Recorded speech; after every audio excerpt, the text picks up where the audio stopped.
Okay, good afternoon everyone and welcome to the Planning Committee, and particular welcome to three new members of the committee we have today: Councillor Gemma New, Councillor Gerald Vernon-Jackson and Councillor Alicia Denny. So welcome. In the interests of safety, if the continuous fire alarm sounds, please evacuate the room and public gallery by the stairwells. Do not attempt to use the lifts. Please assemble at Queen Victoria's statue in front of the civic offices. In order to comply with the Portsmouth Cultural Trust fire marshal regulations, please remember to sign out when you leave the building after today's meeting. For those of you who have not attended this committee before, I will explain the running order for this afternoon. After committee members have declared their interests and agreed the minutes of the previous meeting, I will announce each application, and those of you who are here to make a deputation, I will ask you to come and sit at the table. After the planning officer has made a presentation for the application, individual deputies will then have 6 minutes to express their views, and joint deputies will have 12 minutes between them to make their views known. After which you will make no further part in the proceedings unless we need to ask a question to clarify a statement that has been made. Members will then ask questions, make comments, and then a decision on the application will be made. May I draw everyone's attention to the fact that this meeting will be live streamed from a camera at a fixed location at the back of the meeting room, and the recording will be on the Council's website. The camera will mainly capture the backs of those making deputations, but there will be some footage of those making deputations as they approach and leave the table where the microphones are located, and of people entering or leaving the room whilst the meeting is in progress. Members of the public are also permitted to record the meeting on the understanding that it neither disrupts the meeting nor records those who explicitly state that they do not wish to be recorded. And in that regard, anybody who doesn't wish to be recorded and is making a deputation, if you'd like to sit on the far right for you and far left for me, you should be out of the camera shot completely. But that's if you do not wish to be filmed. And finally, may I just ask everybody to use the microphones provided when they're speaking, because it will help all of us hear what is going on. Okay. Apologies.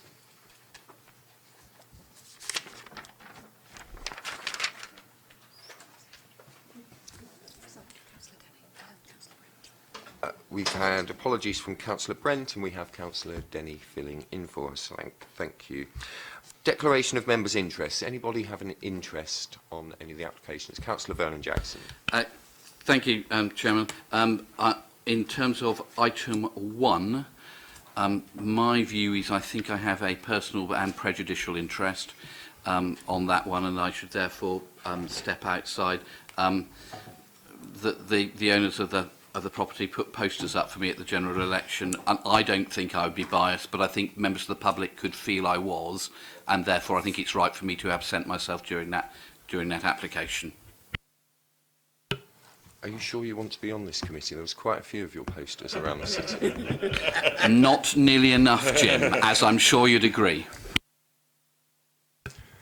I always agree with you, Gerald. Okay. Any other declarations of interest from members? No. Moving on. We now have 2 sets of minutes to approve. The first is from the meeting on the 20th of September. If members remember, we were going to look at these minutes at the last meeting, but we had representation from a member of the public asking for alterations to be made. Discussions took place between council officers in democratic services and the member of the public and myself, and then back with the member of the public, and then again with myself. And before you is the set of minutes that we have put together, taking as much of the amendments into account as we possibly can. So if we take all of the minutes in order on page 1, any objections, please let me know. Page 2, page 3, page 4, page 5, page 6, page 7, page 8,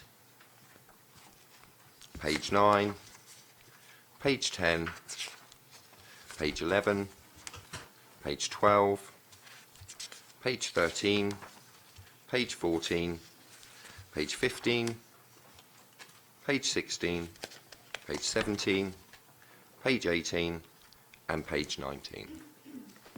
Okay, thank you, members. And now we will approve the minutes from the meeting on the 18th of October. Again, just page by page to make sure we pick up anything anyone has an issue with. Page 1, page 2, page 3, page 4, page 5, page 6, page 7, page 8, page 9, page 10, page 11, page 12, page 13, page 14, page 15, page 16 and page 17.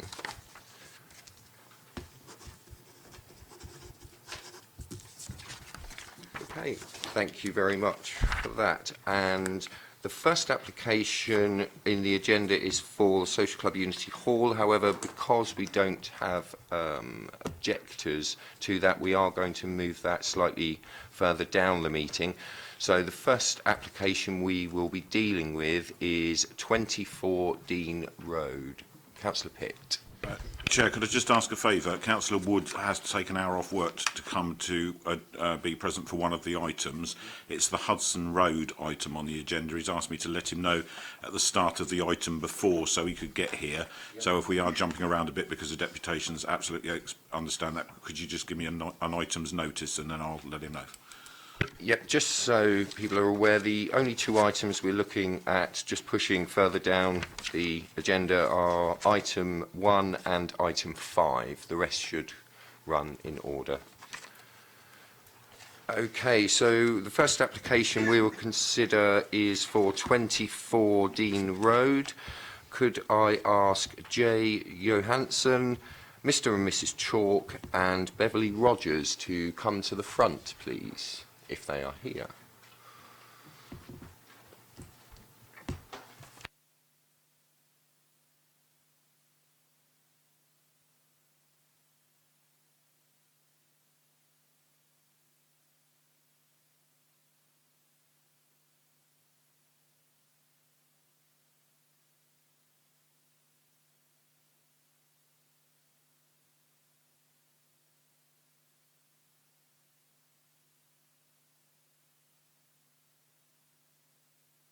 Right, okay, if we could have the officer presentation, please. The proposal is to install 2.4 metre high security gates and fences to enclose accessway. Before I begin, there is an update from Highways. They have informed me that had they been consulted, they would have recommended refusal on the basis of the outward opening fence and the distance the front fence is to the highway. However, we are satisfied that this can be mitigated by planning condition of imposing inward opening fences and having the fences placed at least 5 metres behind. Beg your pardon, could you talk closer to the microphone? Is that right? Do you want me to repeat all that again? Fine, sure everybody can hear. Okay. So 24 Dean Road is a 2-storey terraced house. It's located at the southern end of a short terrace of 4 properties, which is on the east side of the cul-de-sac of Dean Road. The property is separated from another longer terrace of houses to the south by a private accessway measuring 3 metres in width between the side elevations of 22A and 24 Dean Road, which widens up to 6.3 metres towards the rear of the house. There is currently a 2 metre high boundary wall enclosing private open space in the rear garden of number 24, with the remaining land that is within the ownership of number 24 forming in part the rear accessway. This is a principal elevation fronting Dean Road. So to the front, a pair of 2.4 metre high timber gates on posts positioned between the sidewalls of the houses between the 3 metre wide gap to number 24 and next door at number 22A are proposed. They are proposed to be set back 2.3 metres, however, as I alluded to earlier, to satisfy highways, we would have to bring them back 5 metres now and have them inward opening as opposed to outward opening. This picture's of a rear elevation facing west towards Dean Road. And again, 2.5 high close boarded timber fencing and a pair of gates to the rear of the site along a length of 9.7 metres. So there was a plan from above of existing. And then to the rear, you can see that area of sort of stinging nettles is where the fences would go, and there to the front. It is noted that this application was brought in from an objection from neighbours. However, the issues raised are considered matters of private interest and are therefore not considered material planning considerations and relate to access. And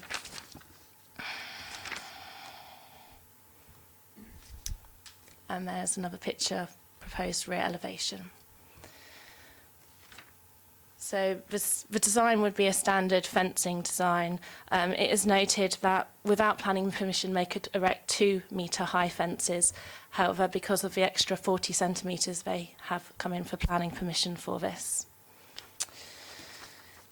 In terms of design, the fences would be higher than neighbouring curtilages and would present a more fortified appearance, but on balance it's not considered so harmful to the building or a wider area, and it is considered to be policy compliant. In terms of impact to amenity, as I stated earlier, the gates would be set 2.3 metres with condition 5 metres behind the principal elevation of number 22A, so they would not cause any loss of light to the windows there. And it's considered the properties to the rear are some distance away, and there are intervening garage structures, so it would not cause, again, loss of light or loss of privacy to them. It's therefore our recommendation to approve. Okay, thank you very much for the presentation.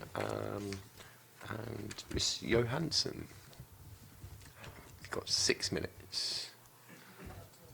That's fine. I don't mind people not using all the time.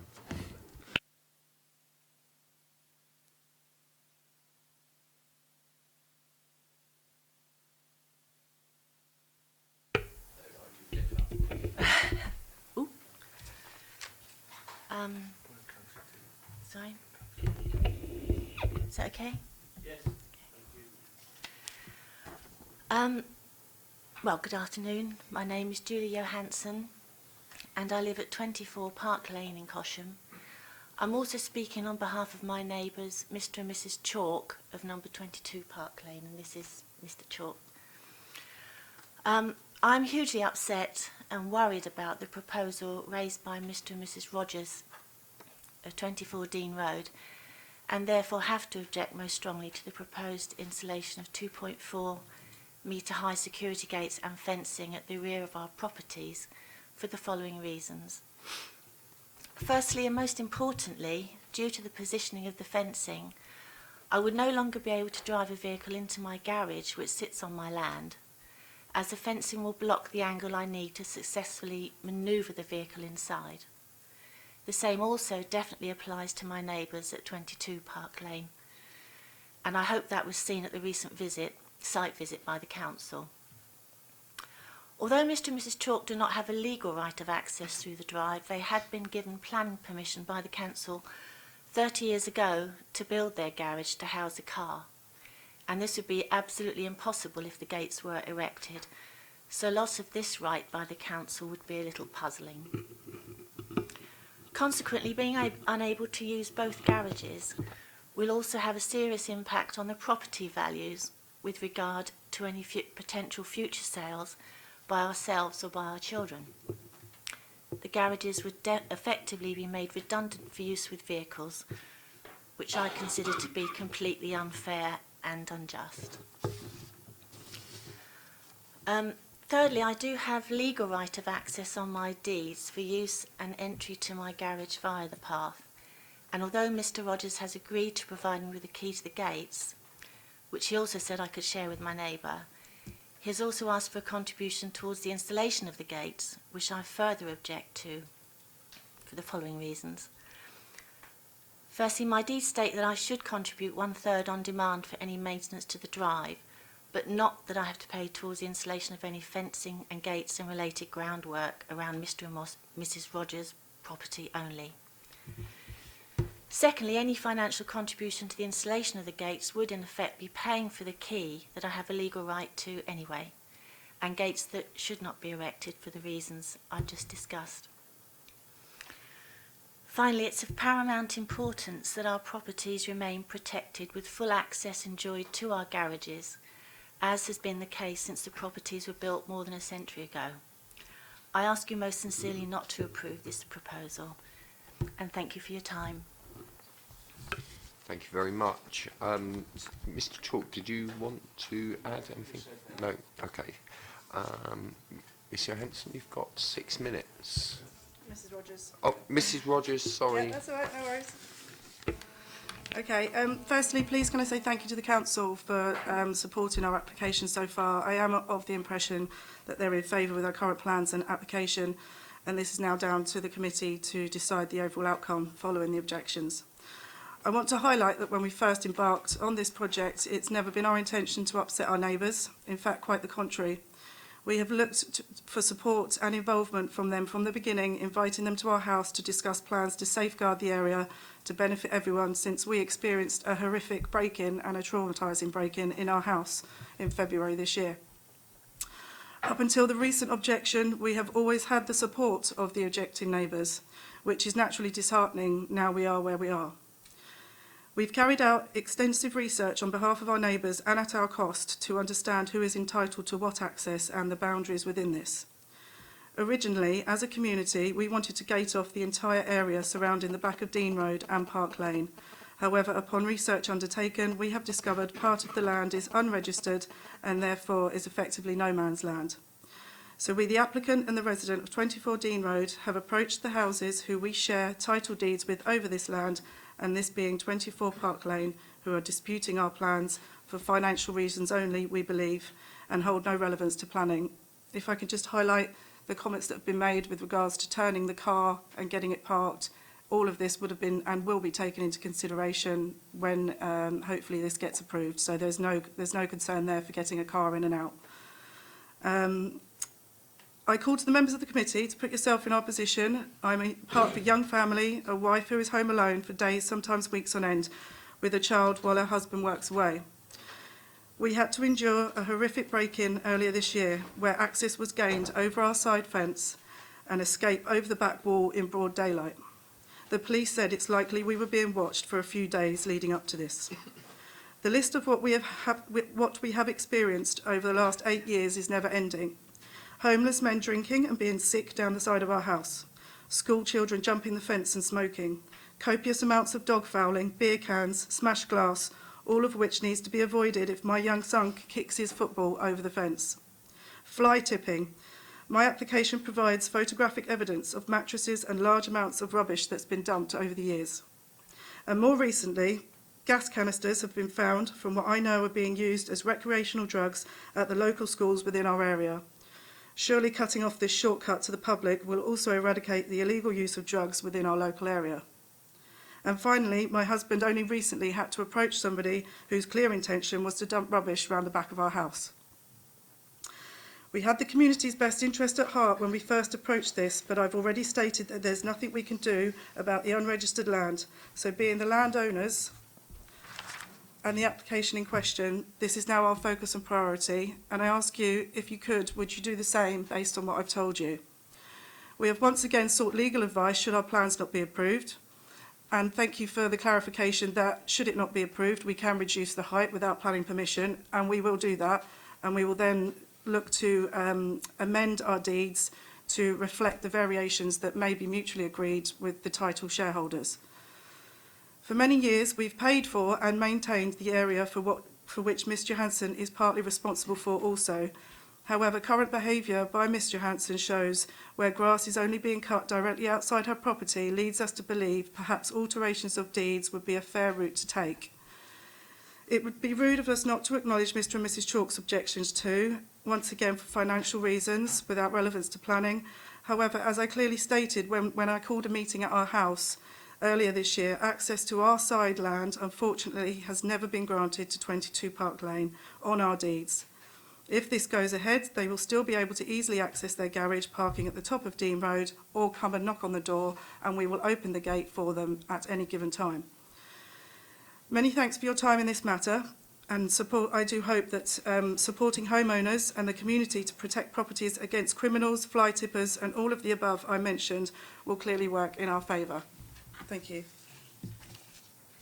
Okay, thank you all very much for the deputations. Questions from members. Councillor Hunt.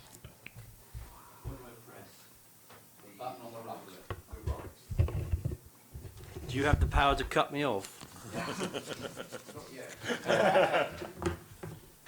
I'm confused because I don't understand. I don't understand why there are people objecting. With greatest respect to them, what is the issue?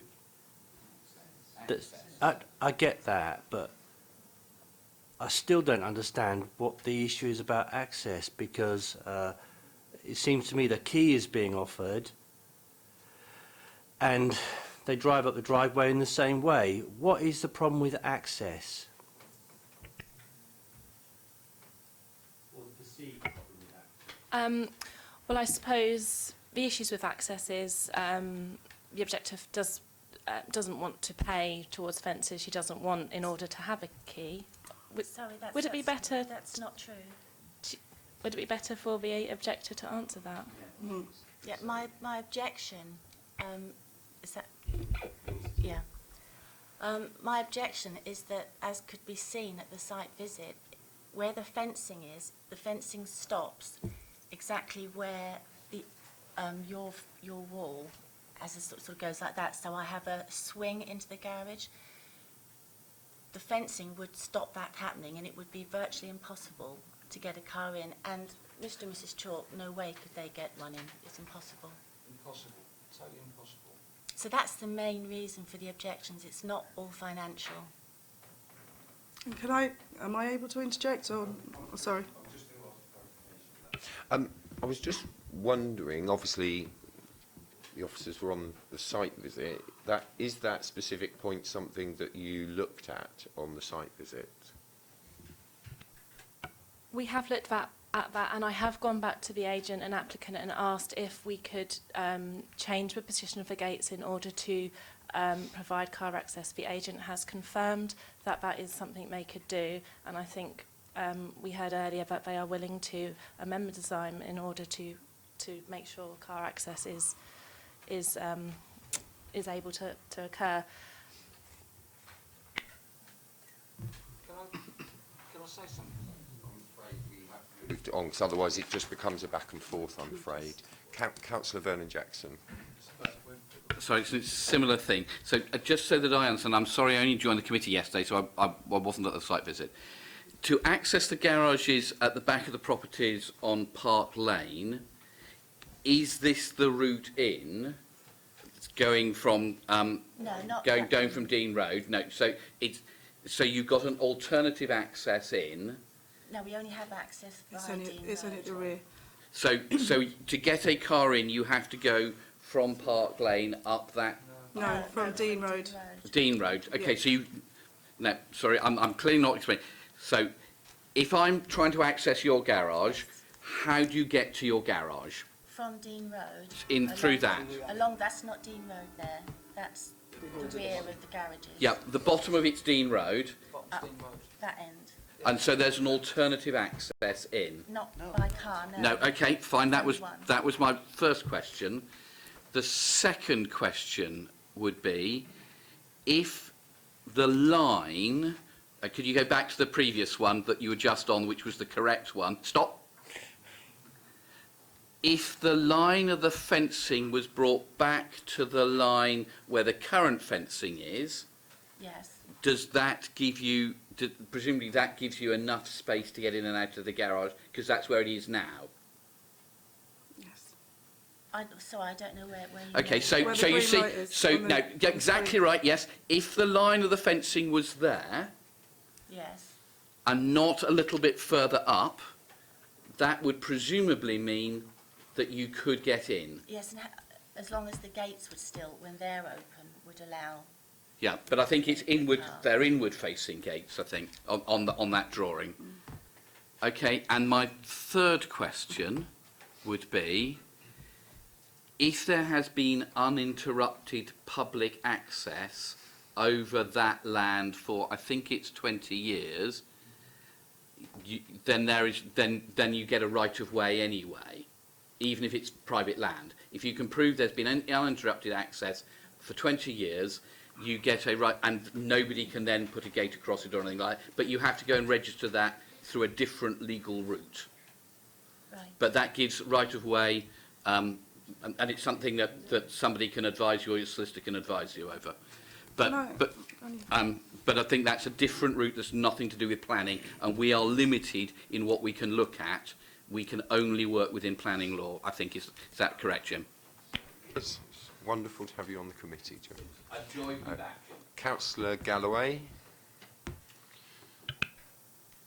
Thank you, Chair. Actually, Councillor Vernon-Jackson's asked my question. I was merely trying to think if the top up there, if that fence could be right adjoining the actual brickwork of the property, straight across, that would make access to those garages at the back more accessible. Is that right?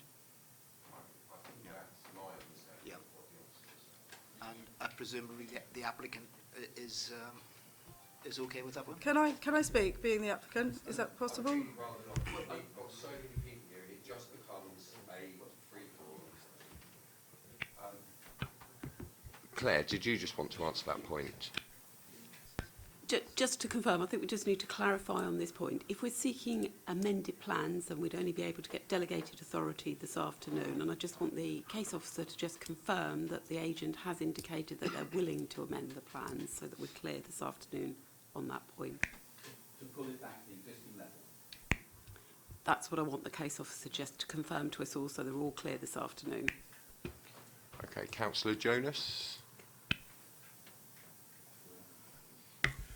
Chairman, I think those of us that went there and saw this, it's totally different to what we're looking at the pictures. The person who wants to put the gates and fence up have already intimated they will move the gates near the garages of the people that have got the right of way to give them a straight sweep in.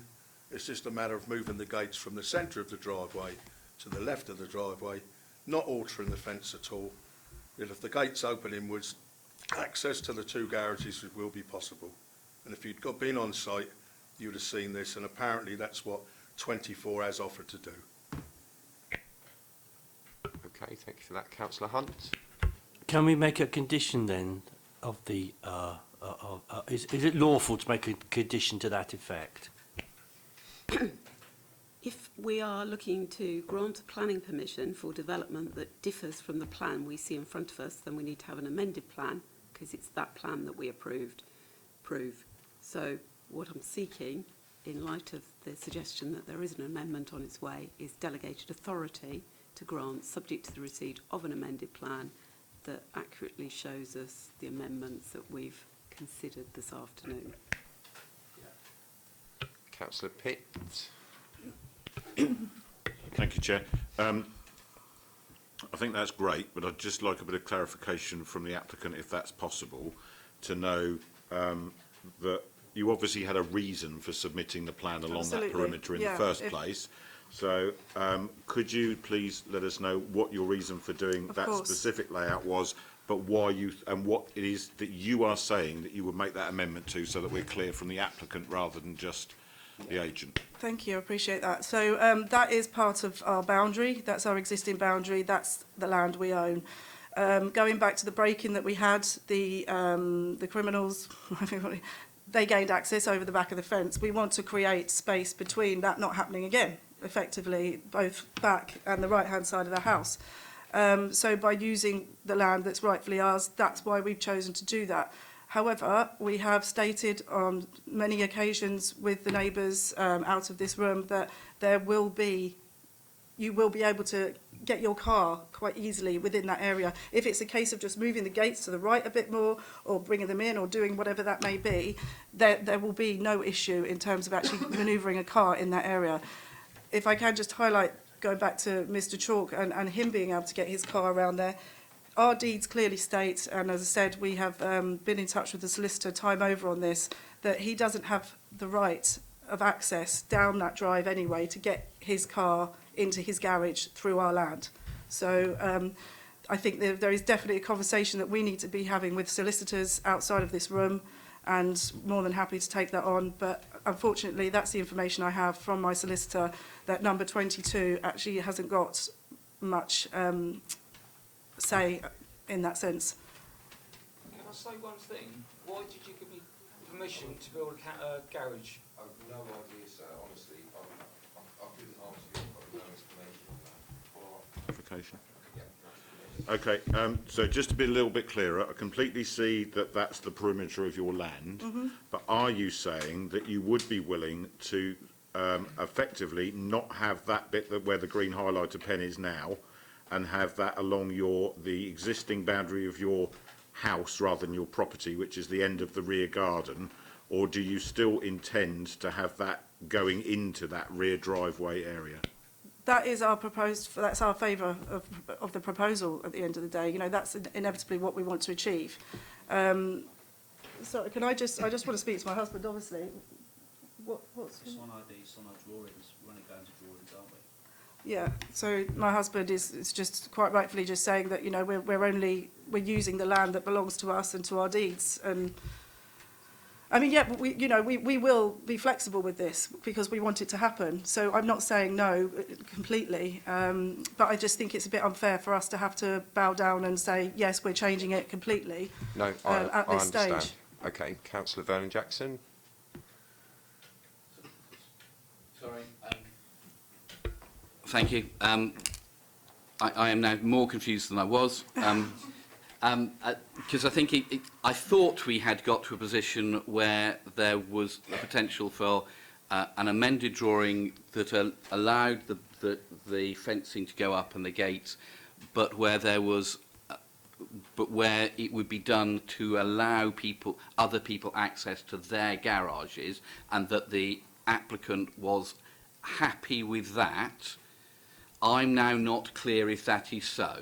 But being very clear, if that is on offer from the applicant to rejig it a bit to make sure that there is access to the other garages, then I'm happy. If not, I'm not. And I need to be really clear about what I'm being asked to vote on. And if the applicant is happy to say here and now that they would amend the drawings so that an independent person can say whether there's room for access or not, then I'm happy. But if not, I'm not. But the access is only granted. Sorry. What I'd just like to say at this point, I think there are two options for moving this forward. The first one is to say that we don't think there's enough information to make a determination today and to defer it. Yeah.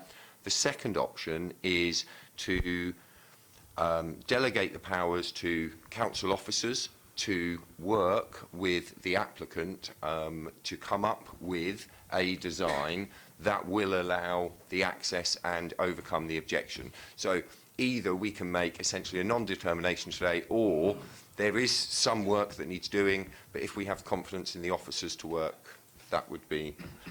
Sorry, I didn't... You don't need to answer that question. Didn't put in, yeah. So those are the two ways forward I see at the minute. Councillor Hunt. Well, since we seem coming out of questions into a comment, so when I first saw this and we started talking about it, I was really wanting to approve it. But now the applicants are getting into an entrenched position with their neighbours. and there's belligerence involved now between all parties. This isn't the forum to sort out that belligerence. It's not right. I'm not happy with the way it's gone. I think we should defer it, and then everybody can go away and come back with a proper plan so that we can approve or not approve it. I regret that there's belligerence involved, because I think it's a really good scheme, and I'm sorry that nobody seems to be willing to move, and I don't know why, because if this was in my ward, people would be clamouring for it to shut off all the antisocial behaviour which was described earlier. So I don't think we can go with delegated powers, because we're not clear as to what actually is going to happen and not confident about what will happen. So I would like to defer it, and then see what happens. Okay, so we've got a proposal from Councillor Hunt for a deferral. Is there a seconder for that? Councillor Pitt. Okay. Councillor Vernon-Jackson, a comment? Personally, I think it'd be easier sorted out quietly with council officers as opposed to coming back here. I think we are clear where we were trying to get to, and personally, I think it is more likely to get a solution if we give the power to the council officers to come up with something that works with both the applicant and the neighbours. So my proposal would be to option B, as you proposed, Chairman. I'm happy to second that proposal as well. Councillor Jonas? It's more of a sort of half question and a comment.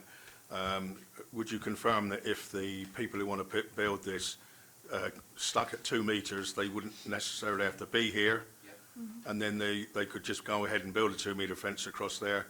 I still emphasise the fact, I know people were unable to get to the site visit, but it's totally different from what you're looking at the pictures, and I think, again, if the officers can come to an agreement with the fence number 24, the gates will be moved enough to give them an angle to swing in, but you had to be there to see it. Thank you. Okay. Councillor Hunt? If that's where the committee, I'm happy, but I want it resolved, but I just sense that people aren't going to move. Yeah, often, sometimes a smaller forum, it allows people more time to express themselves and actually get all the points across, and also take away from this meeting some of the comments that have been made and get supplementary evidence and things, and then deal with it with the officers. And potentially the fallback position is not having them as high, but, you know, if there is a way to avoid that, I'm sure, you know, everybody will agree on the end objective, and I think that's the point. So we've got two. You've withdrawn yours. Okay, so we have one proposal on the table, which is for powers to be delegated to officers to make a determination on the application. All those in favour of that, please show. And that is unanimous. So you will be contacted by the council officers to go through the scheme and look what amendments can be made. Okay. Yeah. Thank you very much. Thank you. Thank you. And now we will move on to 29 Siskin Road, and if I could ask Janice Birkinshaw to come to the front.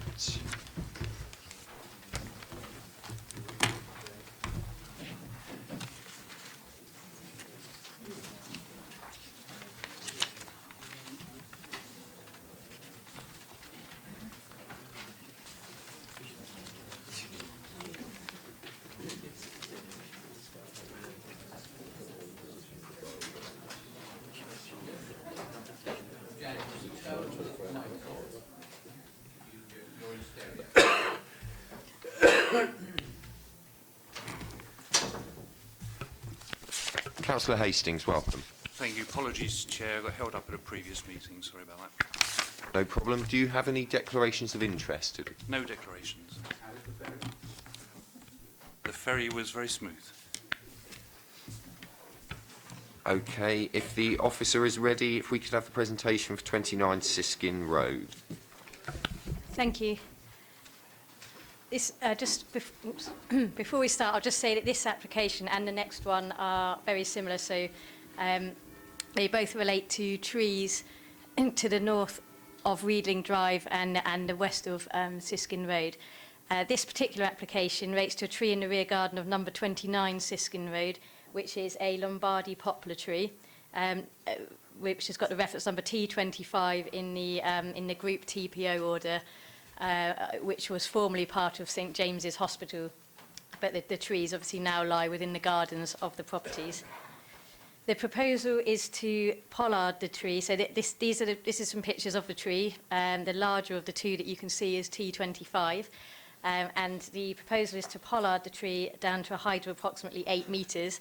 The purpose of that would be to prolong the life of the tree. And it's a practice that is well known with these trees to help that process. And in terms of arboricultural terms, that is considered appropriate works, which is why they're being recommended for consent. I just have a couple more photographs to show you. This is a couple more angled views of the trees themselves. And what we've included here as well is just an example of a recently pollarded tree from earlier in 2017. Thank you. Okay, thank you very much. Janice, you have 6 minutes. Thank you. I shall be brief, and my comments apply to both the trees, rather than going over it again with the other application.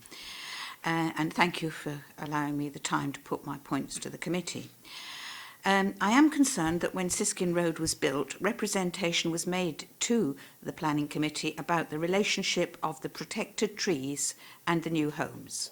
This was disregarded at the time, and it remains a concern that trees of this height, historical significance and amenity value are being enclosed in private gardens. At least a third of the trees which used to form this line have now been removed or drastically reduced by their owners, and the conditions on replacement trees seem to be being ignored. There was a willow tree in this line, which the owner applied for permission to reduce. It was discovered during reduction that it was diseased, it was removed, and no tree has ever been put back in the place of that one. And so generally the line is deteriorating and being degraded.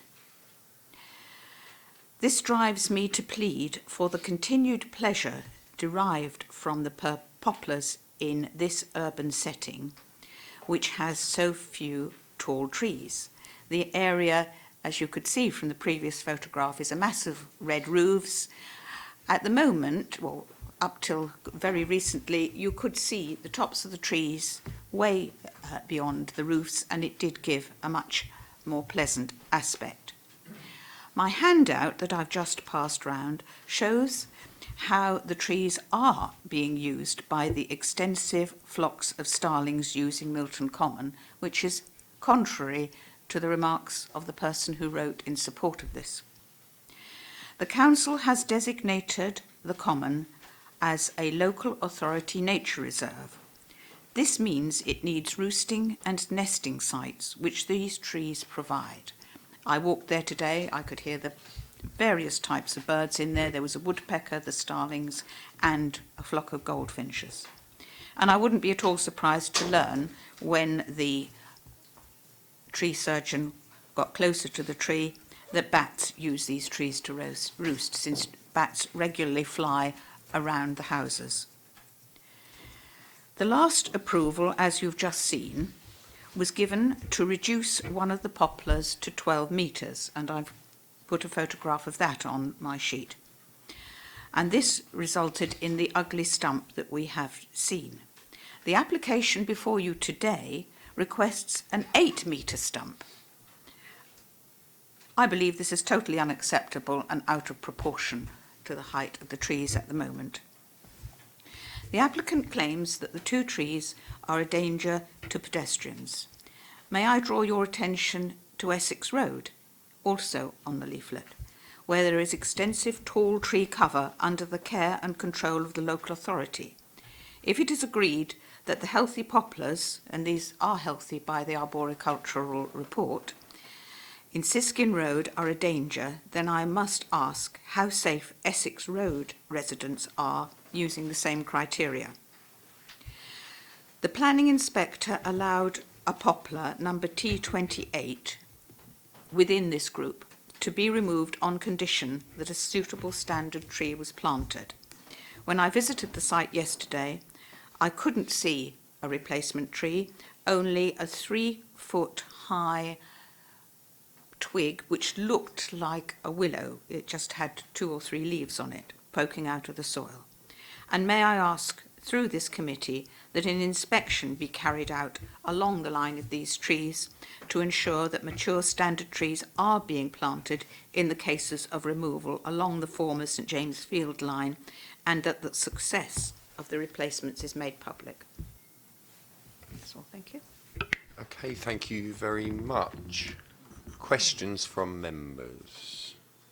Councillor Hunt.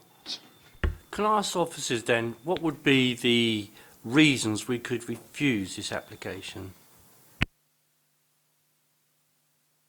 We would need to have clear arboricultural reasons why it wasn't, that there were no reasons for it, or that it would actually harm the tree rather than preserve the tree. It would be something along those lines. Yeah, so what is the reasons that the applicant wants to pollard it to presumably that sort of effect? I'm going to pass you to Andy, our tree officer, to explain what pollarding does. Chair, councillors, good afternoon. Pollarding in mature trees is a process whereby you can extend the life expectancy of a tree by keeping its new growth in an immature state. The photograph that you're looking at is a tree that was done this year and has not yet made sufficient regrowth to cover the fact that it's been pollarded. But pollarding will need to be readdressed on a regular basis to maintain the tree at a reduced size. The applicants wish to reduce the trees in size to reduce their risk of failure. While they are not currently considered to be unhealthy trees, we know from experience, through one that fell on the bus stop on Furs Lane in the last 2 years, and 2 others removed on the college site, the university campus site, which were extensively decayed, that these trees are reaching the end of their safe usable lives. Now, as a species, poplar is considered to be a pioneer tree and therefore is considered short-lived. 75 to 100 years is about its safe life expectancy. Beyond that, they become prone to decay and dysfunction.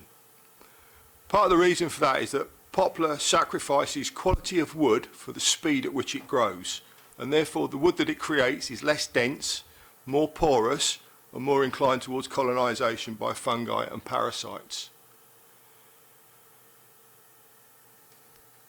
Can you pull up the painting by Mr. King? This is a picture painted by Edward King when he was a resident at St James's Sanatorium in the 1940s. These are the poplar trees on the farm boundary. Now, extrapolating from the size of the cart horse at the bottom right hand side, the size of the haystack to the left hand side, and the hay wagon, I suggest when he painted those in the 1940s, they were significant trees. They are still significant trees and another 70 plus years older.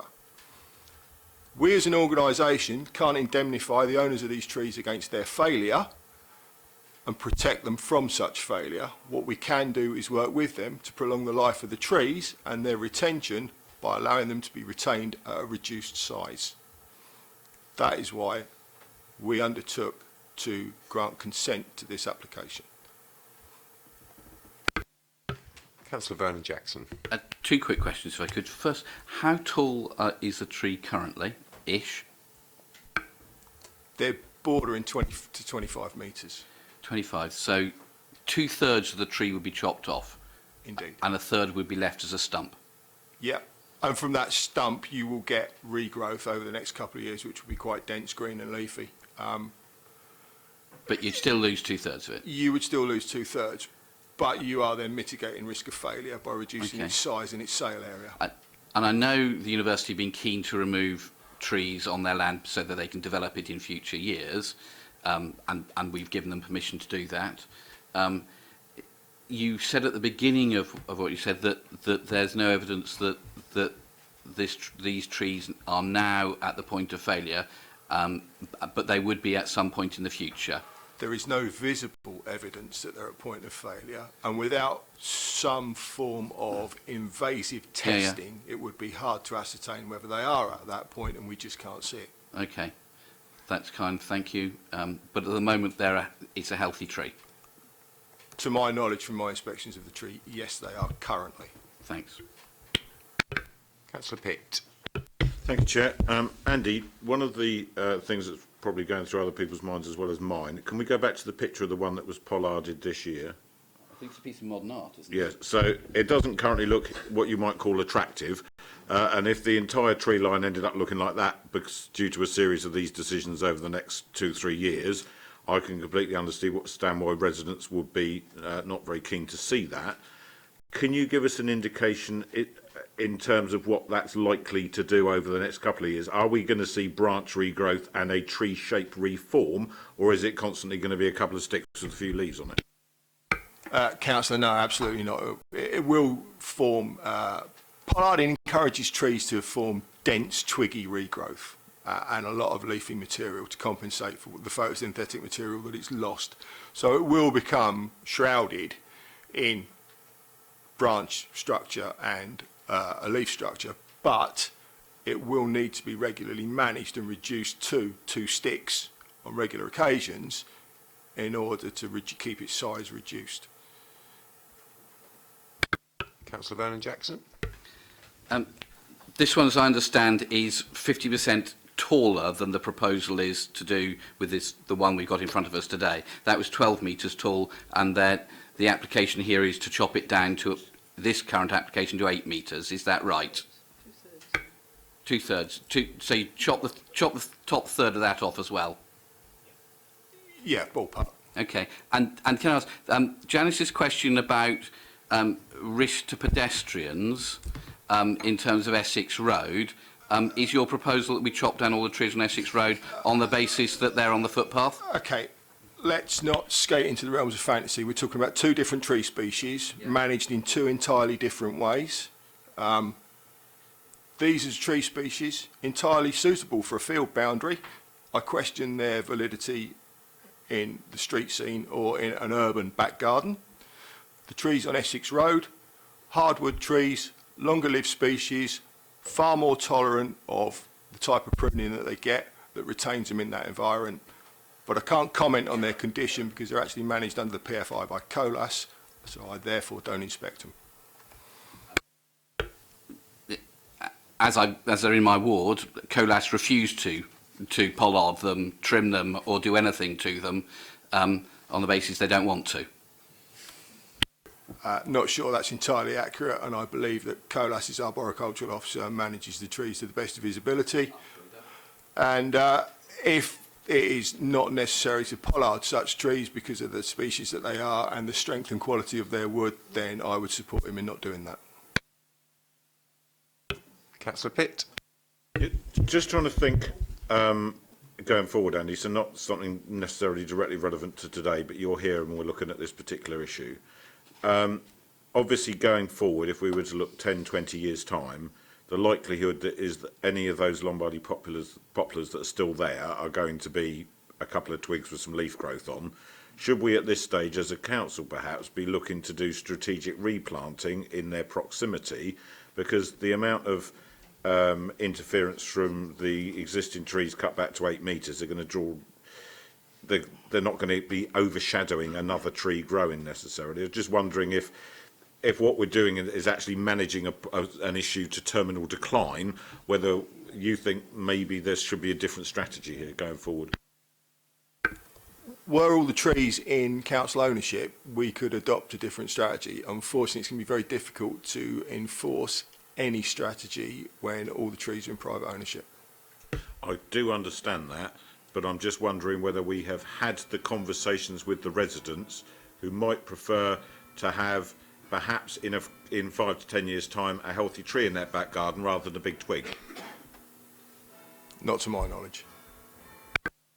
I mean, ultimately, it's about focusing on the actual application that's in front of us, and for this particular one, we're only actually looking at one tree. I'm sure if the committee is minded to ask the arboricultural department to look at whether the street scene can be improved with additional trees, etc. That could be something they can look at in the future and perhaps come back with some proposals going forward. Councillor Hunt. So can we put on a condition that it's pollarded to 12 metres so that it matches up with the one that's already been done? I get the point that's being made about if we could do them all the same, it probably would be beneficial to the tree line eventually, because otherwise we're going to have some who are tall, some are short, and some in between. It's going to look untidy. As far as I understood, this one is already at 12 metres. Is that right? Right. 24 metres. 24. No, 2/3. The agricultural law. Sorry. They said they want to reduce Jim, by 2/3. Yeah, Jim, I asked the height of it at the moment, and it's 24, 25 metres tall at the moment. So it's to reduce it by 2/3.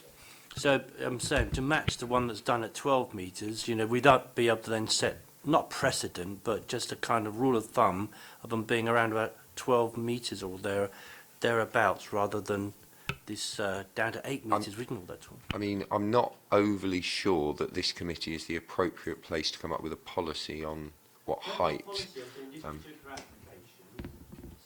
In this particular application, can we put a condition that comes down to 12 metres rather than 8? I mean, is there a reason, like a justifiable planning reason Yes, for that? for its visual amenity. Well, maybe Andy, if you'd like to give us some arboricultural advice as to whether 12 metres is the right height, given that the application is for something different. In terms of the size reduction, there's no arboricultural issue with increasing the height of the remaining of the tree to 12 metres at all. But bear in mind, we're going to have to make the same condition for the next application. So there's no difference. There's 8 or 12, there's no difference. My prime concern in terms of safety is reducing the sail area of the tree. At 8 or 12 metres, we have significantly reduced that sail area. And subject to any future regrowth, we are therefore rendering the tree somewhat safer than the condition it's currently in. Okay, I mean, I'm going to propose the officer's recommendation of conditional consent as in the report. Do I have a seconder for that? Councillor Gemma New. Okay, any other comments? Councillor Vernon Jackson. Thank you, Chairman. Looking at the government's website about what tree preservation orders are and why they should be there, it's about the amenity of an area, and that's what we're meant to be dealing with. It seems to me reducing that tree by 2/3 to a stump does not enhance the amenity of the area. It's as plain as the nose on your face, or any of our faces, that it doesn't enhance the amenity of the area. If there was evidence coming forward that the tree was diseased or sick or anything, that might be different, but there's been nothing to say that at all. On application 1, we are putting in the bird tax to be able to support wildlife and bird life in this area. Application 3 and 4 is to chop down trees for those birds to sit in. The two things don't sit together in a logical way at all. These are a row of trees that are established, they're at the same height, so that is the visual amenity to the local area. It's really distinctive in that area. Could I just draw your attention, because in the report it does say clearly that the tree is now approaching the end of its life. But we have talked, Andy has confirmed that it still has useful life left in it, that it is not at the end of its life, there's no evidence of disease. So if this application might come forward 10 years' time, then maybe that's a different thing. But at the moment, the arboriculturalist is saying it's not at the end of its life, there is no evidence of disease. So in which case, it seems to me that the visual amenity of the area is served by keeping the tree. The example of one that's at 12 metres, let alone 8, is it's a stump. And this is in a really sensitive area where the council's policy is to encourage bird life and to encourage wildlife, and we're taxing everybody else in the city to be able to support that, and now we're wanting to chop trees down so those birds don't have anywhere to sit. It is completely illogical, it's completely against any council policy, and I'm sorry, I would propose rejecting the application and for simplicity the next one as well, outright. Okay, do you have a seconder for that proposal, Councillor Hunt? Okay. Just one follow-up comment from me. In that, you talked about we may have to revisit it in 10 years' time. Even based on the report, it's very clear in there that it says we would need to revisit it in 4 or 5 years to address the regrowth. So ultimately, the opinion of the expert in this area is saying that within half the time span you were perhaps fearful of, we would be revisiting it to look at the growth anyway. So I am not an arboricultural expert. However, we do have one in the room with, comments both in the report and verbally. So I just think, we need to sometimes just listen to the people who do it as their day job. Councillor Pitt. Sorry. You go ahead. I am very I don't willing mind to waiting. do that, Chair, and because of Andy's comments to say that he did not think there was any significant increase in risk or harm by leaving it at 12 metres, and we have another tree there that is 12 metres, I want to put forward a proposal that we pollard it to 12 metres. Okay, do you have a second for that proposal? No. Okay. Councillor Hunt, comment? Well, that's the way that I was going until the debate got pretty two opposing sides. James Berkshire was completely correct. Starlings are very important. They used to be very common in Britain. Now they're actually quite a threat. I understand they're a threatened species, and we need to be doing everything we can to make sure starlings are looked after. Not that everybody would agree, because some of these tree-lined streets, they get covered in bird poo all the time, and I get applications from Frensham Road to get rid of the trees all along there, and indeed you see that sometimes in Gaines Road. Poplars, of course, used in France. They're in this position, of course, they're there to protect crops, I believe, Andy, break the wind and everything. Excuse the pun there. It wasn't unintended, but to break wind. Yeah, you're absolutely right, Councillor. And that would have been why they were originally planted on the margins of the St James's Hospital farm. Yeah. And in that environment are entirely suitable. Yeah. Again, I reinforce the point, I question the validity of a tree that is prone to failure in an urban domestic garden where it poses such a risk at the sizes that they achieve, given that they are not the world's greatest quality wood. Indeed, thank you, Andy. But in this case, we've heard the evidence from yourself that it's not unhealthy, and there's been no evidence whatsoever brought to me today, at least, from me in making my decision, that the tree is unhealthy. If somebody had brought some evidence to say that it were unhealthy and adduced that evidence, I would take a different view, as I did with the bus stop up at where the trees were falling down. So I did agree. But in this case, it's a healthy tree. Okay, right. Can we move on? Because I've got Councillor Jonas as well. And as I have said on 2 occasions... I'm sorry, I thought I was speaking. I didn't know we had a time limit on this, Councillor Fleming. May I finish? As I was saying, if I've already mentioned twice that it's in front of us... I'm sorry, we don't agree with you. I don't agree with your view. Because I don't agree with your view doesn't mean to say that you should overtalk me. Councillor Hunt, as chairman of the committee, I think when I'm speaking, it's rude for you to interrupt me. But you interrupted me. I didn't interrupt you. I'm sorry, Jim, this isn't fair. Because I disagree with you. Councillor Hunt, no. I give people their opportunity to speak quite fairly, as you know. However, when people keep repeating the same point that is in contrast to what is written in black and white by an expert in front of them... But I don't agree with it. That's the point of me being here. And I don't agree with that is the it. third time you've made that point, which is why I moved on, because you keep making the same point, I keep making my So do same you. point. I know. And that's But why we need to move on. Next, So, I wanted to ask about the. right. No, I wanted to ask about. Councillor Hunt. No, I wanted to ask about what Janice said about Councillor the trees being Hunt. replaced. Or are we going to be shut up in this committee? Councillor Hunt, no, but you will respect the chair. It Well, I'm is as trying to. simple as that. Councillor Jonas. It's really a couple of points of clarification. Where is the pollarded tree that we keep seeing the picture of in relation to the two that are in the picture? And the other one is, could the arboriculturalist confirm that by pollarding, it extends the life of the tree, even though it looks like a stump for the first couple of years? Those are the 2 points I'd need.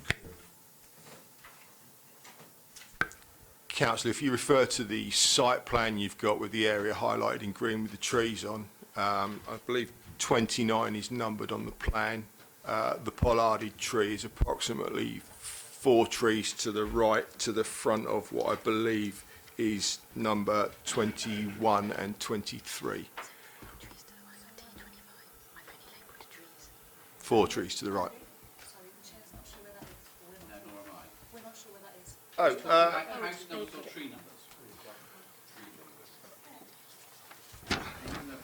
have we got a copy of the plan there? They haven't gone all the way round. Yeah. Pass them all the way round. Have you got an electronic copy of the plan?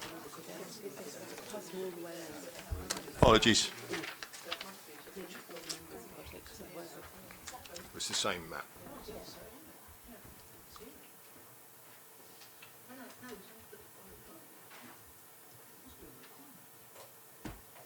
Okay, have all members now got a copy of the plan? Yes. Yeah. Yeah, it's a. Take a look at your plan. 23 and 25, and then the tree that's been pollarded is 4 trees to the right of tree 25. On the boundary of 9.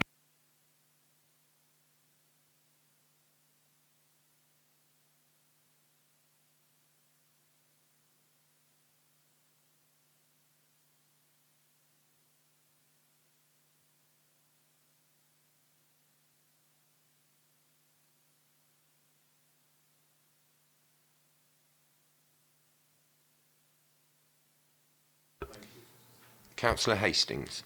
Thank you, Chair. Just wanted to ask Andy, the tree that's been pollarded, that's the stump, that we might know it as, I think it was mentioned a couple of years ago. How long will that take to actually look like a tree again rather than a stump? When that comes into leaf next year, it will start to make dense leafy regrowth, and within 3 to 4 years, it will be covered in small branches in leaves and twigs. What we're going up in a shape like a tree rather than... Yeah, it will take on a... sticking out, yeah. Yeah, well, the upright form is their natural habit anyway, so it will take on that upright form and that upright growth. What we're trying to do is reduce its sale area. Thank you. Councillor Denny. Thank you, Chairman. As someone who has some very large ash trees at the back of her garden, which have to be pollarded every 10 years to keep them under control, can I suggest we move on and take votes on these 2 applications, please? Okay. Final comment, Councillor Hunt? No, it's not a comment. Well, it is a comment. Nobody's raised what Mrs Birkinshaw wanted raised, which is what I wanted to come to, which is about the visit to go along to look at the trees that had, she said, had not been replaced, that should have been replaced as standard mature trees. Okay, if I can just confirm that point, it's obviously a separate matter from the application that we're considering. I can confirm that I've written that down as an action. I will instruct officers to do that and we'll report back at the next committee. Okay. And that's all. If I could just ask members to focus on the application that's in front of us, because we've been here over an hour and we've talked about a set of gates and a tree, and much of the discussion hasn't actually been centred around the planning issues. So can we please remain focused on the decisions and the criteria that we can actually consider? So I know you could, Councillor Hunt, but the rest of us couldn't, and I wouldn't want to have to effect a situation where we could move the committee forward more rapidly. So, we've got 2 proposals that have been seconded on the table. The first one was for a refusal. Sorry? What's the grounds? Yes, what grounds would the refusal be on? On amenity grounds? That's the point of a tree preservation order, is because they're important to the local amenity. Yeah. So to make sure that we action and support the tree preservation order as imposed by Portsmouth City Council. Yep, and I've just been reminded that I actually tabled the officer recommendation first. So we do take them in the order in which they're tabled. So the proposal for conditional consent to be awarded on the application, all members in favour, please show. That's 6. All those against? That's 3. And that has been granted conditional consent. And now we Jim, can I suggest the next one is exactly the same arguments, we don't need to go through it again. Yep, I was just going to bring Councillor Hugh Mason into the meeting. Welcome. My apologies for late arrival, Chairman. I've been at a DWP appeal, which, much to my surprise, we won. Well done. So my apologies for late arrival. I have no interest to declare. Tardiness accompanied by good news is always excusable. Okay, so can we just have a very, very brief presentation from the officer on application for 4 Riedling Drive?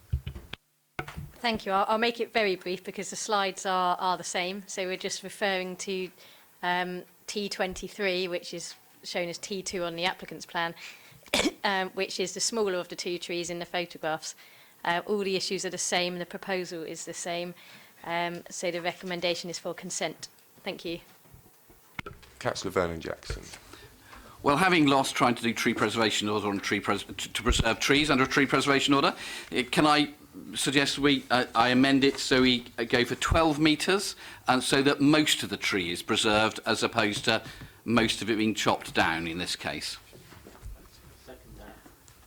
That's clearly seconded by me, if I may comment as well. Okay. Councillor Jonas? If that's the case, then won't this make the other one look odd? If we cut Indeed. the other one to 8 metres, Indeed, I completely agree with you. We shouldn't have chopped the other one down at all, Frank. then I'll oppose that and go for the officer's full recommendations. Okay, and I'm happy. Oh, Councillor Galloway seconding that. Are there any other comments on this application? Yeah, just Councillor say, Hunt?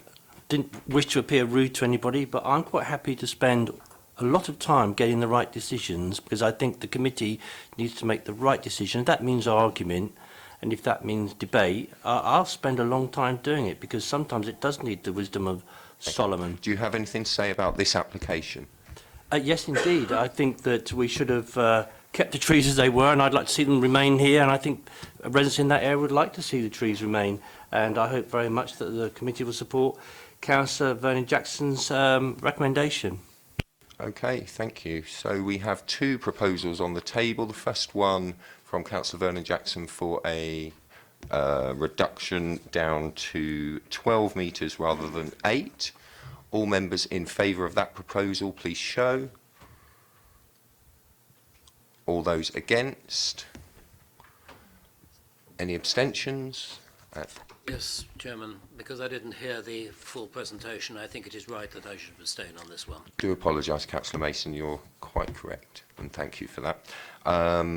Okay, that proposal has fallen, so we're left with the officer recommendation of conditional consent. All those in favour, please show.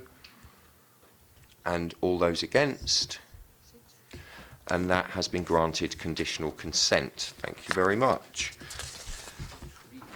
And now we are going to move on to item 6, which is for 2 Stubbington Avenue. And if I could ask Mr. Mark Brenchley and Ross Campbell to come forward to the table. Oh,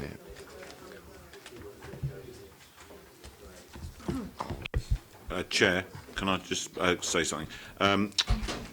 Ross I was remiss, I should have said so at the beginning. He did say that he wished his deputation to be considered in writing only as he's at work today.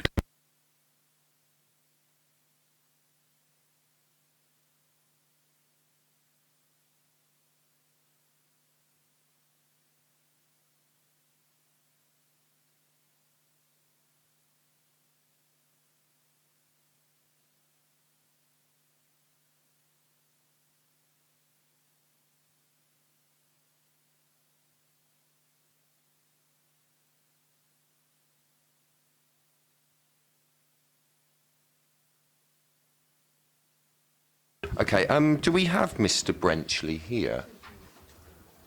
No, we don't. Okay. But if we could have the presentation from the officer then, please.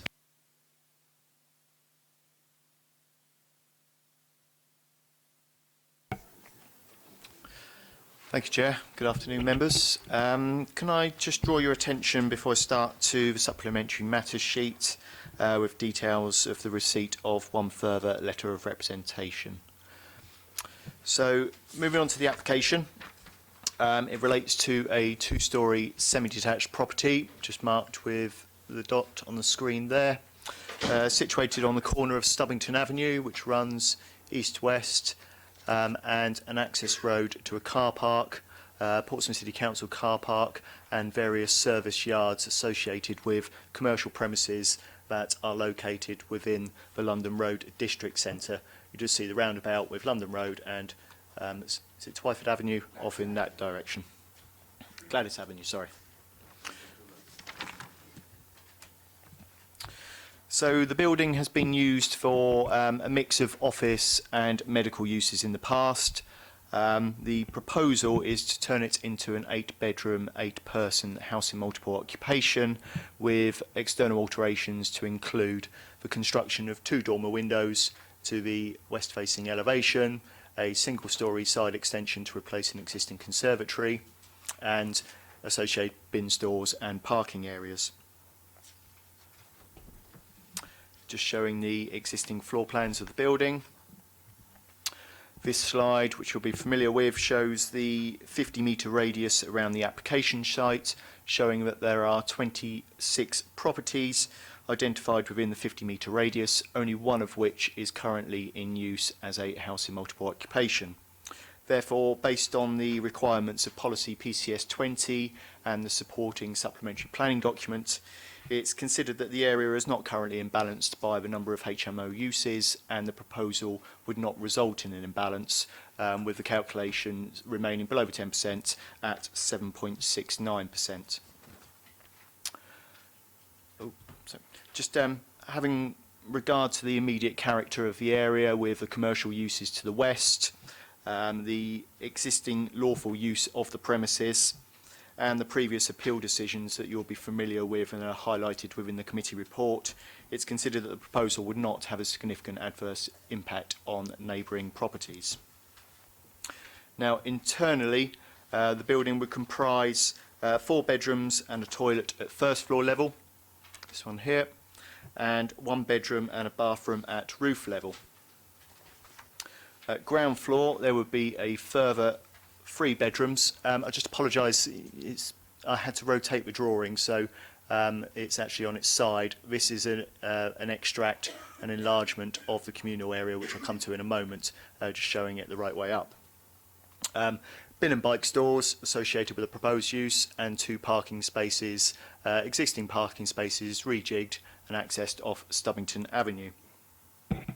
Now, whilst annotated at 17.5 square metres, the actual usable floor space of the communal kitchen and dining room would measure just 13.3 square metres when you exclude these areas within the corridor that are accessible for doors, and this area that is unspecified within this particular space. So this communal area for the kitchen and dining room is approximately 13.3 square metres.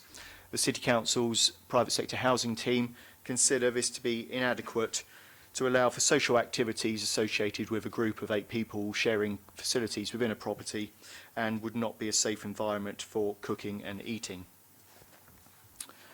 Externally, in terms of alterations, to accommodate the number of occupants proposed, dormer windows are proposed on the west-facing roof slope, and a single-storey side extension to replace the existing conservatory.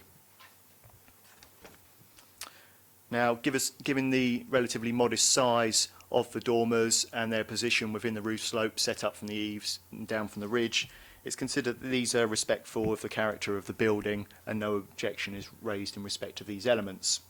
However, the ground floor extension that has already been constructed relates poorly to the recipient building within a very prominent location at that access to the car park. The structure fails to match the roof pitch of either the main roof, the existing conservatory in here or a pitched roof in here. The windows are of a relatively random scale. They don't align with anything within the existing building. There's no brick detailing to match the existing building, which you will see on the next slide, and it's been constructed in non-matching materials.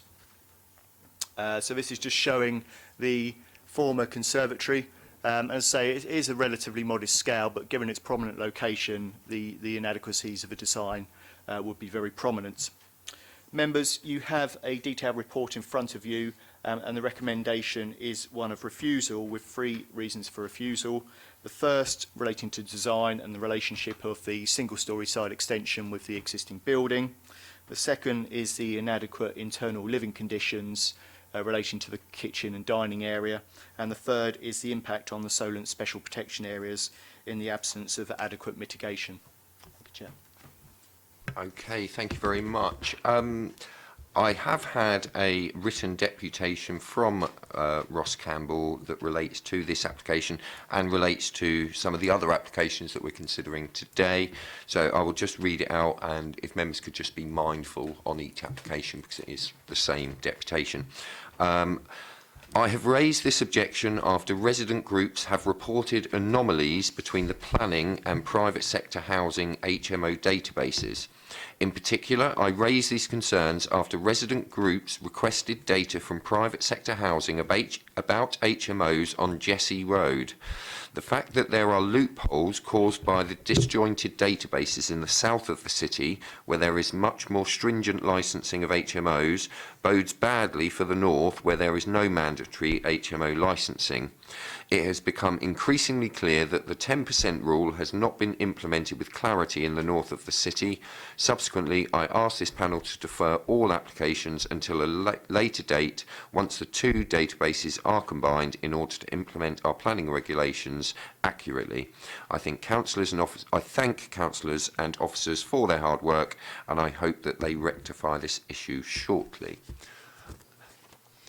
I'm just going to unusually start off with a comment as well, in that there is nothing in front of me or that's been said by the officer that gives me any reason to propose anything other than the officer's recommendation of refusal. We could end up going round the houses talking about various things, but Councillor Vernon-Jackson. Jim, I completely agree.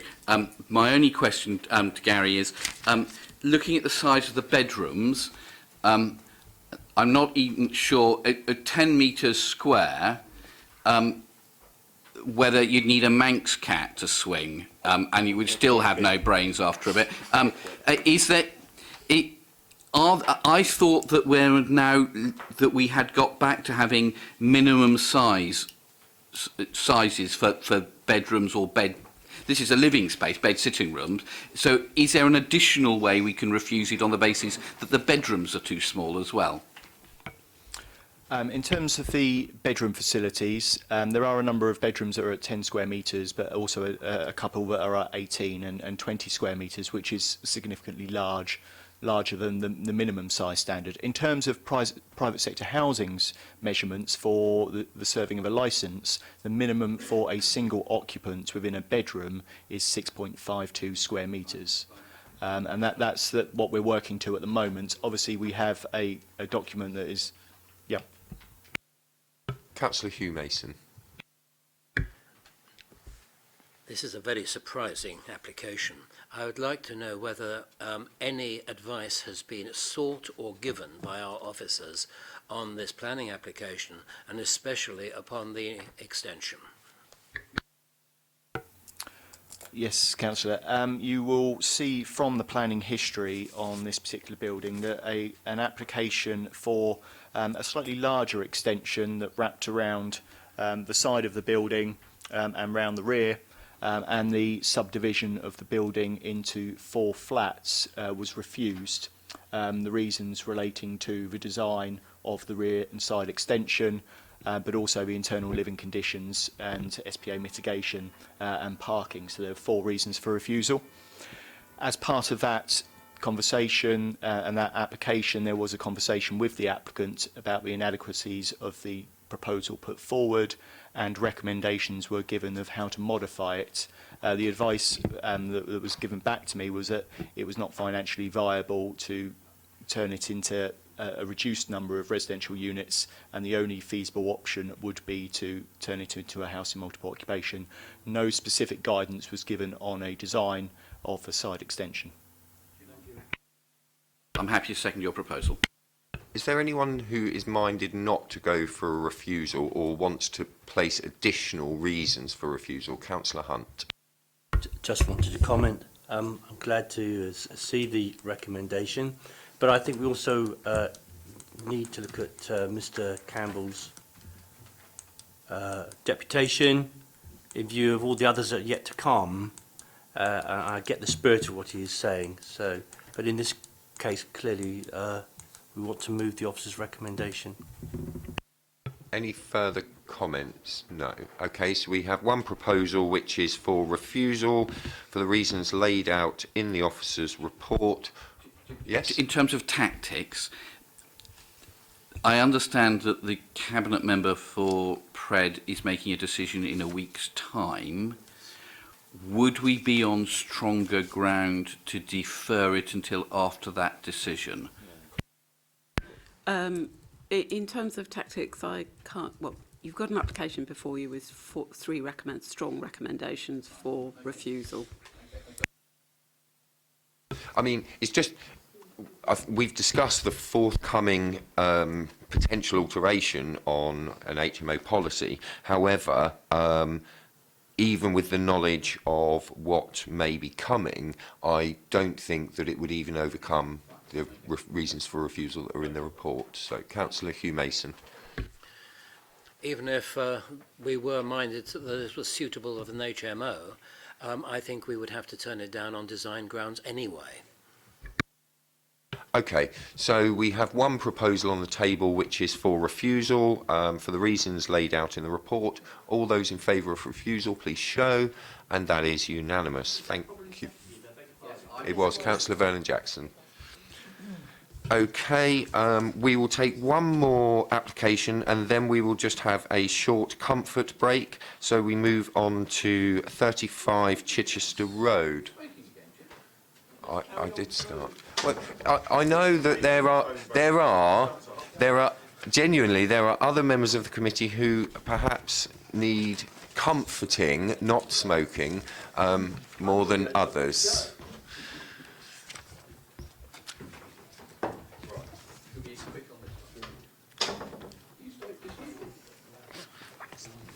If I could have Mr. Chris Broyd come to the front, please.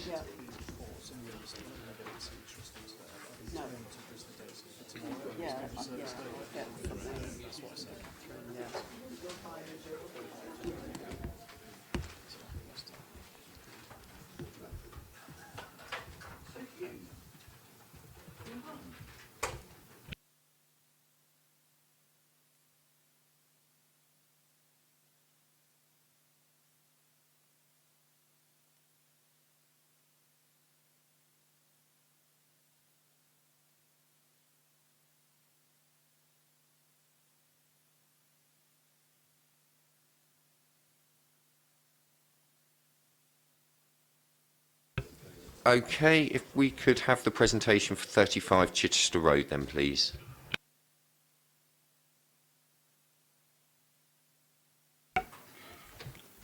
Thank you, Chair. Good afternoon, members.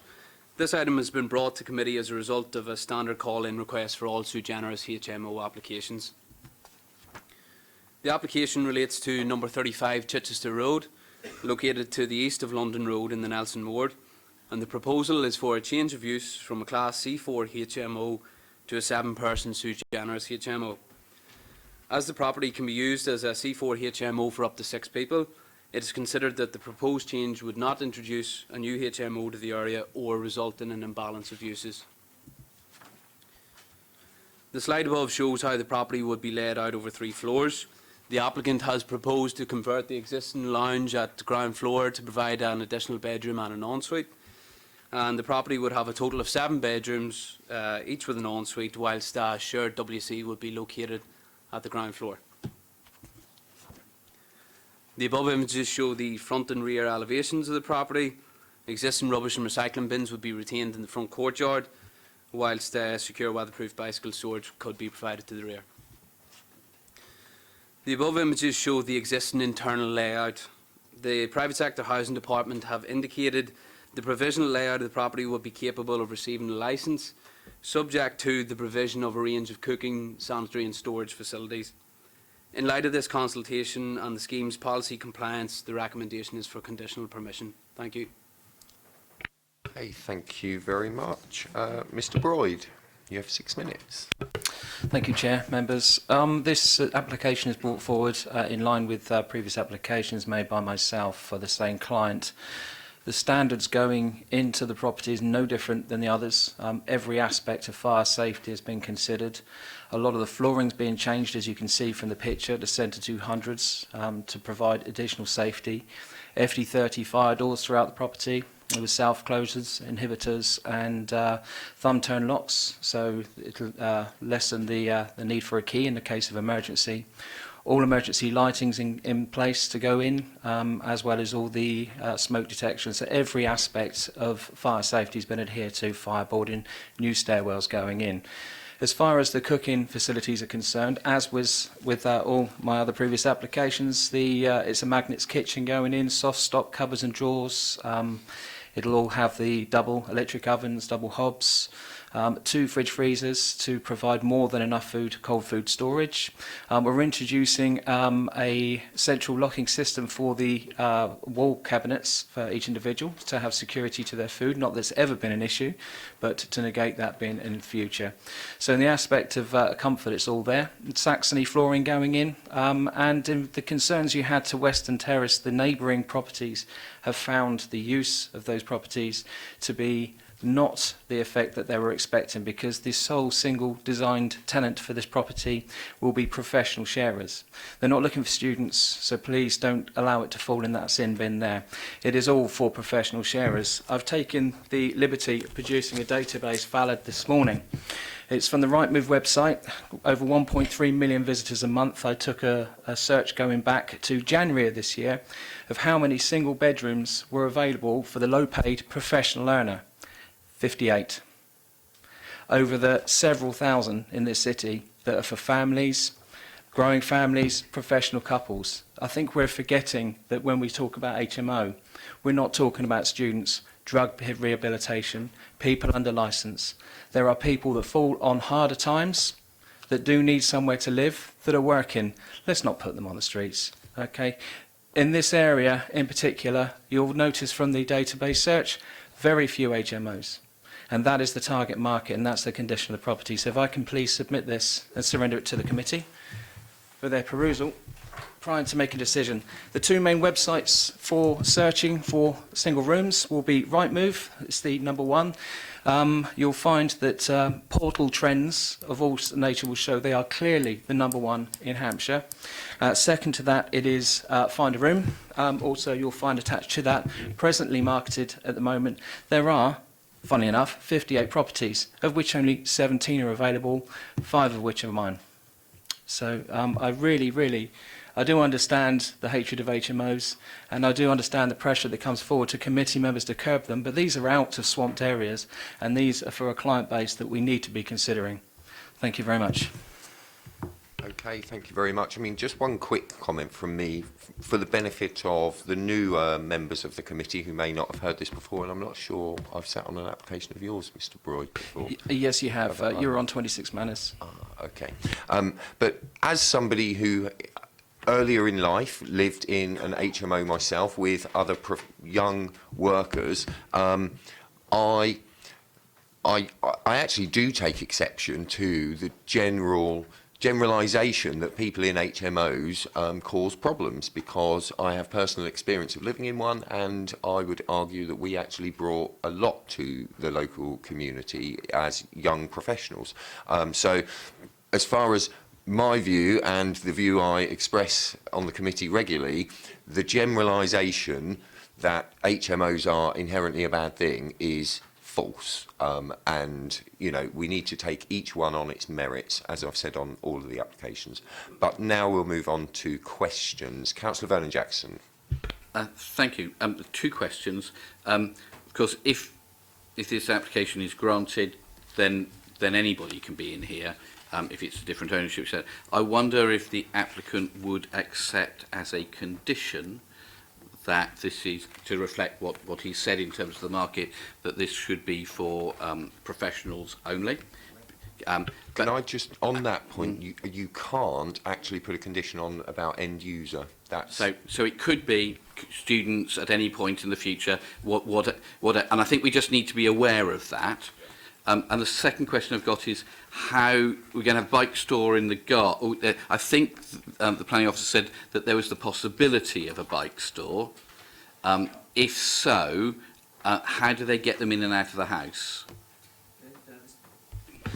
Sorry, sir. This particular application, although we'll approve the SPA, also has the rear access to the property along the back. As you can see, the garden has already been levelled from all the waste bushes and shrubs that were there, the brambles, etc., to make way for the slabbing that you see. Once that's in place, there's going to be posting for Sheffield hoops and a lockable weathertight storage in line with the SPD on parking.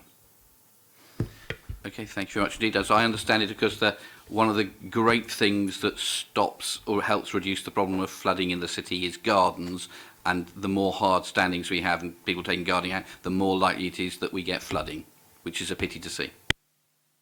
Yep, I'd certainly just agree with that comment, but, you know, hopefully the new east-west sewer will help the capacity underneath the city as well as the actions above ground. Councillor Galloway. Thank you, Chair. I'm very pleased to hear that this possibly could be for professional people. However, in my experience, professional people each have a car. So I'm just curious how you're going to squeeze 8 cars or 6 cars into that little space that we've just seen the photograph previously. And that, in all these cases that are coming ahead of us in this agenda, is going to pose the same problem, and it's a problem which we, in this committee, even though we bring it to the light of our officers, always seems to be ignored. I cannot accept that. Okay. Any other questions or comments? Councillor Pitt. Could Claire please confirm that if we were to reject this on grounds of parking, it would automatically be overturned if that was the only material consideration by the regional inspector? And as much as we might like to be able to say that, we in fact can't. My advice to the committee would be you would not have a sustainable reason for refusal at appeal on parking grounds. Frustrating as that may be, thank you very much for the clarification. Councillor Hugh Mason. Looking at the floor plans which we have before us, I do not see where the occupant of bed number 7, the former lounge, is going to bathe him or herself, because everywhere else is en suite accessed from the particular bedrooms. Sorry, as the officer pointed out, the where it states lounge at the moment, by virtue of its existing planning drawings, that it is back. The actual ensuite will go back to the ensuite to the bedrooms directly behind it, and that is where the ensuite will be for that particular bedroom. So therefore, the size of that bedroom, once the ensuite has been moved, will be how big will the bedroom itself be? The room size is noted on the schedule. There are inclusive of the ensuite, if that's right. Mm.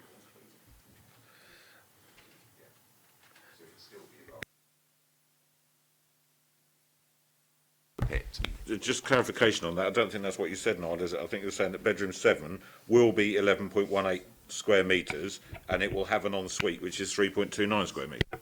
That's correct. So once the ensuite is installed, the bedroom size will be 11.18. Thank you, Councillor Pitt. I did miss that, actually. Councillor Hastings. Thank you, Chair. I see nothing wanting here. It looks like a good application to me. I see no reason for anything but officer's recommendation. I would propose that. Thank you. Okay, is there a seconder for that proposal? Councillor Pitt, thank you, and Councillor Hunt. Mr. Chairman, I too lived in an HMO in my earlier years. Professional people as police officers back then. It is a profession then and still is.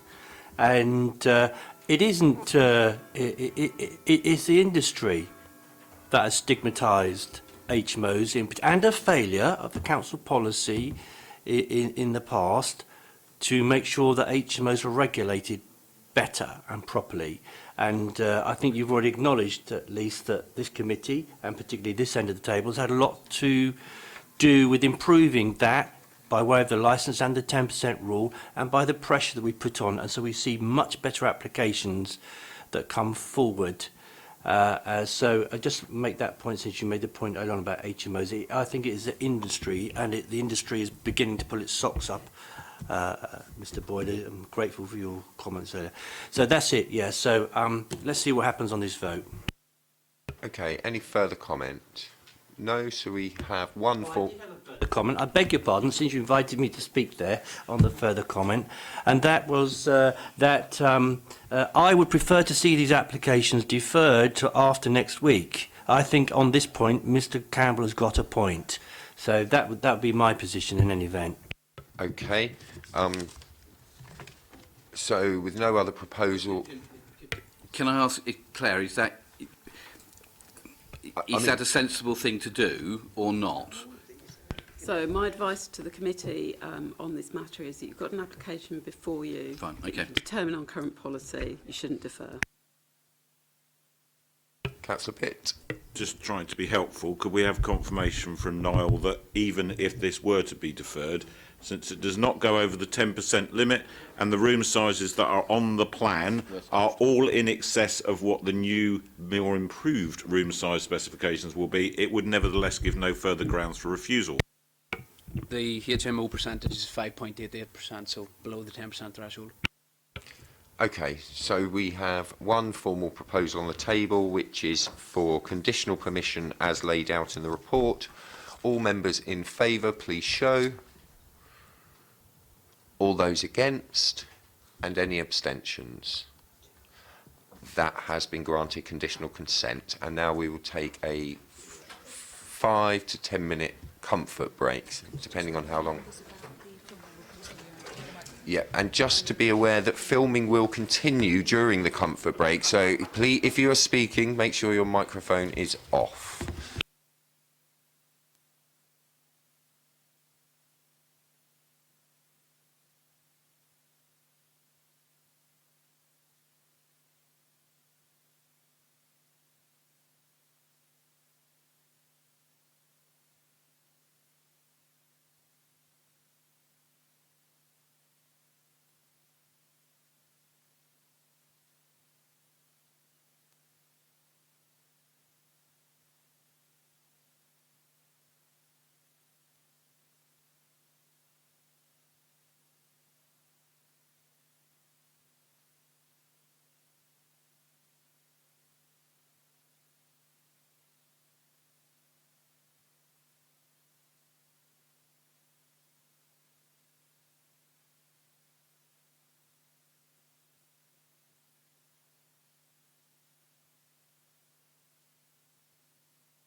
Okay, thank you, everybody.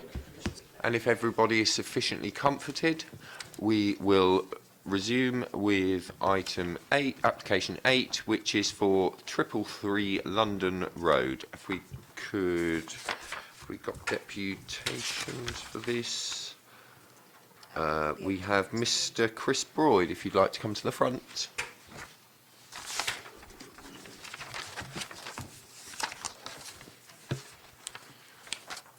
And if we could have the presentation, please.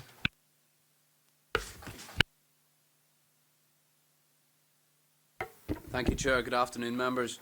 This item has been brought to committee as a result of a standard call-in request for all sui generis HMO applications. The application site relates to number 333 London Road, located close to its intersection with Magdalen Road in the Hillsea Ward. The proposal is for a change of use from a Class C4 HMO to a 7-person sui generis HMO. As the property can already be lawfully used as a C4 HMO for up to 6 people, it is considered the proposed change would not introduce a new HMO to the area or result in an imbalance of uses. This slide shows how the property would be laid out over 3 floors. The applicant has proposed to provide an additional bedroom at 2nd floor level, marked where the study is. The property would have a total of 7 bedrooms, 6 of which would have an ensuite, whilst an additional shower room would be provided at 2nd floor. Further to this, there is a shared WC provided at ground floor level as well. The above images show the front and rear elevations of the application site. Existing rubbish and recycling bins would be retained in the front courtyard, whilst there is the opportunity to provide secure weatherproof cycle storage to the rear as well. The above images show the existing internal layout of the property. The private sector housing department have indicated that the provisional layout of the property would be capable of receiving a licence, subject to the provision of a range of cooking, storage and sanitary facilities. And in light of this consultation and for the scheme's policy compliance, the recommendation is for conditional permission. Thank you. Okay, thank you very much. Mr. Broyd, you have 6 minutes. Thank you once again, Chair, members. This very much the same as the other applications again. I'm project managing and overseeing the works from start to finish. Again, all the necessary fire safety going into the property. And in relation to the garden, you would have noticed, if the officer could go to the picture of the back of the house, you'll be able to see to the left-hand side that there is an extension ground floor rear to the neighbouring property. We're not seeking to enter anything like extending to that level. It is not necessary. The house is big enough. And it would only run into, objections quite rightly with neighbouring properties, as was the one previous at Stubbington Avenue, over-design, overbuilt. The small door looking that you see to the left-hand side there was originally the outside coal room and outside toilet. That is going to be turned into a washroom, independent from the house, housing 3 washing machines, storage cupboards, and the lean-to that you see there is constructed by way of having a drying area out there for summer months also. Each of the rooms will be having en suites, as was previously mentioned by the officer, and each of the en suites is going to have additional items put in there by way of illuminated taps, all the things, the jazzy things that real professional people love to see. For Mr. Vernon Jackson, the garden is also being developed halfway. The bottom area is going to be grassed and lawned for drainage. So, as I said, in relation to the kitchen, the same design, magnet kitchen, soft-stopped cupboards and drawers to give you that feel of look and comfort, LED kickboard lighting, the double sink, double ovens, double hobs and hoods, and as you could see from the measurements supplied, it is such a big house. It has been designed for professional people, and I have previously asked, and I understand I cannot get it into the permission that it will be only for professionals, but that is purely what this is geared up for, and I really hope and seek your approval with this application. Thank you very much. Okay, thank you, Mr. Broyd. First, I had Councillor Hastings indicated. Thank you, Chair. My main question here actually is, this is obviously very similar to the previous and very similar to the next. We seem to be having a run, and the officer did state that this is a sort of regular call-in for HMO sui generis. My question is why Where did that come from, and does it still stand? Whoever requested that, does it still stand? Is it really necessary? Thank you, Chair. I mean, that was a request of the committee previously because of the sheer number that were going through. There was a concern over some of the sizes of rooms and things. So almost as a stop valve, the committee asked for all of the applications just to come before us so that determination could be made. That's why I ask, does this still stand? Because we've moved on, I feel, and we've got a bit of progress with applicants doing a better job now with a lot of these, and officers can work that out, for us, it seems to me. Arguably, with the new HMO policy being worked on and coming to completion relatively soon, I would probably be minded to keep them coming here until we have that new policy, and then if the committee is happy with that new policy and the delegated powers to officers on criteria that we're happy with, I think that would probably be the point to look at trying to reduce the workload for the committee. Okay, thank you, Chair. Councillor Vernon-Jackson. I'd agree, but I think if we did one or two meetings after, if a decision is made, etc., just to see it bedding in, that would be sensible. Can I go back to the question I asked last time? And it was the same words used by the planning officer in terms of cycle storage, that it was capable of. I thought our policy was that people had to have cycle storage, and I don't see it as a condition. As part of granting planning permission for the C3 to C4 use, we would have required 4 secure weatherproof bicycle spaces. Obviously, the property is in the midst of being reconstructed and redeveloped, so they're not there currently, but that condition would still stand. So is it 4 or 7? So there would be 4 bicycle spaces provided under that condition, and then I would assume it would be up to the applicant to provide additional spaces. Okay, you're saying that it's 4 that we can insist on and 3 that we hope. Can we not say it's 7 because that's the number of bedrooms, unless you're going to expect people to ride tandems? But you may be a wonderful developer, a brilliant landlord, a stupendous person to work with, but we have to make sure that we get the planning decisions and right for people who may be less brilliant and wonderful than yourself.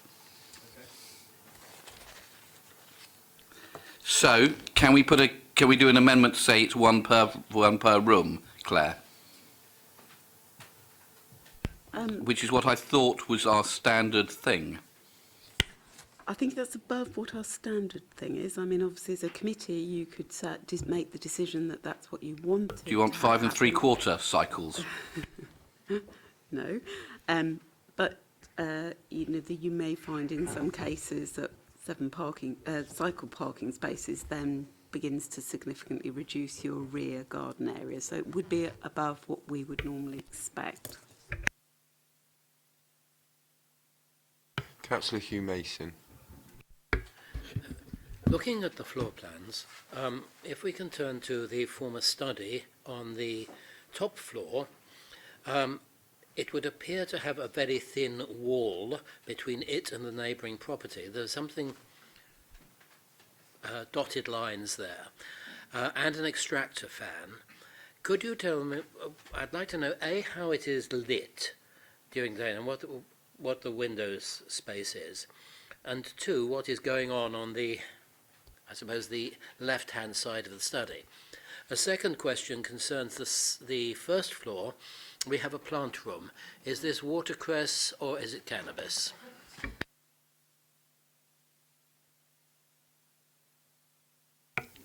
Is it okay for the applicant to clarify? Initially, that was the original location for the boiler was actually in that room. The boiler has now warranted a new location down on the ground floor. So what was described for the drawing purposes being the plant room is now part of that dwelling to the upstairs rear. So the door instead to the rear bedroom there is been brought right back to where the stairwell is. So the plant room is now becoming the ensuite. The wall that divided it is no longer there, given a very substantial room to the rear.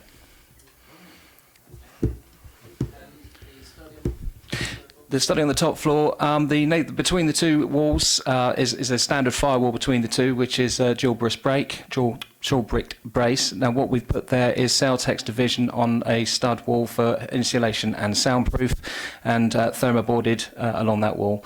As far as the window is concerned, it is a standard mandatory opening size with a double glaze A-rated window. Councillor Pitt. Two questions, one for Claire and one for clarification from the applicant, if that's okay.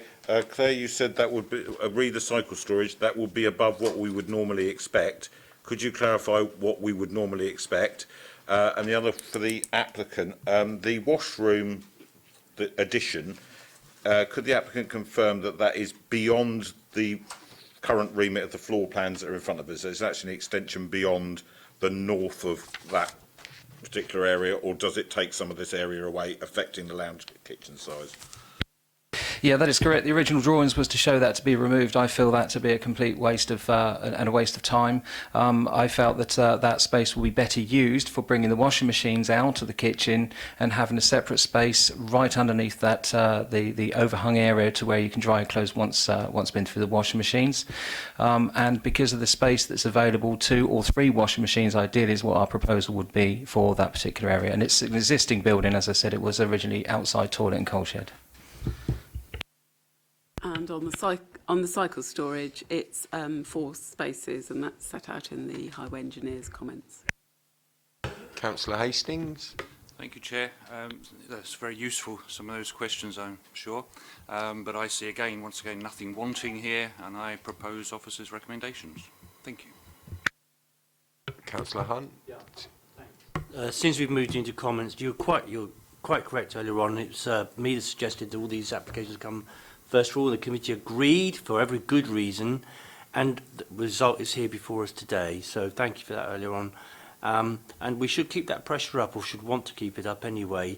New area agents, since we're into comment, so I'll second it, okay, for this application. There we are, we've moved on. And you're clearly identified the fact that an awful lot of HMOs now are up against it in a competitive market, and it's these higher standards, better offers that are going to get the rents and the business. So it does mean that we've still got to be very mindful of those HMOs that are lagging behind, and standards might well even drop as the income drops. So we need to be very alert as councillors and a committee and officers about those ones in particular that might become very cheap to get busy. So I'm very happy to second this, and congratulations, Chris, and pass my regards to the boss and his wife. Well, I beg your pardon. It's sold on to you now. No. That's David and Selena. Yeah, that's right. Yeah, good to see this. It's good to see this. Okay, Councillor Pitt.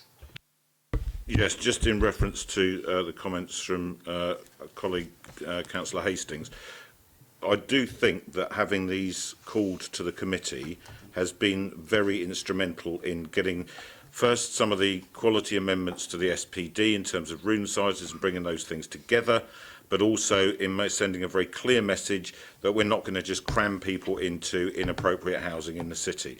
So even after the SPD is changed, whilst we still do not have licensing in the north of the city, and having spoken to Bruce Lomax, he's looking at that as part of the review for next year. I would think that we still need to keep a very close eye. We've got private sector licensing in the south, which gives us that additional scrutiny, and if in the meantime it's this committee that's providing that additional scrutiny, I think that's invaluable to residents. Yeah, absolutely. I mean, I would say there are 2 positives out of the decision of the committee to bring them here. And like I say, this particular application is an example of that. It's the standard that is now coming through. But also, it will hopefully start to give residents a little bit more confidence about having HMOs in their neighbourhood, and also allow the enforcement teams to actually focus on the ones perhaps you're referring to, Councillor Hunt, where standards are already fairly low and may drop, so that we can actually put the resources and target them better to bring everybody up to standard. Okay, So we've got one proposal in front of us, and that is for conditional permission as laid out in the officer's report. All of those in favour, please show. And that is unanimous. That has been given conditional permission. Thank you very much. Item number 9, Pitcroft Road, is already subject to an appeal, and therefore we will not be considering that today. Because Ross Campbell isn't here, I'm going to move on to 30 Hudson Road. Chair, that's the one I need to summon Councillor Wood for. So Okay. if we could defer that by one item, then I'll let him know now. We'll do Powers Court Road then. It's just that I know that Mr Willoughby was sitting now. I was going to try and bring it forward slightly earlier, but we will do 19 Powers Court Road now then.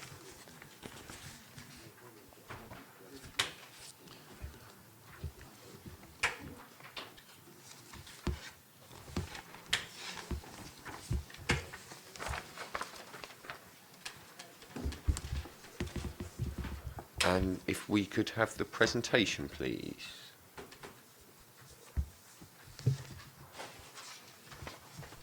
Thank you, Chair. Good afternoon, members. This item has been brought to committee again as a result of a standard call-in request for all sui generis HMO applications. The application site relates to number 19 Powers Court Road, as shown on the map above, located just to the east of Kingston Road in the Nelson Ward. The proposal is for a change of use from a Class C3 residential dwelling to an 8-person sui generis HMO. The above images show the front and rear elevations of the property. It is set back from the highway by a small forecourt with a larger garden to the rear. It should be noted that any external alterations are being completed under permitted development rights. The proposal would allow for the occupation of the property by up to 8 people. The red circle indicated here shows the properties that were evaluated in the HMO count. Based on the information detailed in the committee report, of the 75 properties within a 50-metre radius of the application site, there were considered to be no lawful HMOs. Therefore, if the application is granted, the percentage of HMOs in the area would rise to 1.33%, which is considerably below the 10% threshold. This slide shows how the property would be laid out over 3 floors. Apologies, the display is fairly poor there. The applicant has proposed to convert an existing basement and lounge, an existing basement to provide a kitchen and lounge, and a total of 8 bedrooms would be provided across 3 floors, 6 of which would have an ensuite, whilst bedroom 4 and bedroom 7 would share a shower room. These images show the existing internal layout, including the basement. The private sector housing department have indicated the provisional layout of the property would be capable of receiving a licence, subject to the provision of a range of cooking, storage and sanitary facilities. And in light of this consultation and the scheme's policy compliance, the recommendation is for conditional permission. Thank you. Okay, thank you very much. Councillor Vernon Jackson. Thank you. Can you talk to us about, and looking at that, okay, no, can you go back to exactly where you were before you put, so that dungeon is going to be the kitchen and living room, and the natural light that might filter down as semi-indirect shade is through a coal scuttle. Is that acceptable? The private sector housing team had raised initial concerns regarding light and ventilation. The applicant was able to submit additional details that satisfied those concerns, including, if I can just find it here, it's including the provision of a high range of lighting to a certain lux level that the licensing department have set out. Also, the applicant has indicated that this area would be semi-cleared to provide additional natural light, but that's the level of the detail that I have. So, sorry, but how? If you take that bit away, that's at the back of it towards the stairwell, isn't it? So that's the front. The front door of the property is just there. So what's on the other side of that? So this is the rear of the basement. This is the front of the basement. So where? Well, so if they're going to get rid of that, how big a window are they putting in there? as far as I understand, the opening would remain the same, only they would try and increase the provision of natural light through. What opening? This is an opening, believe it or not. It is a small sort of bay window structure. It's hard to tell from the photographs, but it is an opening. Yes. Well, not from what the officer says. So the window, the bay extends down into the basement level, and there is a very small opening.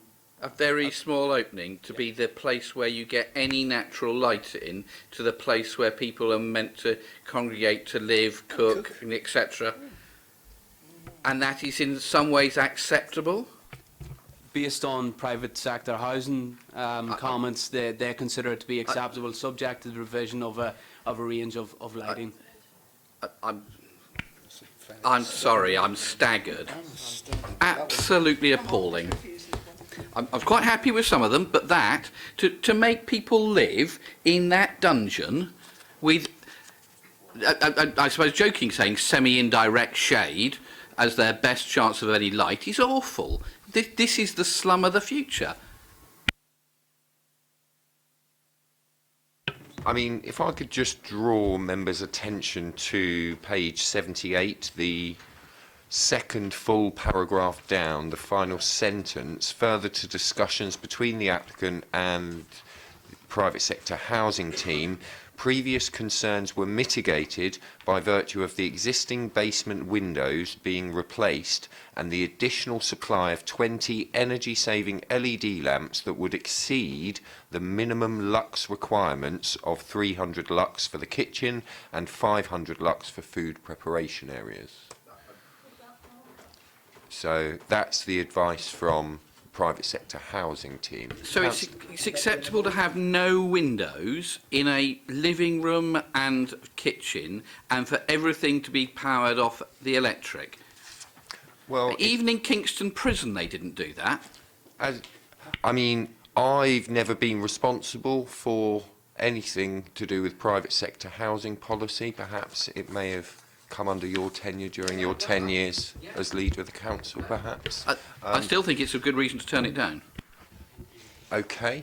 Councillor Jonas.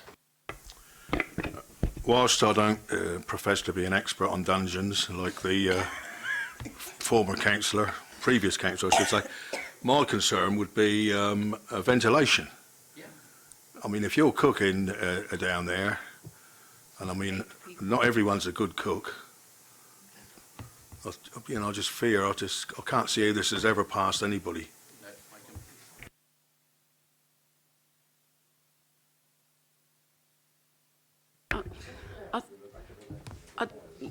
I think the difficulty that we have with this is there are lots of properties throughout the city that do use their basements for living accommodation, and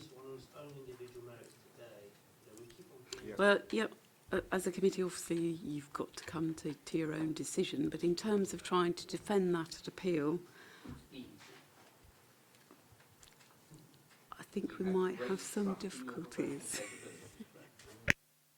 But we also have to have trust in the policies under which we have to determine applications, and we do have pretty specific comments from the private sector housing team. So to sort of go against our own policy actually would put us in a very precarious situation. Whether we feel the policy is right or wrong, that is something to be addressed at a different place, in a similar way to HMO applications. Because we were unsatisfied with some of the standards that were going through, we did ensure that that policy was looked at, and potentially that is exactly what will need to be done going forward. However, we always have to assess each application on the policies that are in force at the time it comes forward. Councillor Hugh Mason. Going back to the plans which we have in front of us, I too am very concerned about this basement. Am I correct in the fact, in seeing the window, which will be produced, presumably, actually lies underneath the bay of the ground floor, and that there is only one extractor fan for the kitchen which has no window or natural light. As far as I'm aware, there are two existing windows in the basement, although they're pretty clogged up here and here. Further to discussions after private sector housing had raised the initial concerns about extraction, details were agreed between the applicant and private sector housing that a suitable level would be provided, and therefore the comments reflected in the report were then positive as opposed to negative. And also, again, because of the nature of how it will operate, it will still be subject to licensing approval as well, which will go into the amenities in a lot more detail. So, you know, if the internal changes don't live up to this policy that we already have, then they would not be granted a licence to operate as an HMO sui generis. Any other comments or questions? Councillor Jonas. Yeah, on the comment, fire safety. I'm a bit concerned that the only access is the one door. There's no way that anybody could smash a window, I take it, and get anybody in or out. I'm just very concerned about the whole thing.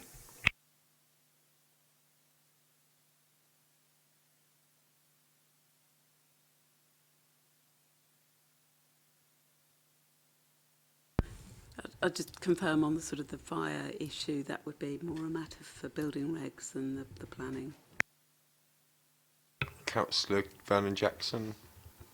Thank you, Chairman. I've been happy to support previous applications where there were HMOs where I thought they were, and they're not brilliant, but they were well designed and they've thought stuff through. I think this one is unacceptable, and I propose refusal. If we need to have a discussion in terms of policy, can I suggest we invite Cabinet Member for Pred to be here at our next meeting to have that discussion before we go through the applications, to see where we can go with it. But I just think the lack of amenity for people using that basement as their living area is so poor in terms of light, no light, that I think that gives us reasons to turn it down. And I think I would also be worried where the kitchen is located. Kitchen area is the place where you're most likely to have a fire. It's effectively under the stairs, your only means of escape, and you have to go through the kitchen to get to the stairs to get out. And you can't get through the window at the front, so I think it is unsafe. I know maybe that's for building regs, but I think that gives us... Or if I could just ask members to focus on planning issues, because that is why this council has suffered quite significant financial loss, because in previous guises this committee has refused applications that have been within our current policies. Because it is unreasonable to refuse an application somebody has spent time on, adhered to what we've told them are our standards, and then we still say no, and that's why we keep losing appeals. And that's why I was happy to support the previous applications, even though I didn't like them. This one I just think is beyond the pale. So I think in terms of the amenity for the people living in it, the lack of natural light is a reason to turn it down.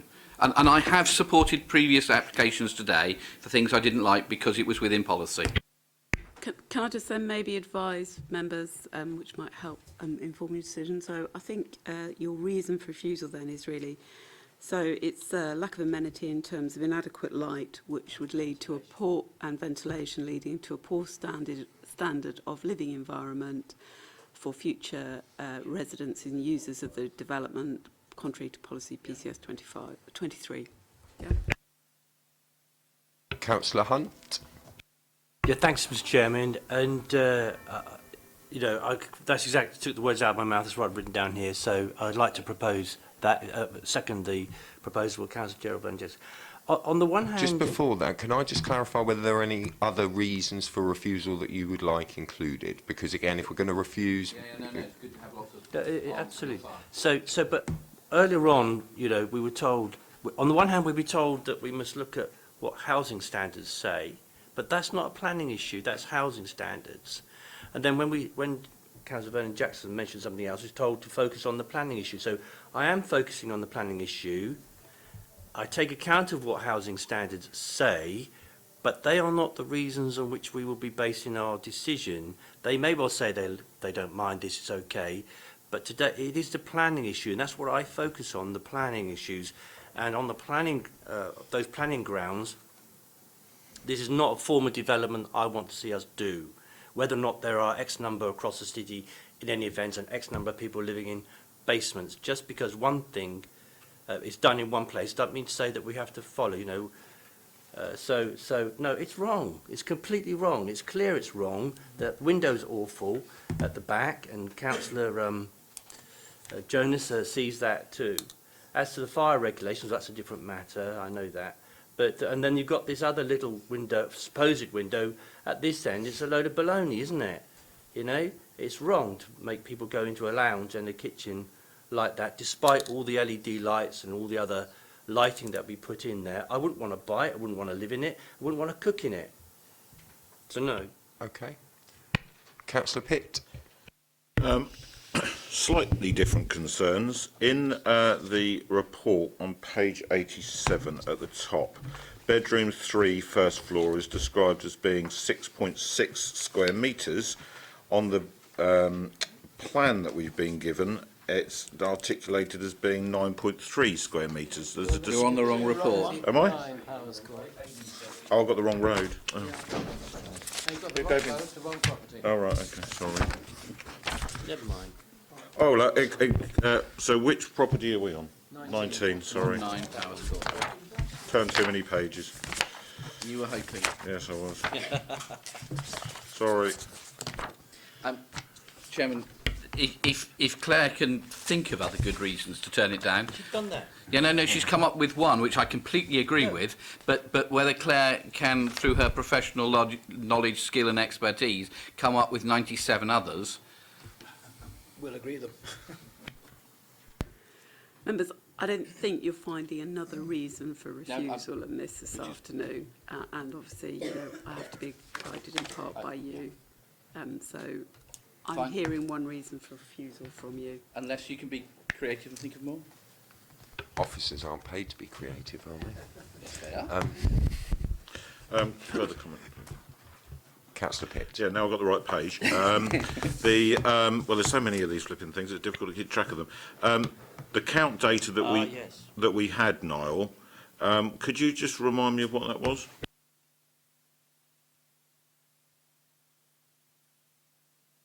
$75 properties, no lawful HMOs. If this HMO was to be granted permission, it would be 1.33%. I've got real concerns about the accuracy of that data. I was actually in that road delivering less than a week ago, and I would be flabbergasted if that data was accurate. One of the things that exists along that stretch of road, and it's actually not unique to Powers Court in that area, is that there are a number of properties which are showing on the database as being a single dwelling. And when you look through the initial front door, they are subdivided by other doors with Yale locks on them. Well, they are clearly subdivided properties. They're not shown as being subdivided properties on our data. So, and that's the tertiary walk along the road. The data count that we've got in the north of the city is clearly not accurate.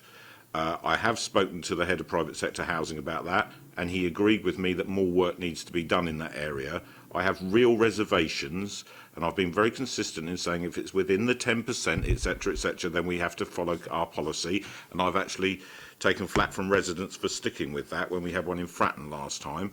Nevertheless, I have to have confidence that that data is accurate. We cannot protect mixed and balanced communities if the data doesn't stack up. So if there are current discrepancies between the register held by private sector housing and the register held by planning, we have to sort that out before we start doing things, which then residents turn around and say, there are HMOs on that road. And at the moment, all of the emphasis on providing the data is with the residents. They are told, if you have other HMOs in the road that you know about, you need to tell us so that we can investigate them. This is where the policy's falling apart, and I represent the south of the city. That doesn't mean I'm not as concerned about the north of the city beginning to inherit more and more of the problems that we have to live with every day in our ward because of some of the things that went wrong historically before the 10% rule came in. So I would like to flag that up, that whilst we have no other evidence in front of us to the contrary today, the fact that there are no other HMOs reported within a 50-metre radius of that property, I find absolutely extraordinary. Any further comments? Councillor Hastings. Thank you, Chair. Yeah, just to say that following my previous comments and that this, well, clearly on the previous applications, which were good applications, and I couldn't see a reason for them to be here, clearly there is a reason for this one to be here, and therefore it is worth calling in on a regular basis at this moment in time. I think this is an appalling application. The dungeon is all I can describe it as, with no, and I think we've got good reason to refuse, with no natural light and ventilation, and I think I will support that. Thank you. Okay, Councillor Pitt. Just a quick one, thank you, Chair. One of the things that I tried to be consistent on is that where the property is removing existing living spaces to create extra bedrooms, that's a different situation to where extra bedrooms are either being created in extensions or in roof loft conversions, etc. Here, we don't know what the pre-existing ground floor plan was, but it looks very much as though 1 to 2 living rooms on ground floor level with good natural light, safe access, etc. are being removed to be replaced by something that is of a lower standard than it previously had, and that's why I would support refusal. We are allowing the deterioration of a living standard in this property if we grant this proposal. So it's not that it might not all stack up within the strict letter of the rules, but if we're going to be consistent and say we want good standard of living, the cram 'em in mentality of saying we'll dig out a basement in order to take 2 extra rooms that we can rent out. I think that's the message we've been pushing back on as a committee for the last 18 months, and that's why I'll vote against it. No, I have to say, now you've drawn my attention to it, it does appear that the original ground floor plan would have been either 1 reception room or 2 reception rooms with a kitchen at the back. Yeah, which, yes, you're quite right, we've taken quite a firm stance on previous applications at previous meetings on ones like that. Okay. So we have one proposal on the table, which is for refusal on the grounds of diminishing amenity or lack of amenity. Claire's written the full explanation out for me. All members in favour of refusal, please show. And that is unanimous. That application has been refused. Okay, so now we'll move on to 30 Hudson Road. And could I ask Mr. Willoughby to come to the front, and Catherine Webber. Yes.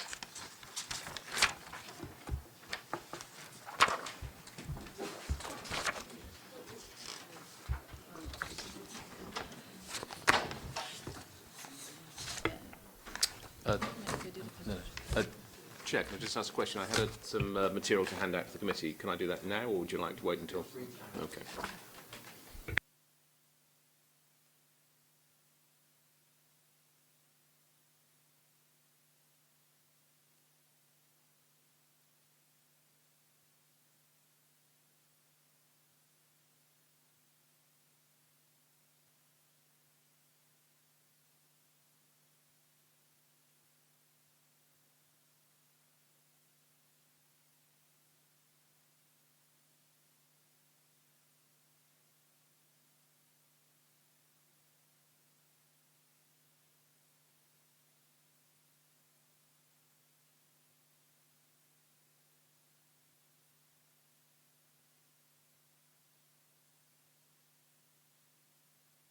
If I could just ask members, it doesn't look like there's sufficient copies for everybody, so either could you share or just allow members to... There were 10 copies there, Chair, Oh, so right. that should be about right.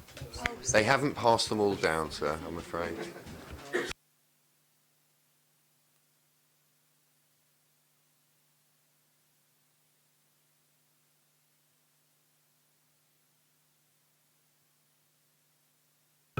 Okay, if members all have had a quick glance at that, if we could start the presentation, please. Oh, 1 second.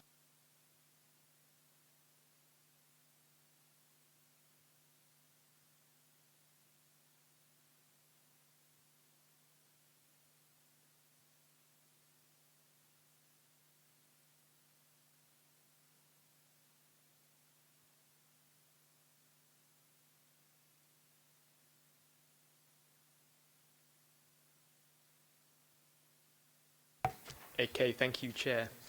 So the application relates to 30 Hudson Road, shown here in red as on the screen, in quite a sustainable, quite an accessible area of Southsea. And in this proposal, the applicant seeks permission to change the use of the property from a C3 or C4 dwelling to a 8-person, 8-bedroom sui generis HMO. On the next screen, we have the floor plans for the property, and on page 82 you can see the breakdown of the floor areas in relation to this to the size of these rooms. Now, initially, private sector housing raised some concerns in relation to this application, and that is outlined in your committee report. However, earlier this week or last week, an initial licence was granted for the property, subject, in essence, it's got 2 weeks for the applicant to consider any conditions that private sector housing have imposed, but in essence a licence is sort of going to be forthcoming. So over the next couple of slides we can just see an indicative example of what the bedrooms look like, sort of their space and the access to light. And then on this screen we have the newly fitted kitchen on the left hand side, and again an indicative example on the right of what the bathrooms look like in the property. In terms of parking, the property doesn't benefit from any parking. But it is within a highly sustainable and a highly accessible area. Also to note is that the parking standards SPD doesn't require additional parking for cycle spaces, and they were required for the previous application. Although it's not quite relevant to the determination of this one, just to give you on screen, sort of preload you, it is in an area with high percentages of HMOs, and the current percentage is about 65%. So because this is increasing the population, it is recommended that we get the bird tax, the Solent Special Protection Areas payment, and subject to securing that money and contribution, it is recommended that the application be granted conditional permission.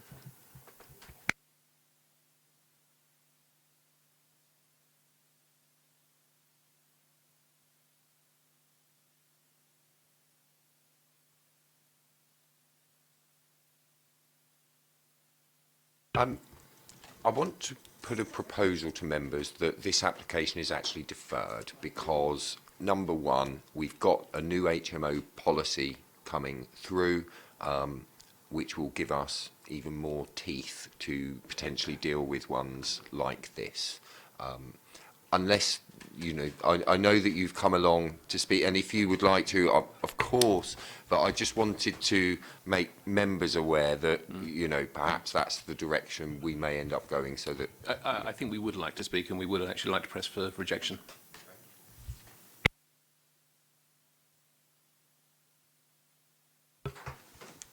If you could just finish or is the presentation finished? Yeah, sorry, I forgot to say I'll finish. I thought you had. I didn't think I'd interrupted. I do apologise. Okay. Mr. Willoughby, did you want to speak first, or Ms. Weber? Yeah. Firstly, thank you, Chair and the committee, for the opportunity to speak again today on behalf of the East St Thomas Residents Forum. It is with great frustration that members of the East St Thomas Residents Forum find that they have to continually highlight the true impact of the over-densification and intensification of the area due to the increase of HMO sui generis properties. At this committee meeting in September of last year, 2016, it was resolved that the HMO supplementary planning document be reviewed and, following consultation, a report taken to the PRED portfolio for consideration.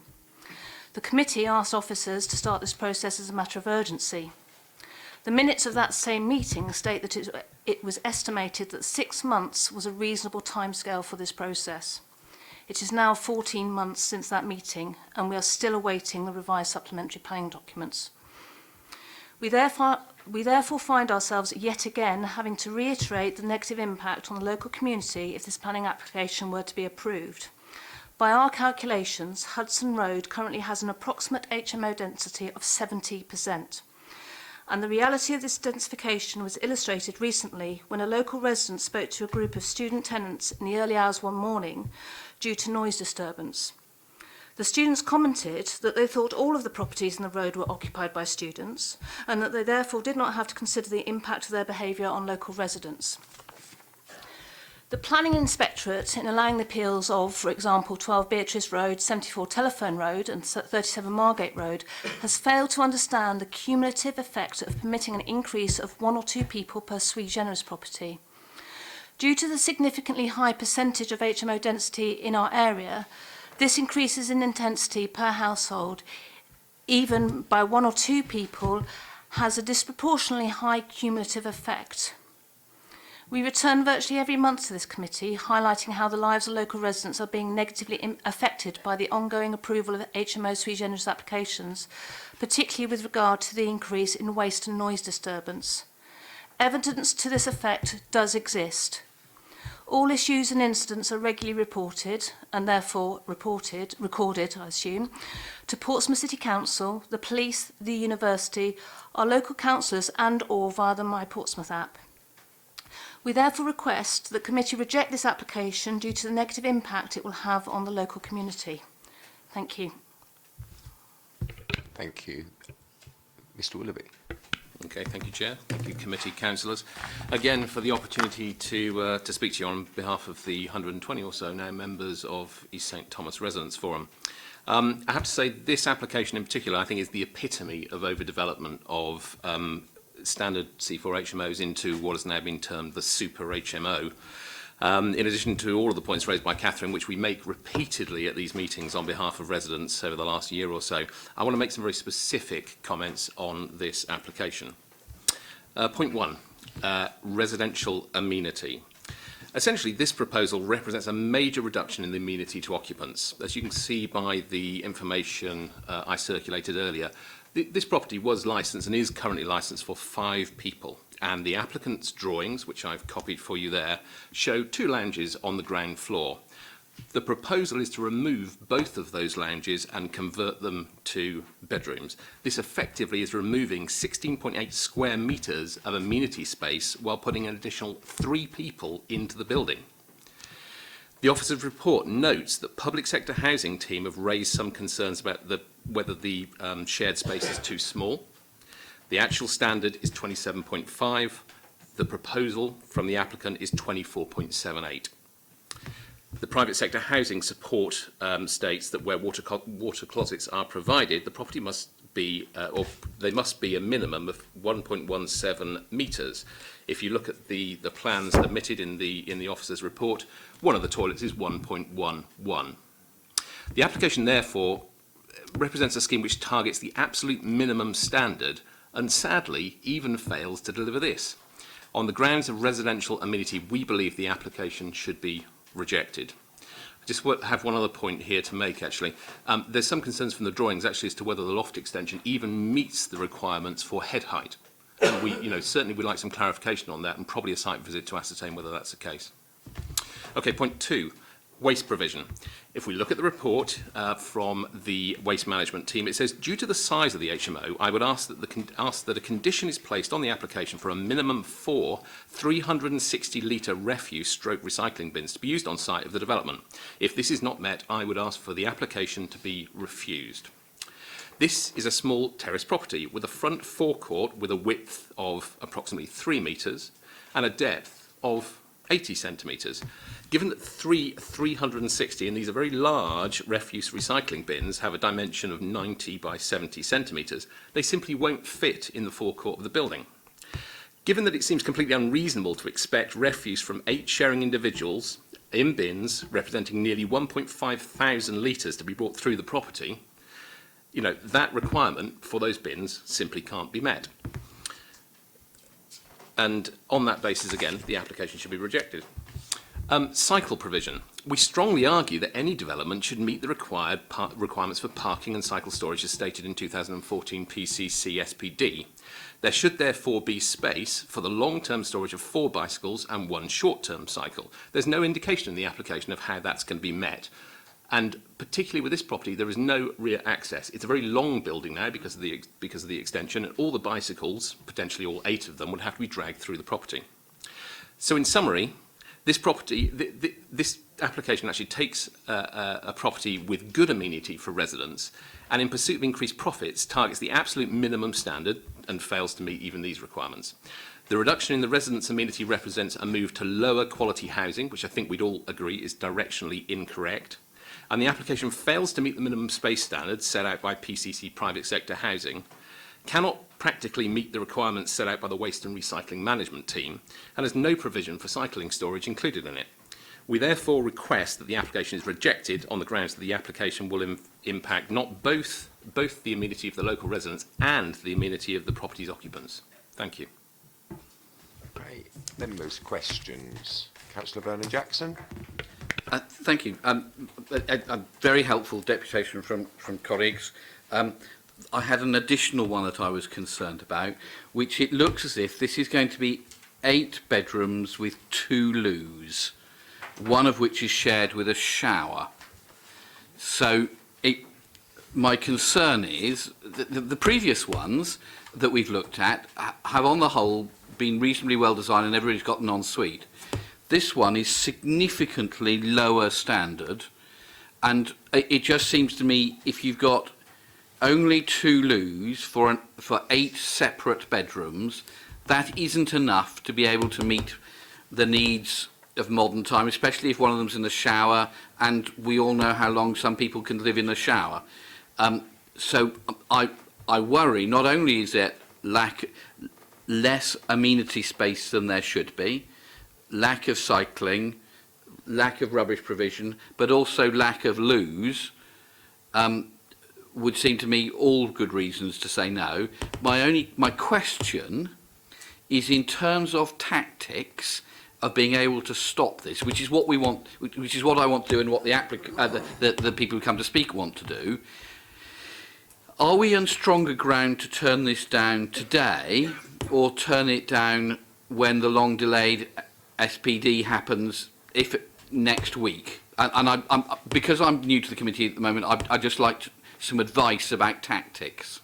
I mean, my view, addressing each of the points that you've raised, is the one that I think would provide us with the best chance of not being overruled by the planning inspector is on the size of the communal areas and the lack of amenity, because it is clear it does not meet the minimum standards.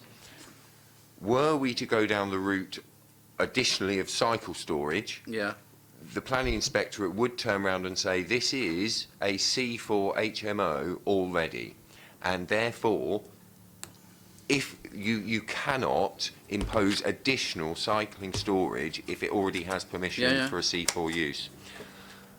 Regarding the waste issue, because that's covered by one of the conditions, it is a simple fact that if they aren't able to do it, they would not be able to operate. So if they went ahead with all the works and before they even started operating as an HMO and getting their new licence, if that provision out the front was not there, because it says specifically in the condition that it has to be in the forecourt, and if it can't be done, then they won't be able to do it, and therefore they wouldn't be able to use it.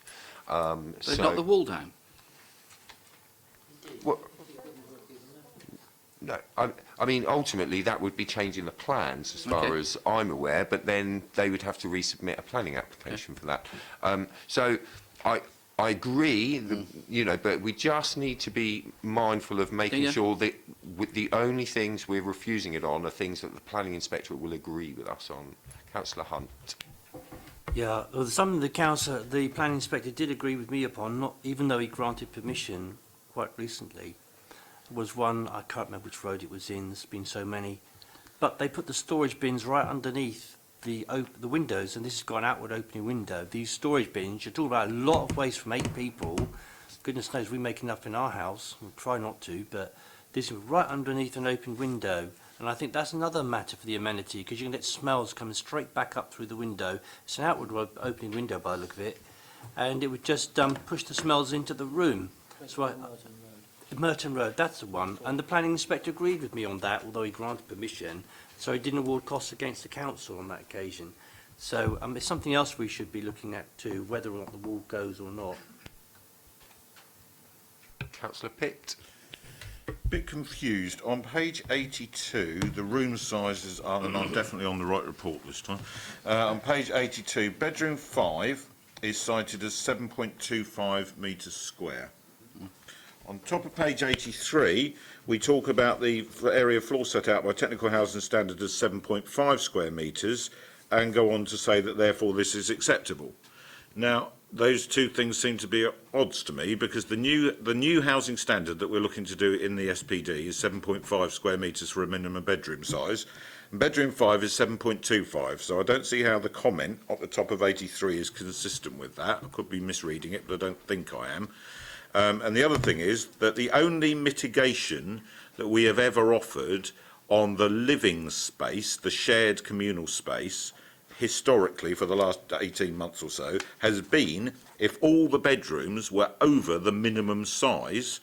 Given that the living accommodation is under the minimum, and that bedroom, by our own SPD amendment, which is now days away, is under the minimum standard we're going to be enforcing, I think that both of those combined are good reasons to either refuse or defer.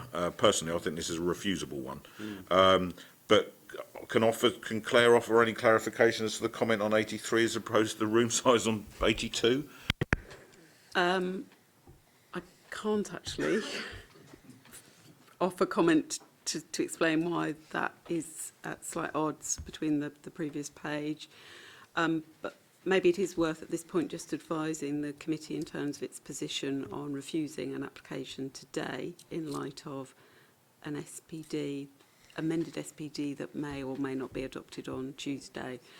As a committee, you should be making a decision based on whatever policy is in place the day you make the decision, and obviously that revised SPD isn't an adopted SPD. So you may well make a different decision on this application on Wednesday from the decision that you'd make today.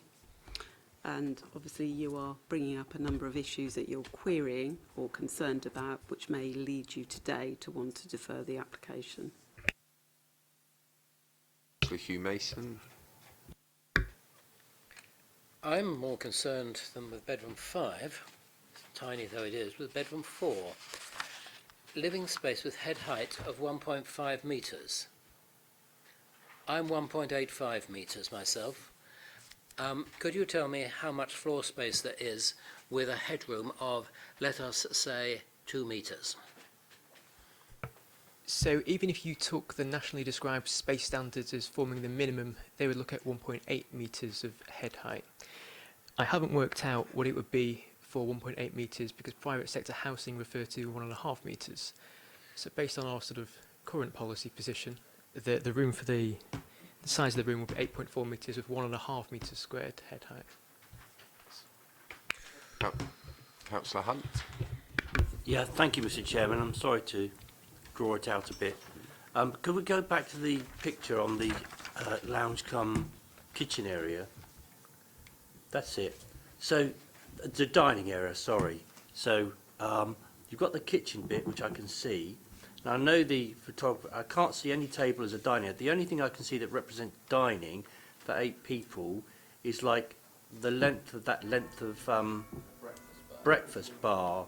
So, they won't be sitting down in a communal area having meals, will they, living as a family or whatnot. And the other thing too, if I can just point out, on the plans I've got in front of me at least, there's a sort of a bay thing there, but that seems to be covered by cupboards now, unless the cupboards are on the outside wall.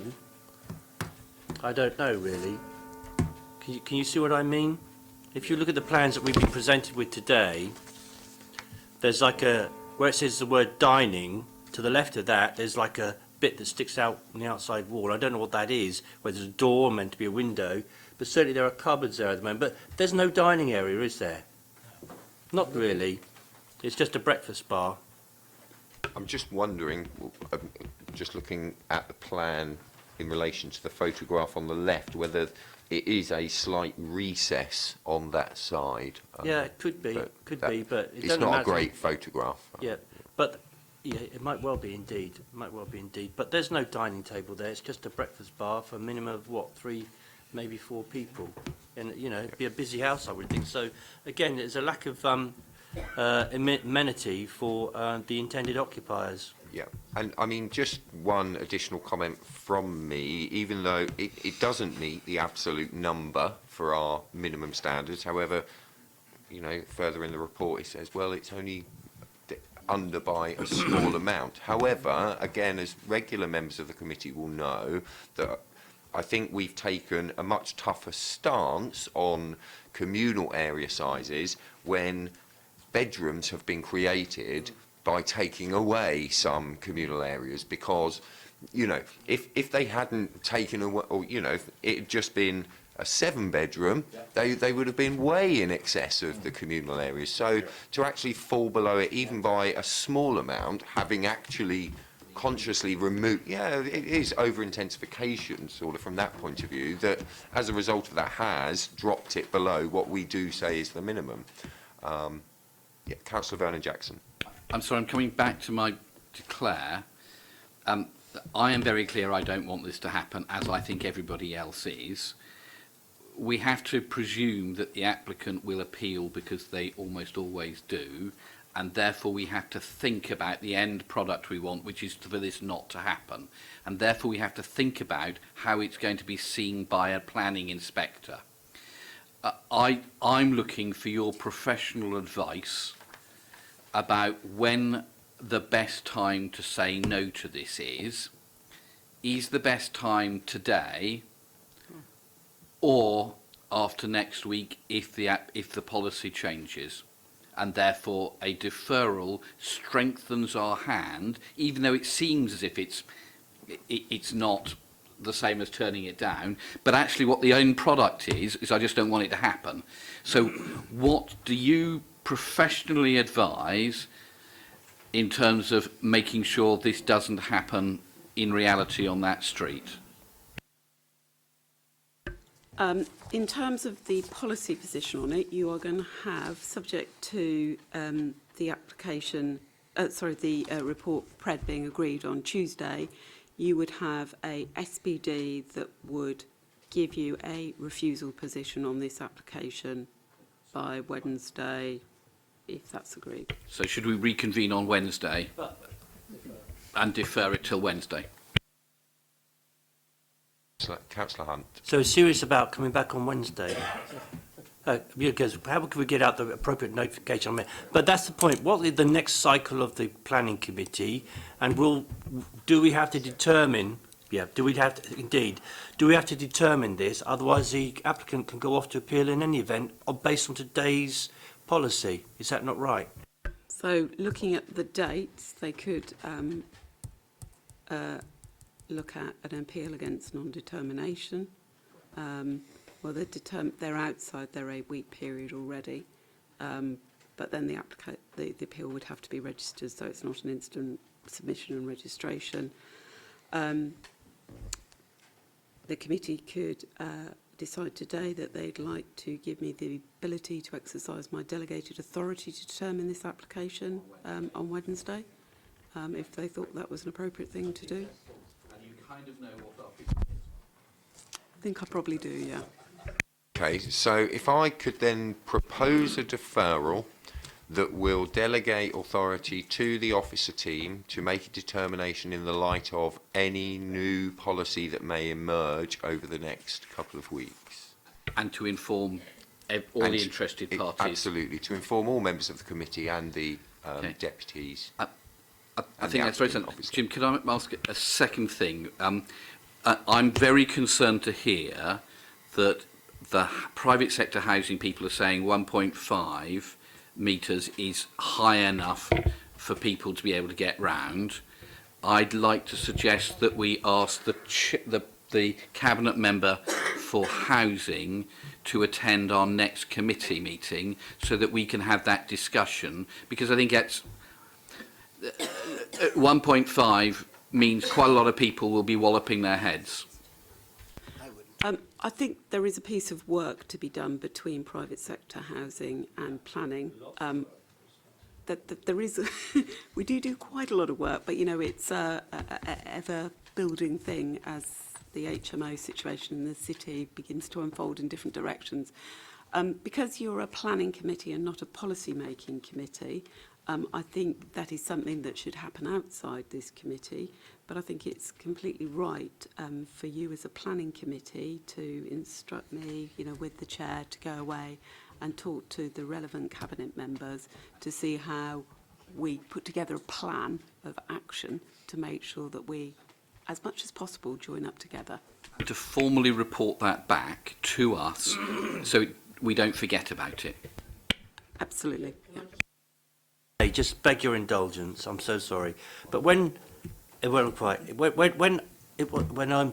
come here, he came for 2 cycles of committee, and that was enormously helpful until he went, of course. But it was very good to have him here, and I think he learned a lot. So that's something for you to consider, Mr. Chairman. Okay. Yeah, I certainly will. Does anybody, Councillor New, sorry. Can I just point out that the Cabinet Member for Housing is also a member of our panel? Yeah. So, yeah. No, she's not here, but she would have been if she could have been. So to invite her along would be a bit, because she'd be here anyway. Like I say, I put a proposal forward. Do I have a second of that proposal? Thank you, Councillor Vernon Jackson. Any other proposals? No. So we have one for a deferral and delegated powers to the officers to determine in the light of any new policy that may emerge and be approved. I'm sure we will all be looking for their decision on this one. All those in favour of that proposal, please show. And that is unanimous. Thank you very much. That has been deferred. Chair, and can I just make, sorry, can yes. I just make one comment? I think deferral's fine. I think there would be a bitter level of disappointment and a feeling of distinct betrayal if circumstances came about where the action that we've discussed was not taken. Yeah. I think we're all unanimous on that view as well. Okay, yeah.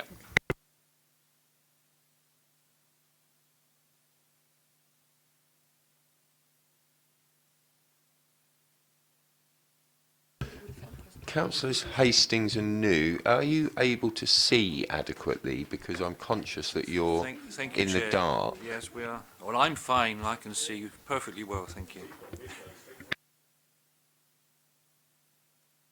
I'd really rather not think about that.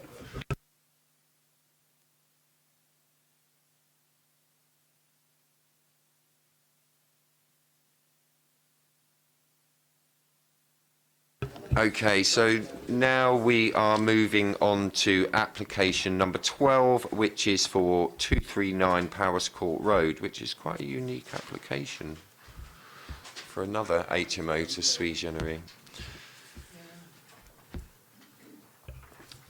Okay, if we could have the presentation, please. Thank you.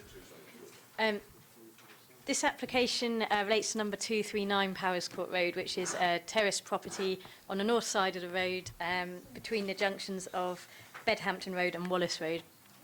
This property was actually granted permission to be a C4 HMO at appeal earlier this year in July 2017. So this application is to turn it from a 6-bedroom C4 HMO to a 7-bedroom sui generis HMO, and what I've circled there for you is what was previously a lounge has been converted into a bedroom. In terms of the rest of the layout of the property, it is exactly as was approved at appeal. So the difference being that the lounge has now gone to bedroom, which is bedroom 3 that you can see there. And I provided a schedule of the floor sizes and room sizes, in the handout that's just been passed around. I've got some photographs of this property. This is the kitchen lounge area, and as it is at the moment, and a view out into the garden. There was some works going on at the time I visited. And this is some images of the bedrooms. It has been done out to a high standard, this one, and I think you can see that from the photographs. And in terms of the bathrooms, all of the bedrooms, with the exception of bedroom 3, has ensuite facilities, and there's a communal bathroom on the first floor. Just in terms of the HMO count, this is obviously quite a lot further along Powers Court Road than the previous one we looked at number 19. Similarly to that one, our database shows no other HMOs with the exception of this property. So this would amount to 1.33%. So the recommendation is to grant permission. Thank you. Okay, thank you for that. And now, sorry, I remember your first name, Nicholas. I can't remember your surname, sir.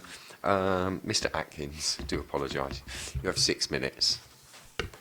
Good afternoon. I'm Nick Atkins, and I'm really focusing on investing to create high-quality shared accommodation in Portsmouth, focusing on helping young professionals and workers find attractive accommodation.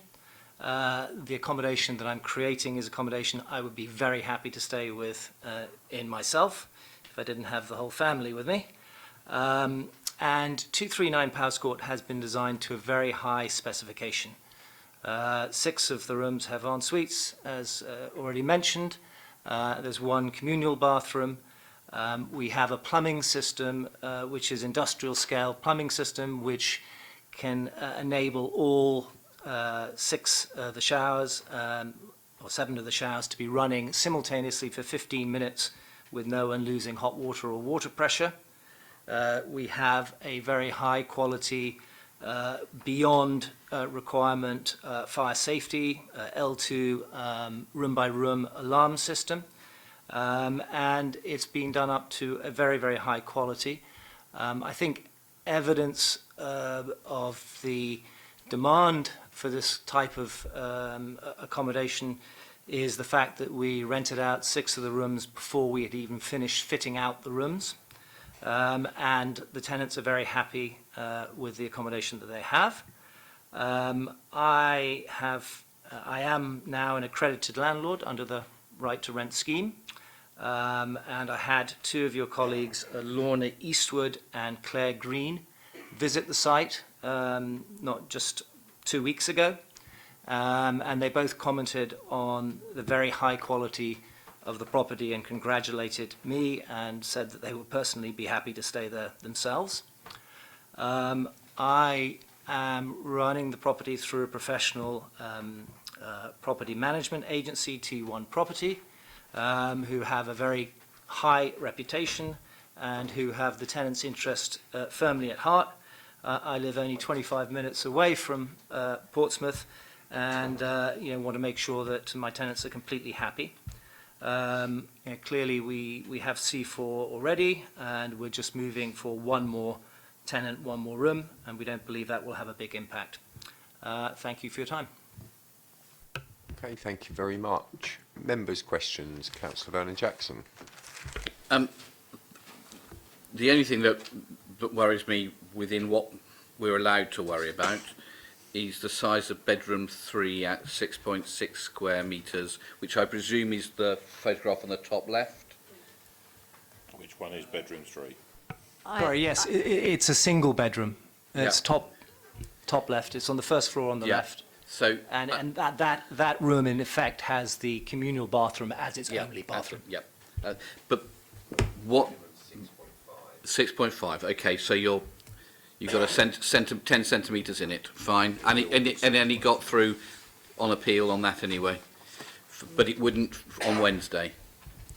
No, 7.5. Fine, but we're stuffed by the inspector as per normal.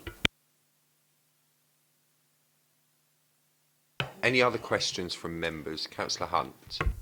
Could I ask the officers, apart from looking at the database, I mean, there is a lot of controversy. We're both well aware of it. We're all well aware of it, particularly on a group called Love Copner. They are absolutely certain that there are more HMOs in the area than are shown in the registers or the data, how can we be absolutely certain that there are no other HMOs in this vicinity? It does surprise me, you know, knowing the nature of the road and understanding it for a very long time, that there aren't any in this, other than this one in that area. For example, I mean, I know you don't look at council tax records because you're not allowed to, I believe, but what other ways do you look at all of these houses? Have you got the time to do it?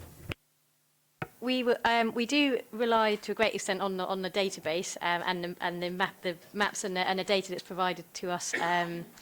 But if we have any queries about other properties, then we will do our own research, planning history checks. We sometimes go and actually visit the properties, look at them, you know, knock on the door if we need to. So we do investigate if someone is querying a property in the area.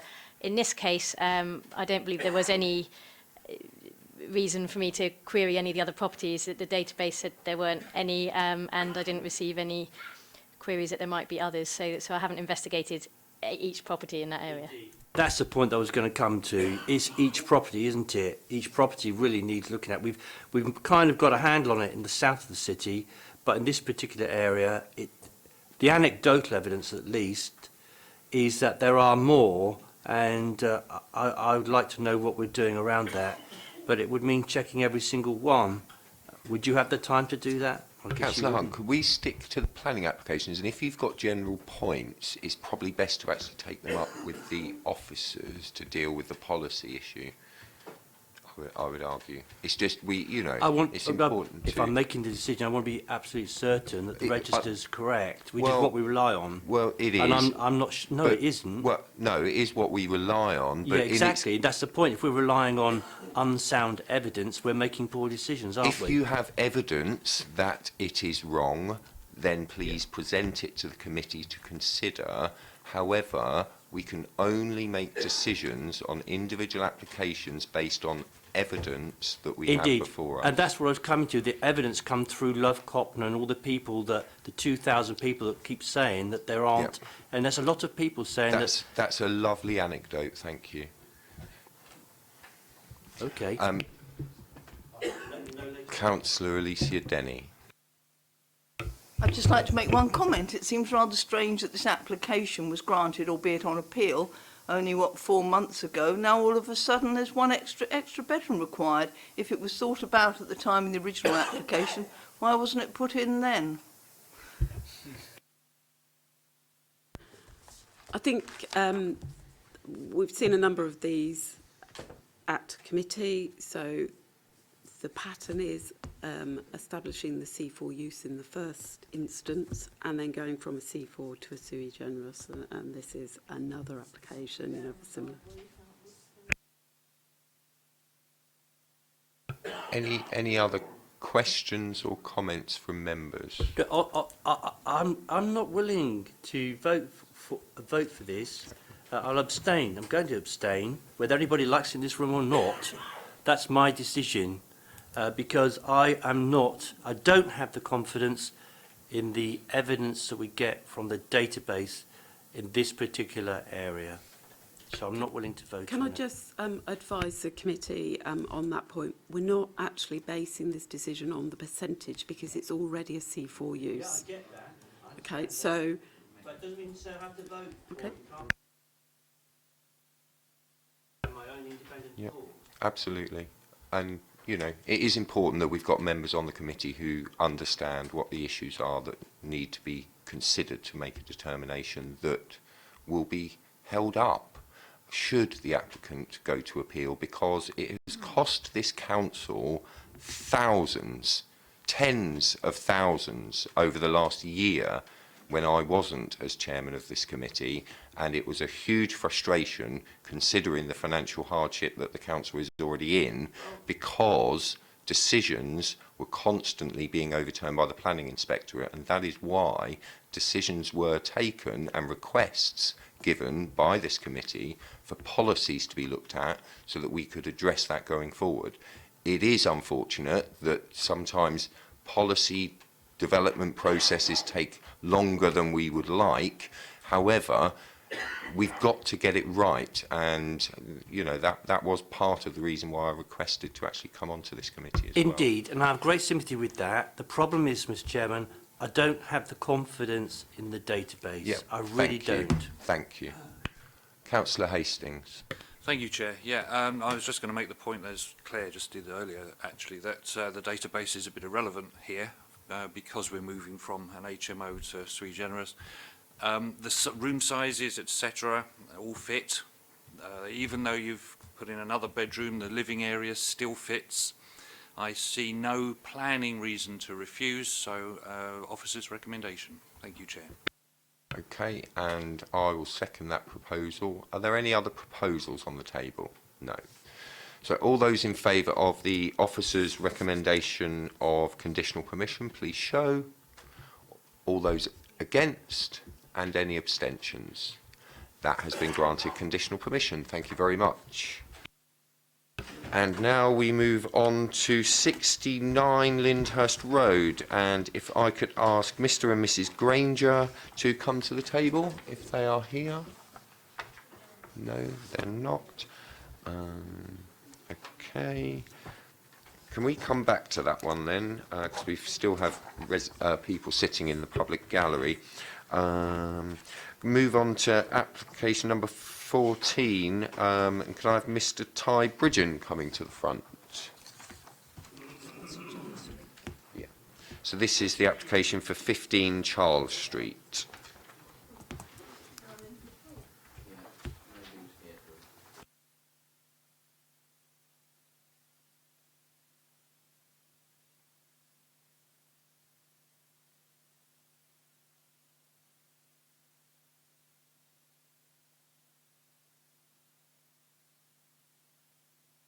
Chairman, as somebody's recently returned, can I say how useful it is to have these floor plans passed around? It didn't happen when I was last on the committee. I thought it was the applicants who were doing it, and I was terribly grateful to them, but I clearly see it isn't. And I think it's very useful and very helpful development, so thank you.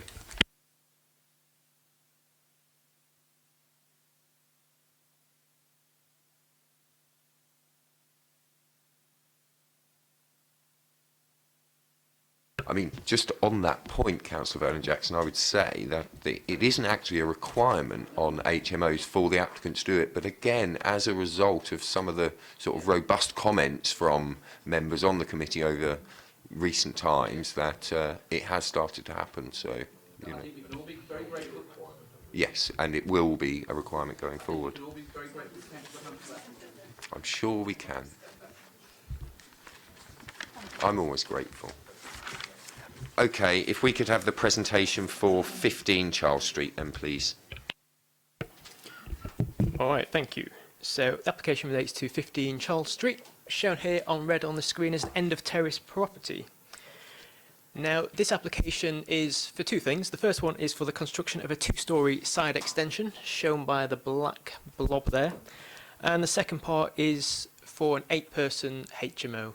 Now, the property is sort of a grandfathered rights for a HMO. We have evidence back to the 1st of November 2011 to prove its lawful use of as a Class C4 HMO. So the application seeks permission for the construction of a two-storey side extension and a change of use from a C4 to a sui gen HMO. Okay, so the two-storey side extension was granted 2 years ago in 2015 permission for this extension shown here. It was agreed back then that it was of an acceptable scale and design in relation to the existing property, and the reason that it's back and we're considering it again is because as things have gone out and it's been built, the floor plans have changed and the window design and roof lights on the front and rear have been added at a later date. So having regard to the earlier permission, and on the floor plan on the screen here you can see what it looks like sort of on street. So behind the application set over here we have a sports ground, and the distances on the bottom left hand corner, there's quite a significant distance to each of the residential properties surrounding. So it's considered that in design terms and on amenity terms the construction of a two-storey side extension is an acceptable addition to the property. Now the next part of the scheme relates to the change of use from a C4 HMO to a 8-person HMO. Again, the floor plans on screen and the sizes of each of these rooms are detailed for you on page 99 of your committee report. And over the next couple of slides, what I have for you is just an indicative example of what the finished specification of the property looks like. And you do have these pictures on your plans in front of you. So this is the finished communal area in terms of the living space to the rear and quite a large kitchen. And again, we just have an indication of 2 of the bedrooms, and particularly the ones in the roof. You can see how much usable floor space there is. And then finally, we just have an indicative example of one of the bathrooms for the property. This image may be slightly clearer again on the plans you have in front of you. To come slightly away from the merits of this proposal, if we were to consider the HMO count on the new SPD, if granted, it would rise to 3.92%, so well under, even in terms of the new SPD, for the HMO count. So based on the quality of the accommodation provided in the application, it's considered that, subject to securing the bird tax, the soil and special protection areas payment, that the application is acceptable and is recommended for conditional permission. Thank you. Okay, thank you very much for that. And Mr. Bridgen, you have 6 minutes. Good afternoon, everyone. I thought it would be useful to start with a bit of information about myself as a landlord. I've lived in Portsmouth for all my life, for 40 years. I'm a member of Portsmouth District Landlord Association. I have been for several years. I'm also a accredited landlord with Portsmouth City Council and have been for several years. I've always formed a good working relationship with Portsmouth City Council, and to date there's been no issues with working together.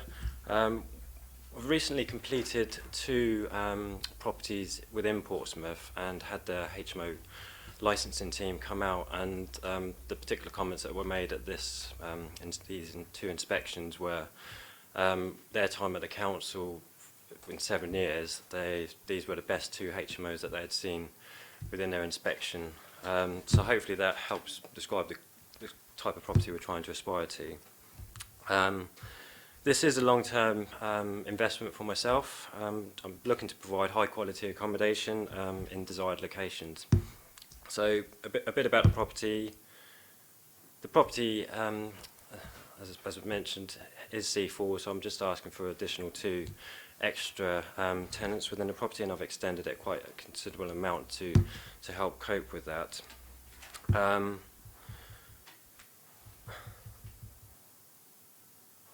I have done my research and see there is a good demand for high quality accommodation. I think, as has been mentioned, it's the poorer accommodation that's causing the issues with residents as well. And property has been designed with the tenant in mind, so we've exceeded the licensing requirements.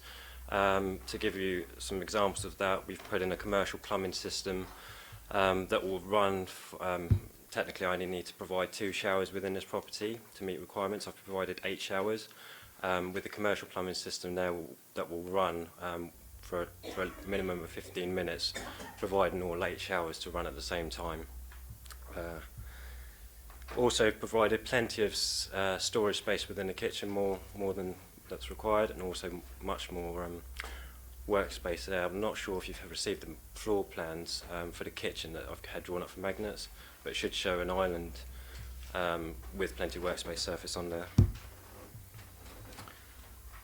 I've taken the comments on board about the shower rooms, and I've asked my build team to make sure that they meet the adequate size requirements. I've also carried out my further research and spoken to Donna Jones, who has also agreed that there is a lack of this type of accommodation for high standards that's lacking for professional tenants, which is my goal here. My experience as a landlord, I own 20 properties. From my own research that we've carried out for our properties, we've got 42% of them actually drive, and the rest are reliant on public transport and cycling. So to help with the cycling, we're providing secure bike storage for the tenants. Hopefully you find that useful. Thank you for your time. Thank you very much. Questions from members? Councillor Hugh Mason. We are looking at an extension which, with a different form, was approved. But we're looking at the plans which we have in front of us. A, can I be assured that the extension will be built to the same material so it will fit in well with the existing property? And secondly, it would appear that the ridge height of the roof is slightly lower than that of the existing property. I assume that that is not the case, but would like confirmation of that.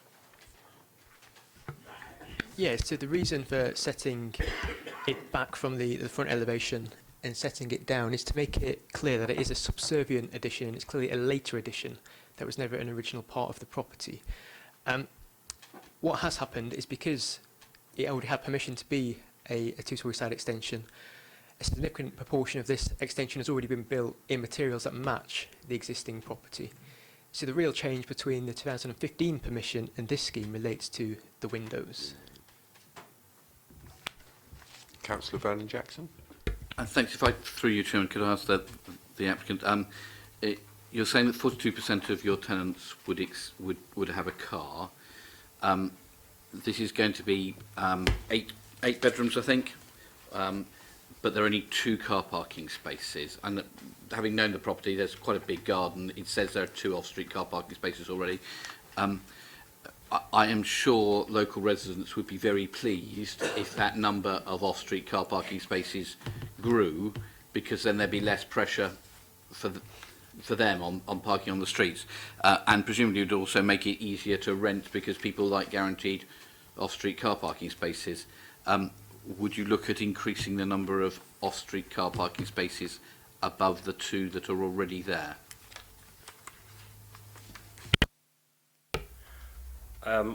Yes, I am actually in discussions with Colas to see if they can reduce the curb. So I haven't put it on this application, but that is, I'm looking to try and get as many car parking spaces because it meets tenants' requirements. But I can't say lawfully that I'm going to meet that requirement. So I'm trying to do that. Colas are normally very happy as long as you pay them very large quantities of money. Any other questions, members? Comments? Councillor Hunt? Can I move the recommendation, please? You can. And is that a second from Councillor Vernon-Jackson? Yes. Any other proposals? Councillor Hastings? So not a proposal, just a comment really, that the quality of this application, I think we've reverted back to our earlier applications and very pleased to see it come in and happy to go with the approval. Well, the recommendation is for conditional permission subject to legal agreements. So all of those in favour, please show. And that is unanimous. Thank you very much.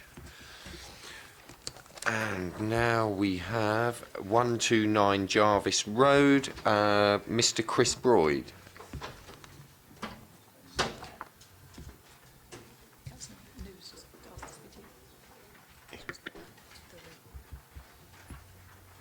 She'll just have to stay off this application.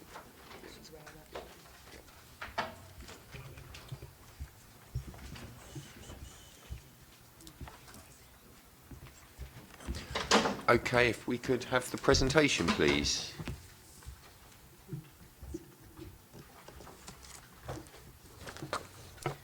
All right, thank you.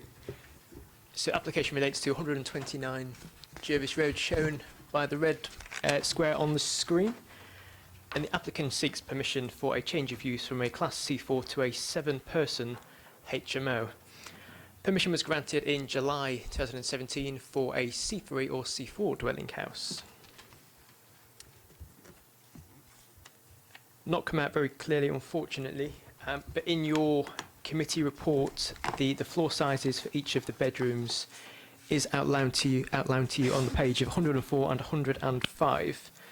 And each of the rooms is considered to provide an acceptable standard of living accommodation and would be above the 7.5 metres required. Now, on the next slide, it's just an indicative example of how the kitchen would look once finished. And again, coming off the kitchen, And just going to the 50%, the 50-metre radius, on the current scheme, the percentage in the area, what was agreed for the C4 permission, was 2.44%. And if granted under the new SPD, this would rise to 3.66%. So based on the standard of and the size of the rooms available and subject to securing the sole and special areas payment, it's recommended the application be granted conditional permission. Thank you. Okay, thank you. Mr. Broyd. Thank you once again, Chair, members.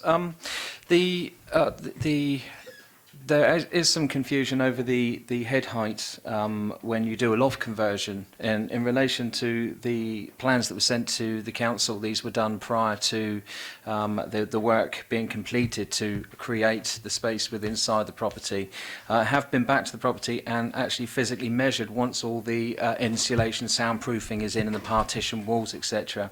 And especially in the ceiling in the loft in particular, I have remarked the true location of the windows, and where the head height is marked at 1500, because there is a sloped ceiling, the private sector housing team will measure not at 1000 but at the 1500 height. I've then calculated the floor space from that 1500 height to where the partition walls are to the particular ensuite and the remaining alcove, not including the door recess, and it comes in at 11.7, and I've also indicated where the true location of the windows are. So that was a concern for private sector housing, but now clarified. If I can kindly submit this to the members.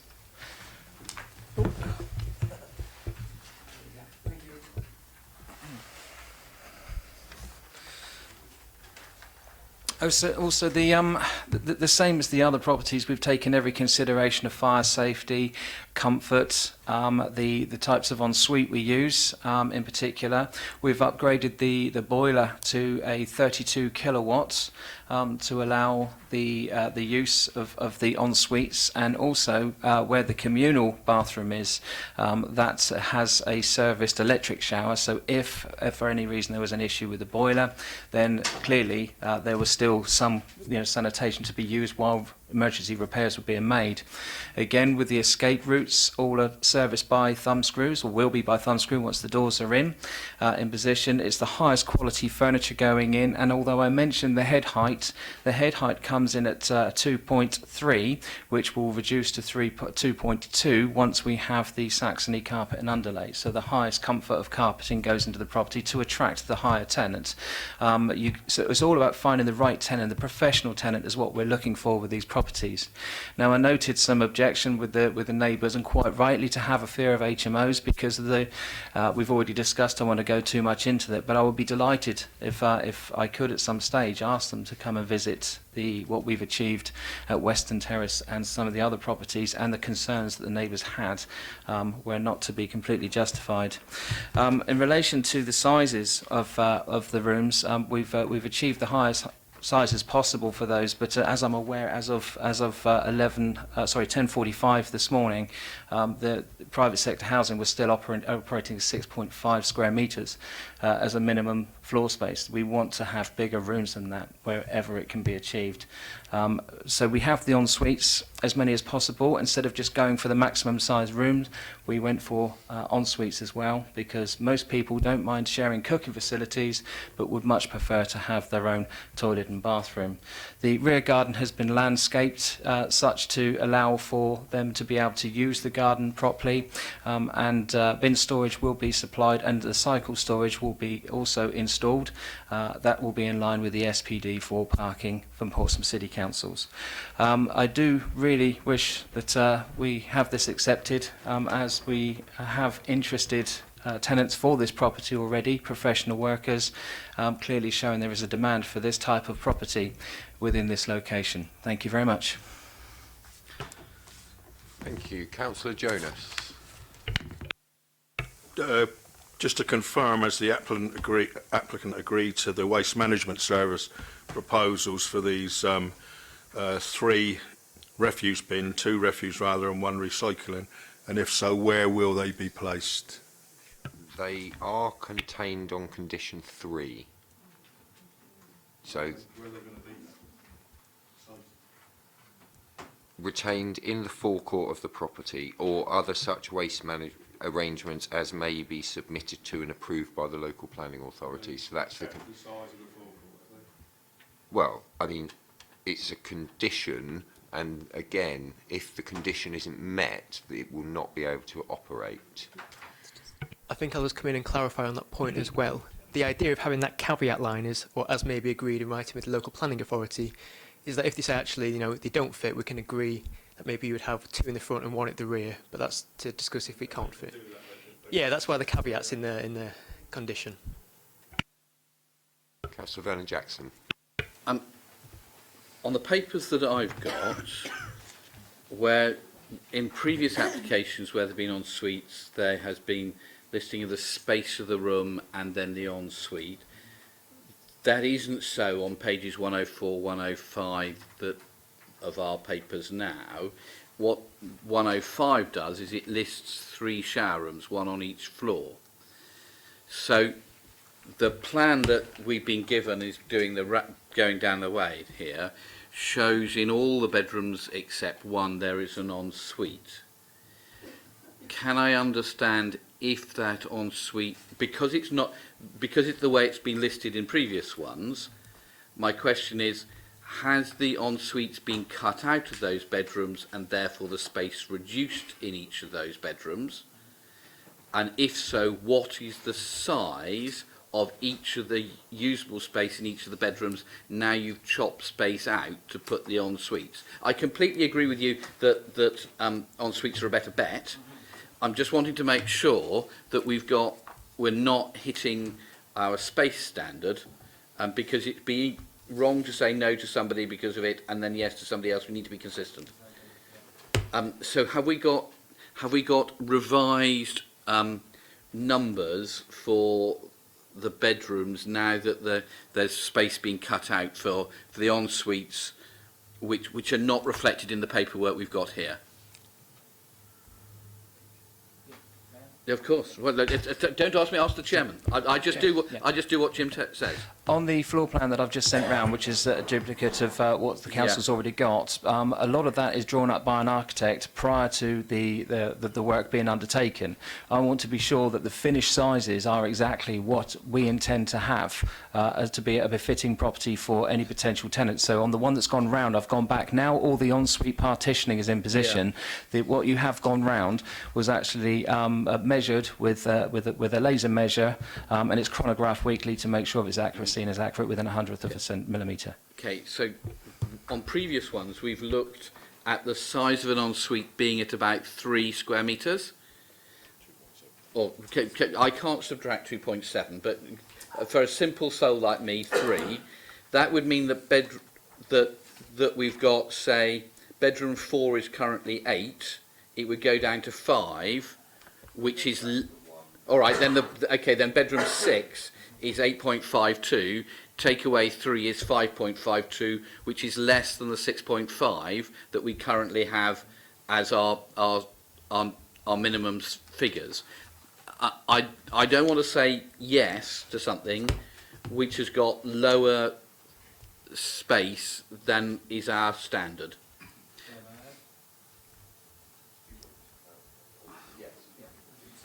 As the property will be covered under a mandatory licence by private sector housing, it is vitally important that we meet the minimum space standards, and where in this particular instance we're looking to increase the standards. The remaining room sizes are all in excess of 6.5 as the measurements are depicted on what I've just sent around the room. Okay, and my second thing is I now have I have sympathy for the view about the count data. That area is student housing all over the place. It's just off Fawcett Road, isn't it? That's Jessie Road. That's Jessie Road, sorry, in which case, Jarvis, no, my apologies. Sorry, I thought coming up with 0 HMOs was nuts. Yeah, my apologies, sorry. Lack of information for Liberal Democrats in the north of Portsmouth isn't a surprise. But Any other comments or questions? Councillor Pitt. Yes, take exception to that, Jim. I delivered it twice during the general election, that exact road. And I'm not disputing the data particularly on this one. It's mainly family homes down there. What I would like some clarification on is the applicant was very careful to say that all of the room sizes currently exceed, with the new en-suites in place, 6.5. Could the applicant clarify how many of the rooms, the new proposed bedrooms with the en-suites, exceed 7.5 square metres? Yes, certainly. As the drawings and the application was made prior to the new SPD going into consultation, and taking into consideration what is actually on the public portal in relation to the standards referred to by private sector housing, there was nothing in the original SPD in relation to minimum room sizes. So that's the basis of where we would say the minimum room size will be. Maybe currently was a slip of the tongue. There's no reason to extend this property any more than it is. There's no wish to. It now is what it is, and that is a superb HMO to befit the professional sharing market. That's not what I asked in detail, and I'm just going to, because we're trying to be really consistent, how many of the bedrooms will exceed 7.5 square metres with the amendments to include the ensuite? I would have to refer to my drawings to double check. There may be one room that would be under 7.5. However, the application was made prior to the adoption of your new SPD. I am completely aware of that, but we have made other decisions today based on certain criteria, and if it is only one room, that may end up still being fine by me and other colleagues, but I'd like to know how many rooms will be under 7.5, because if it's 4 or 5 of them, and I don't know, but if it was 4 or 5 of them, I would have concerns on that, and that would potentially pose grounds for deferral based on the fact that we're 5 days away from having a completely different situation in front of us. So I respect the applicant and his detailed knowledge and the way he's presented every application he's ever brought to this committee since I've been here, but I need to know what the answer to that question is. I don't know as an officer if it's appropriate for me to suggest, but if we could have a 5-minute break, I could measure the floor plans. Members, would you find it helpful if we actually measured the floor plans and then we could give you the answer? I mean, I just, again, want to make members aware that, you know, the current standard is 6.5, and, you know, people go onto the council's website, look at our documents, look at our policies, and then come up with a plan based on what we tell them is acceptable. And, you know, I keep coming back to the number of fines that this council has received for... Councillor Pitt. For clarification, I'm not trying to be consistent with what we've said, and we deferred one for that, partly for that reason earlier on. But what I'm trying to get to is how big are these rooms? And it's not actually that clear from the plans. We know how big they were.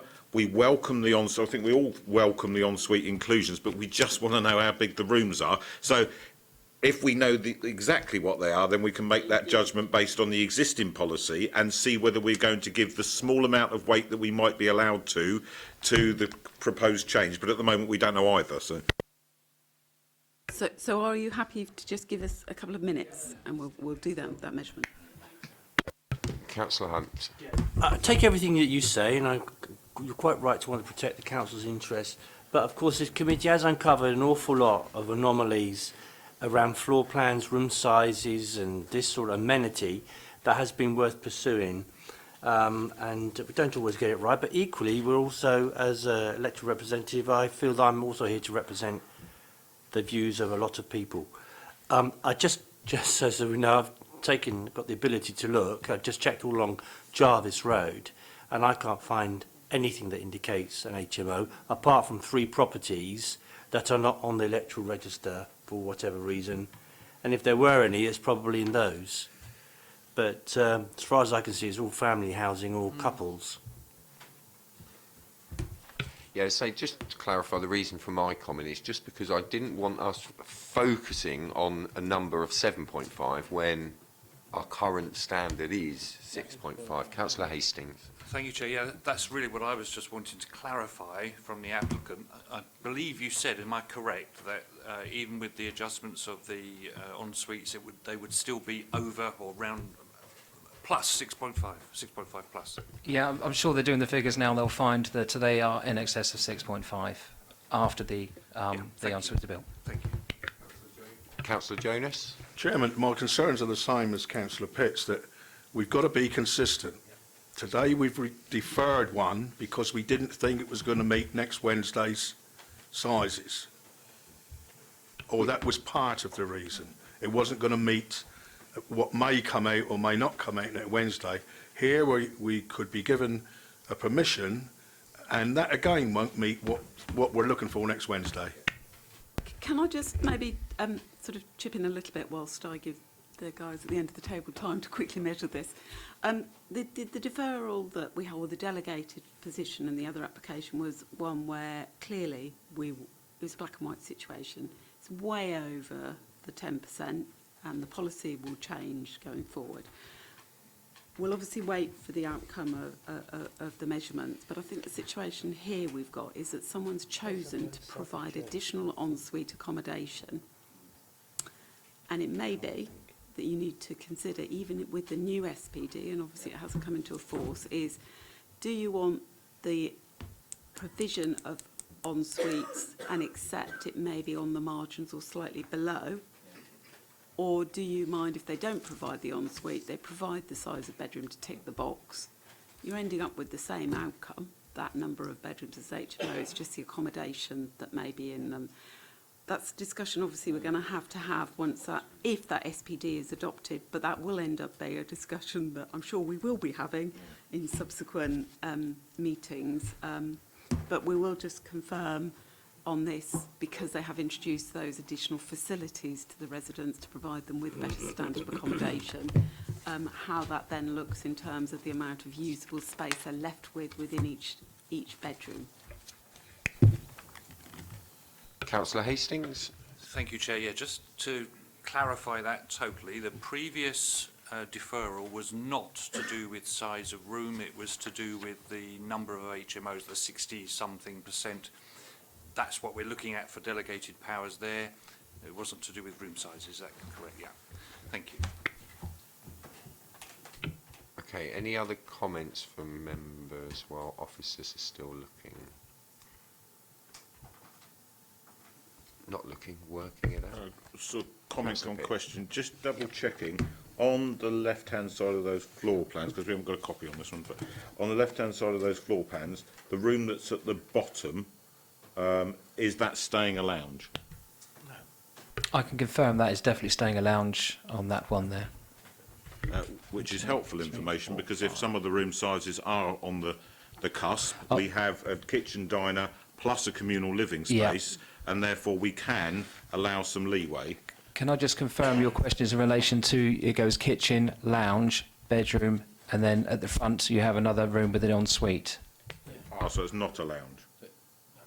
No, it goes kitchen, coming from the top of the screen downwards, it's the kitchen area, the sitting area or dining area, then it goes to the bedroom, and then there'll be a bedroom to the front. So there's two rooms without an ensuite. Okay, because that, in other words then, in our report on top of page 105, the room that's currently described as lounge front 10.5 metres square is not a lounge? That is correct, yeah. That will present itself as a seventh bedroom. In which case, the kitchen lounge space is significantly under the minimum standard, is it not?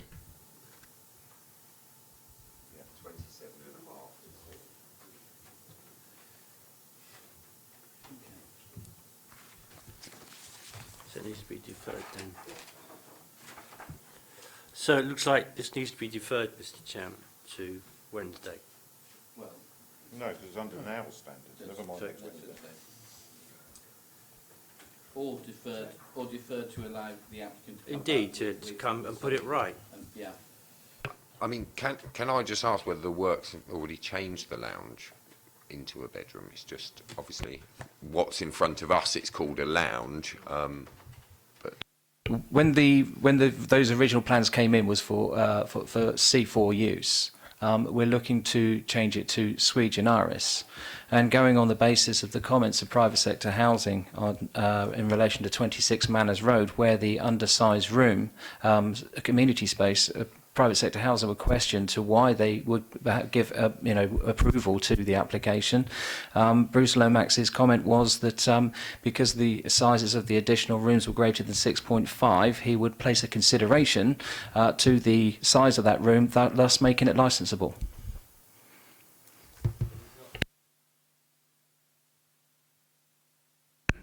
That's absolutely correct. He's using his judgment as a private sector housing licensing officer, not the planning committee. And as a planning committee, you need to make your own decisions based on the policy, but obviously as a planning committee also you have those other material considerations, and you may, as a planning committee, begin to make those judgments where you're balancing certain spaces against other spaces within a building.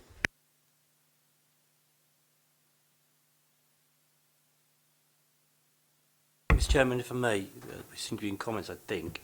So can we just not defer it and ask the applicant to go away and come back with a better plan that's going to put these things right? I mean, a comment I will openly make is, in its current form, I'm uncomfortable with it. I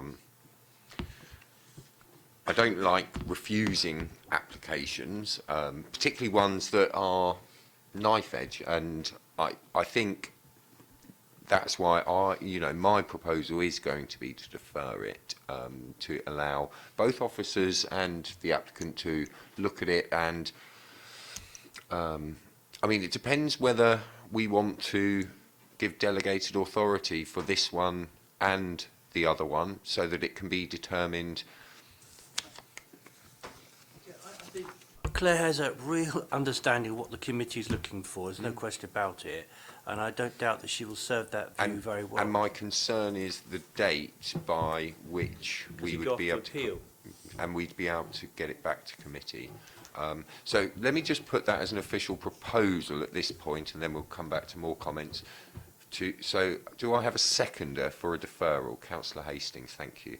Councillor Vernon-Jackson. I'd just like to know, have we done the sums? Could you just read them out? Because that will affect how I think we should go.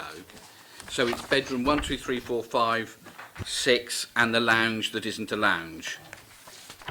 Okay, so we've worked out the ones where, so starting with the lounge that isn't a lounge, down in the bottom left corner,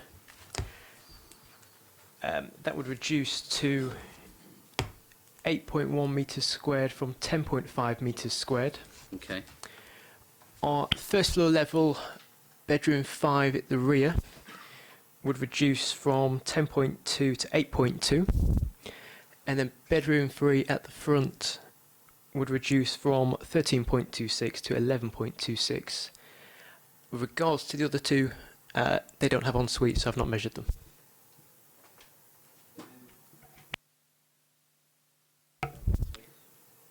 They do have en-suites, but shown on the doors are accessed from... No, the doors are accessed from the rooms. If you look, so you have to come into the bedroom, turn left, and then access it that way. But that wouldn't affect the room sizes that are in the report, because that was already on the plan. Is that right? Yeah. Yes, the only ones where it's actually coming out of the rooms is rooms 3 and 5. And what was the lounge, which is huge anyway? Which is huge anyway. Okay, that's helpful.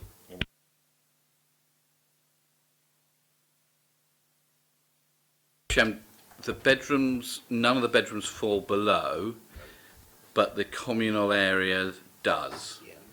So we are at that point of balance, as Claire spoke about. Is the addition of the majority being en suite, does that, on balance, sort of fill the deficit for the... Jim, I could see there's an argument that says if you've got an ensuite and your bedroom is a bit smaller, then that's a reasonable argument. An ensuite is not a communal area. That's right. The two things are by definition different from each other, and therefore you can't use the ensuite as a mitigation for falling below the amount of communal space you're meant to have. The way that would be solved would be to turn bedroom 7 back into what it said in our papers, which is a lounge, or if that's being built already, one of the others, and that would be the route to be able to make sure that this fulfilled our policy details. But your bedrooms are above the size. Yeah, no, the bedrooms policy we haven't got, so it's that. Yeah, no, so the bedrooms are out. This is about communal space only, in my view. Others may have a different view. Sorry, but the argument could play out, and obviously we haven't got the policy to assess it against today, but the argument could play out because you've got bigger than your minimum size bedrooms. So you could party in the bedrooms if you wanted to? Yeah, and that would be in accordance with the licensing approach where you've got 10 square metres. Councillor Jonas indicates. How much smaller is the communal room than what we legally would like it to be? And would it not be, because of the standard of this and the large bedrooms, and they've all got an ensuite, and I find it very hard to believe that if there's 7 residents, they're all going to get on well and go into the lounge. Does that matter? It's 4.74 square metres below. And Frank, only half of the bedrooms are en suite, half of them are not en suite. Can I just step the members back, because there is a little bit of a danger here as a group of members that you're debating a policy that doesn't exist. It doesn't exist to it going to Pred on Tuesday and it being adopted on Tuesday. So in terms of making sure that you're robust in your debate and decision making as a committee, you need to base it on today's policy. Yes.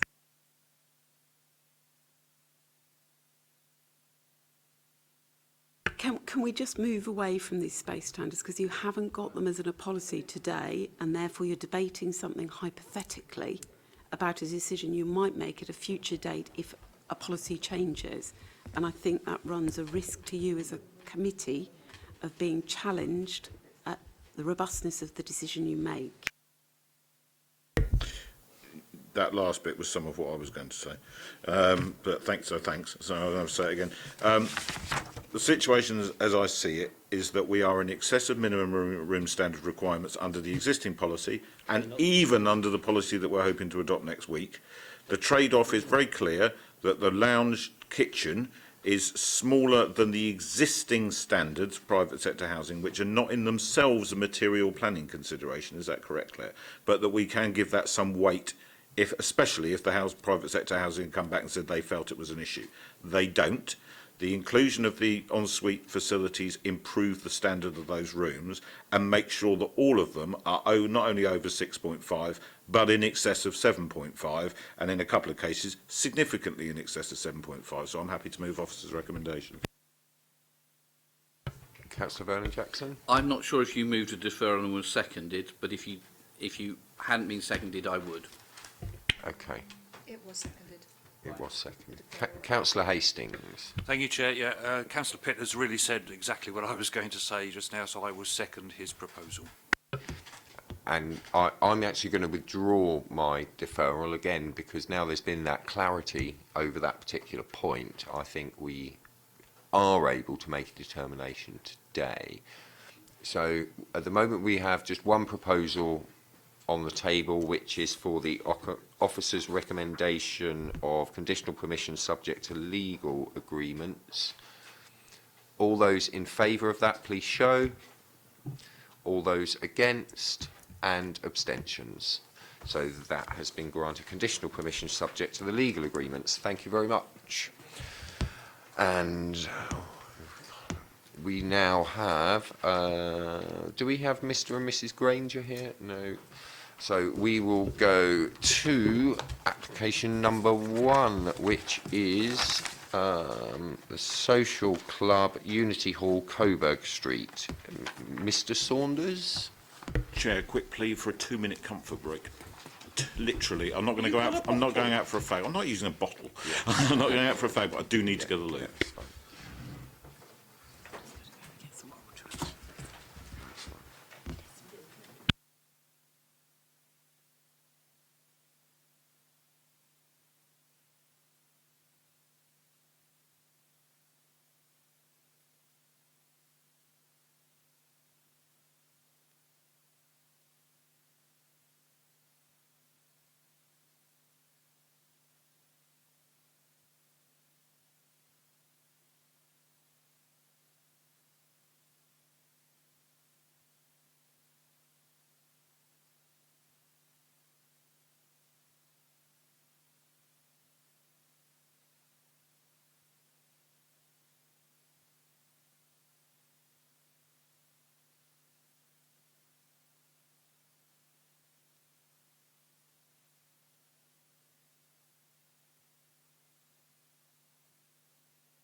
Okay, thank you, members. We will now consider the Social Club Unity Hall, Coburg Street. So if we could have the presentation, please.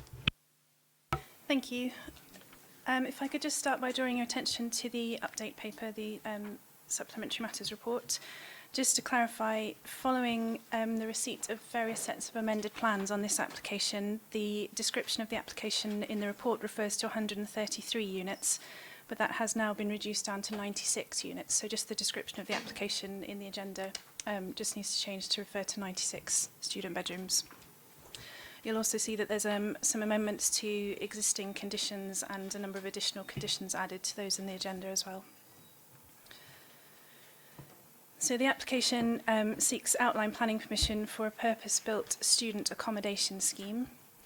The site lies shown here, outlined in red, so just to the west side of Holbrook Road at the end of Coburg Street, and then here's the Arundel Street, Holbrook Road roundabout, and Asda lies just off to the south of the application site.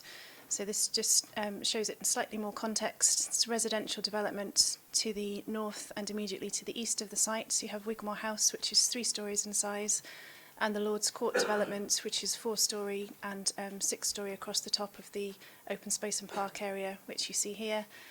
Asda petrol station, car park, and the superstore off to the south, and playground area, and schools and Shore Start Centre here, and tree belts, as you'll see, along the Holbrook Road frontage. So I have a number of site photographs, so I'll just take you around the site so that you can see how the existing building sits in its context. Unity Hall dates from the 1920s. It was formerly in use as a labour club. It's currently vacant, but has some intermittent sporting activities, as we understand. So the building currently sits and is quite prominent on the corner in terms of the Holbrook Road frontage. The existing building would be demolished. You can see here the Lord's Court 4-storey blocks, which lie immediately to the rear of the site.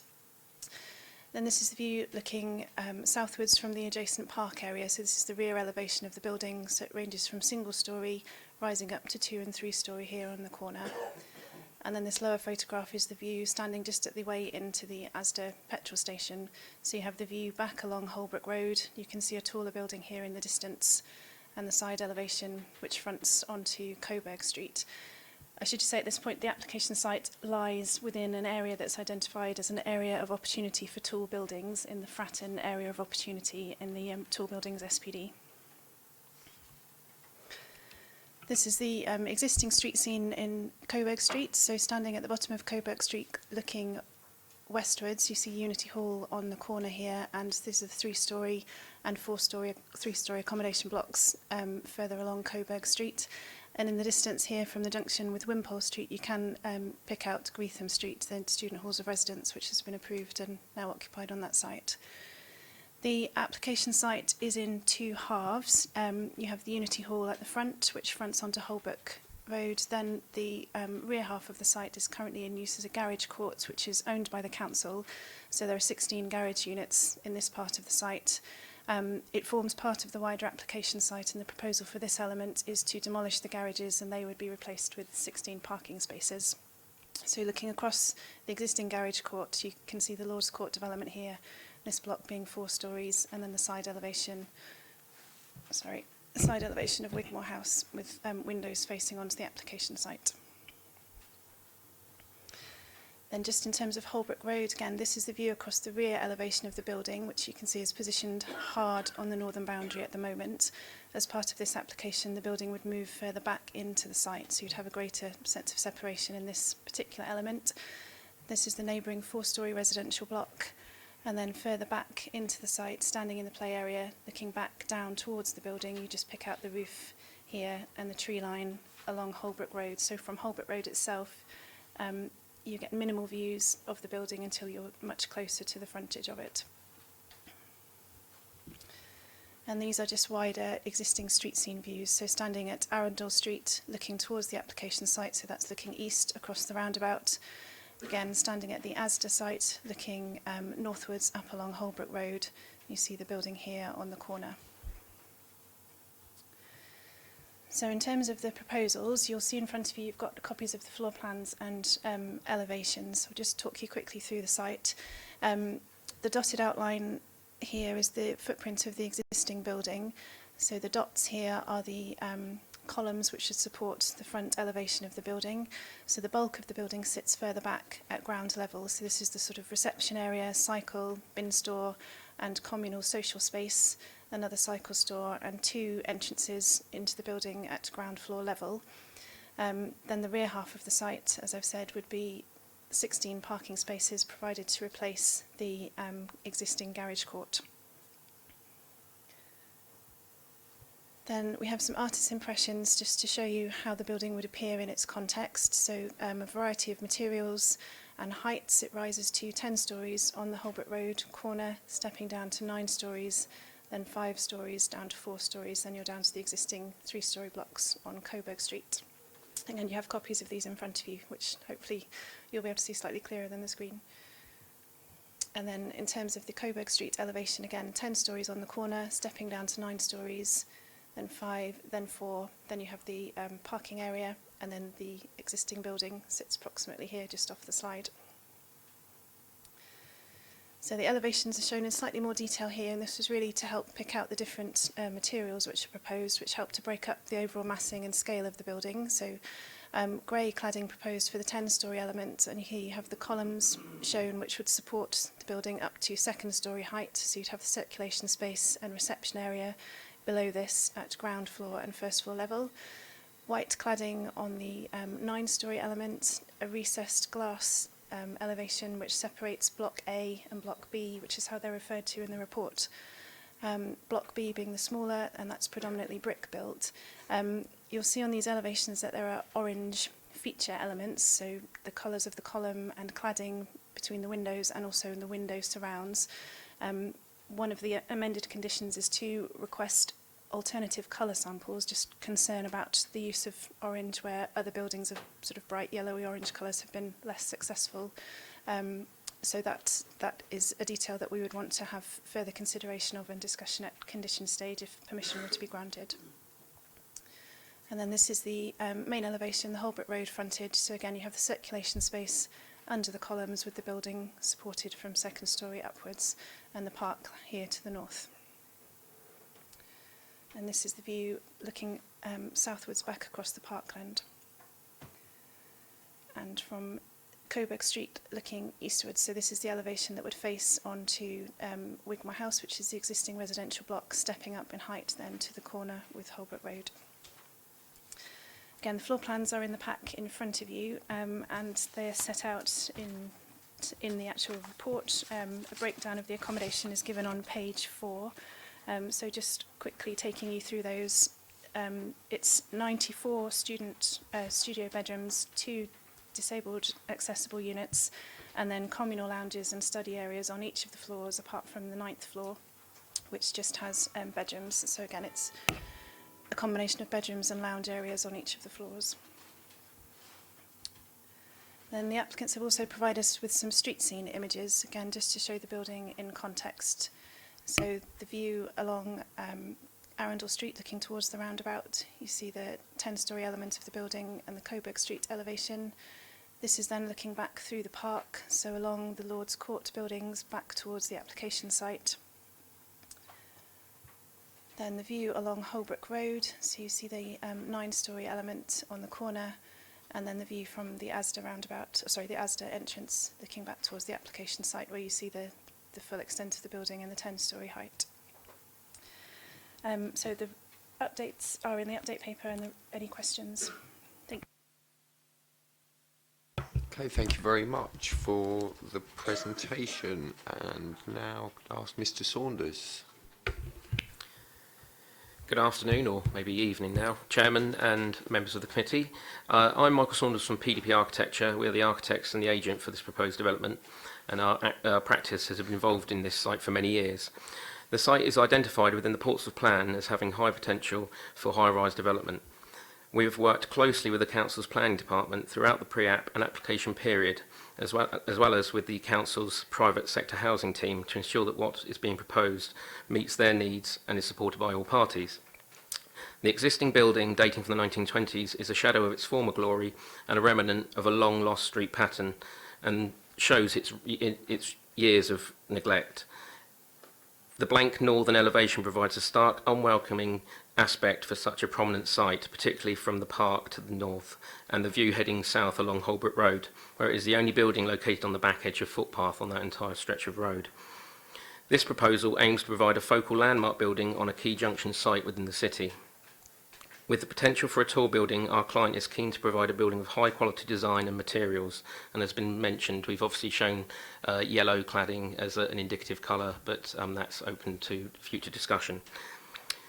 We are also keen to provide high quality student accommodation for the university, where despite ongoing developments, still around only a third of students are afforded purpose-built student accommodation in the city.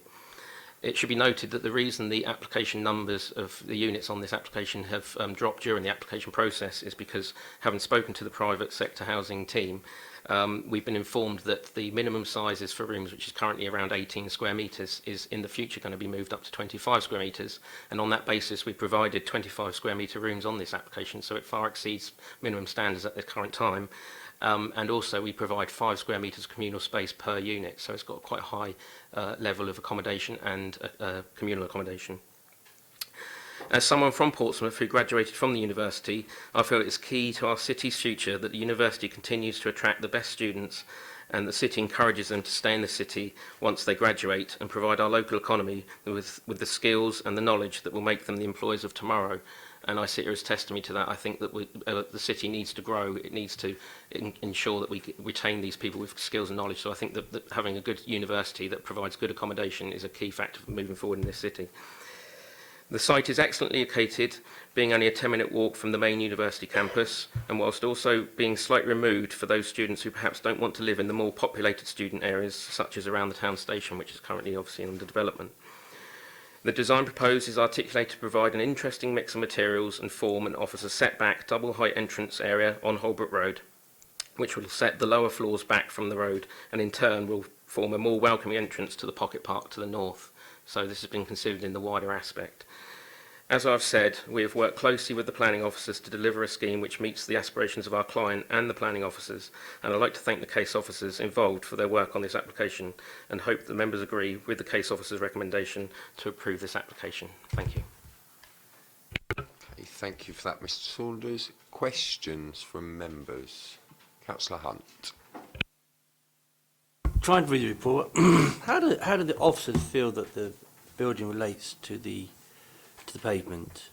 I mean, it looks pretty bland to me. It's relationship with the pavement, so the streets, in other words, as people are walking by. It's relationship with the ground, in other words. If I can just take you back through the elevations, that's one of the amendments that we've discussed with the applicant during the course of the application, was to try and get slightly more interest in at ground floor levels, so particularly along Coburg Street. So you have floor-to-ceiling windows which would look into the sort of communal shared space, so a clear sense of activity, and it makes it a more legible building, so you're not faced with a very austere brick frontage. Particularly then on the Holberg Road application, by elevating the building, it is directing you to that underneath space, so you're directed towards the entrance, and the glass curves around, so there is a clear sight into the building, activity and surveillance, and then it also provides you with the walkway into the park. So quite happy that it is an attractive and innovative. So that element, you know, concerns me because I'd like it, but in ordinary, I mean, it's become a shelter. It's be underneath.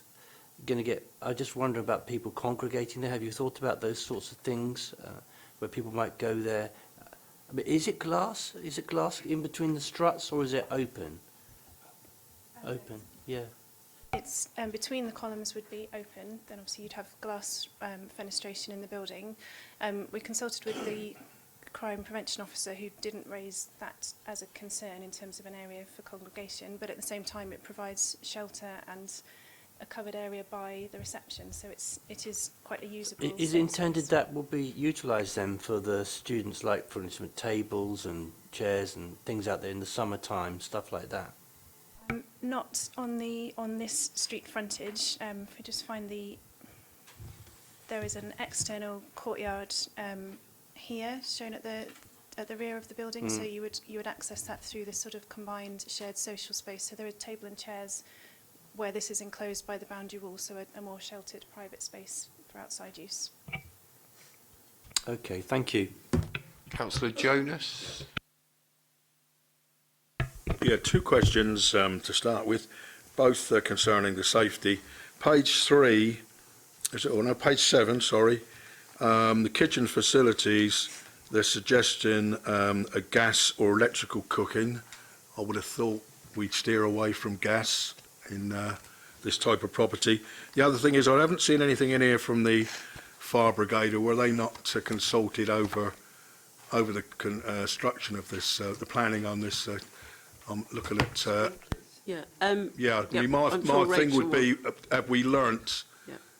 Obviously, the cladding will be the latest cladding, but are we not insisting, like some authorities, that this place, because it's got students, we go for sprinklers? Again, it's not something that we'd control through the planning legislation. I mean, it may be that sort of that changes in the future, given the debate that's going on around sprinklers and safe access and egress from buildings. But under the current planning legislation, it's not something that we can deal with. It is a building regulations matter. Supplementary then, if we want to. It's well known that if you install sprinklers in the original build, it works out a lot cheaper than have to retrofit in a year or 18 months' time. I don't know whether... Mr. Chairman, may I speak? Just briefly, when we had dialogue with the private sector housing team, this was raised, and it was mentioned within that there would be a need for a mist sprinkler system in the kitchen areas of the units, and that's been taken on board. And I would assume post Grenfell anyway that any development of this sort of scale would have a sprinkler system fitted. But it would be under obviously building control. But I think clients moving forward would obviously do that now. It's become a hot topic to. Councillor Galloway. Thank you, Chair. There's a row of garages at the existing site, is that correct? Yes, that's right. How many garages are there? 16. 16. So presumably that's owned by the council, and those people would be evicted from their garages, is that right? Yes, you'll see in the report, the garages are currently, or as of June, certainly were fully let. We've consulted with asset management, and they are in discussion with the applicant about the demolition of those garages. Having checked with them this morning, there is no agreement yet between the council and the applicant in terms of those garages being demolished. Notwithstanding that, that doesn't prevent you from taking a decision on the application. The student halls of residence are to operate as a car-free development, so the garages are separate to the student accommodation, but they are currently in use and let. So as I say, there's no agreement on that at the moment. So, assuming that the garages owners are evicted, what provision are we going to be making for rehousing those? The garages are just replaced with parking spaces, so it's still the same number of spaces. They would just, no secure parking? They would just have a space rather than a garage. Okay, thank you. Any other questions from members? Yeah. Very cheeky. I don't get these sort of false window things up on the top right-hand corner. You know, can you see them there? You see them, you often see them in the continent. They just have these, it looks like a room's been forgotten about or it's become underdeveloped. It's a style thing, I think. But it's just wondering what the rest of the committee think about that sort of design. Does it add anything to it, you know? Can you see the window on the one step down, two step down, you go right, you look straight through an open port. This one here. Oh, I'm not going to die a ditch in it. I'm not going to die in a ditch, but I think they look stupid. They don't make any sense to me. You see them in Spain a lot. Councillor Mason? Firstly, on the lifts, there are only 2 lifts. Is this satisfactory for the number of people who will be living here? Secondly, we have MOE stairs. If they're emergency stairs,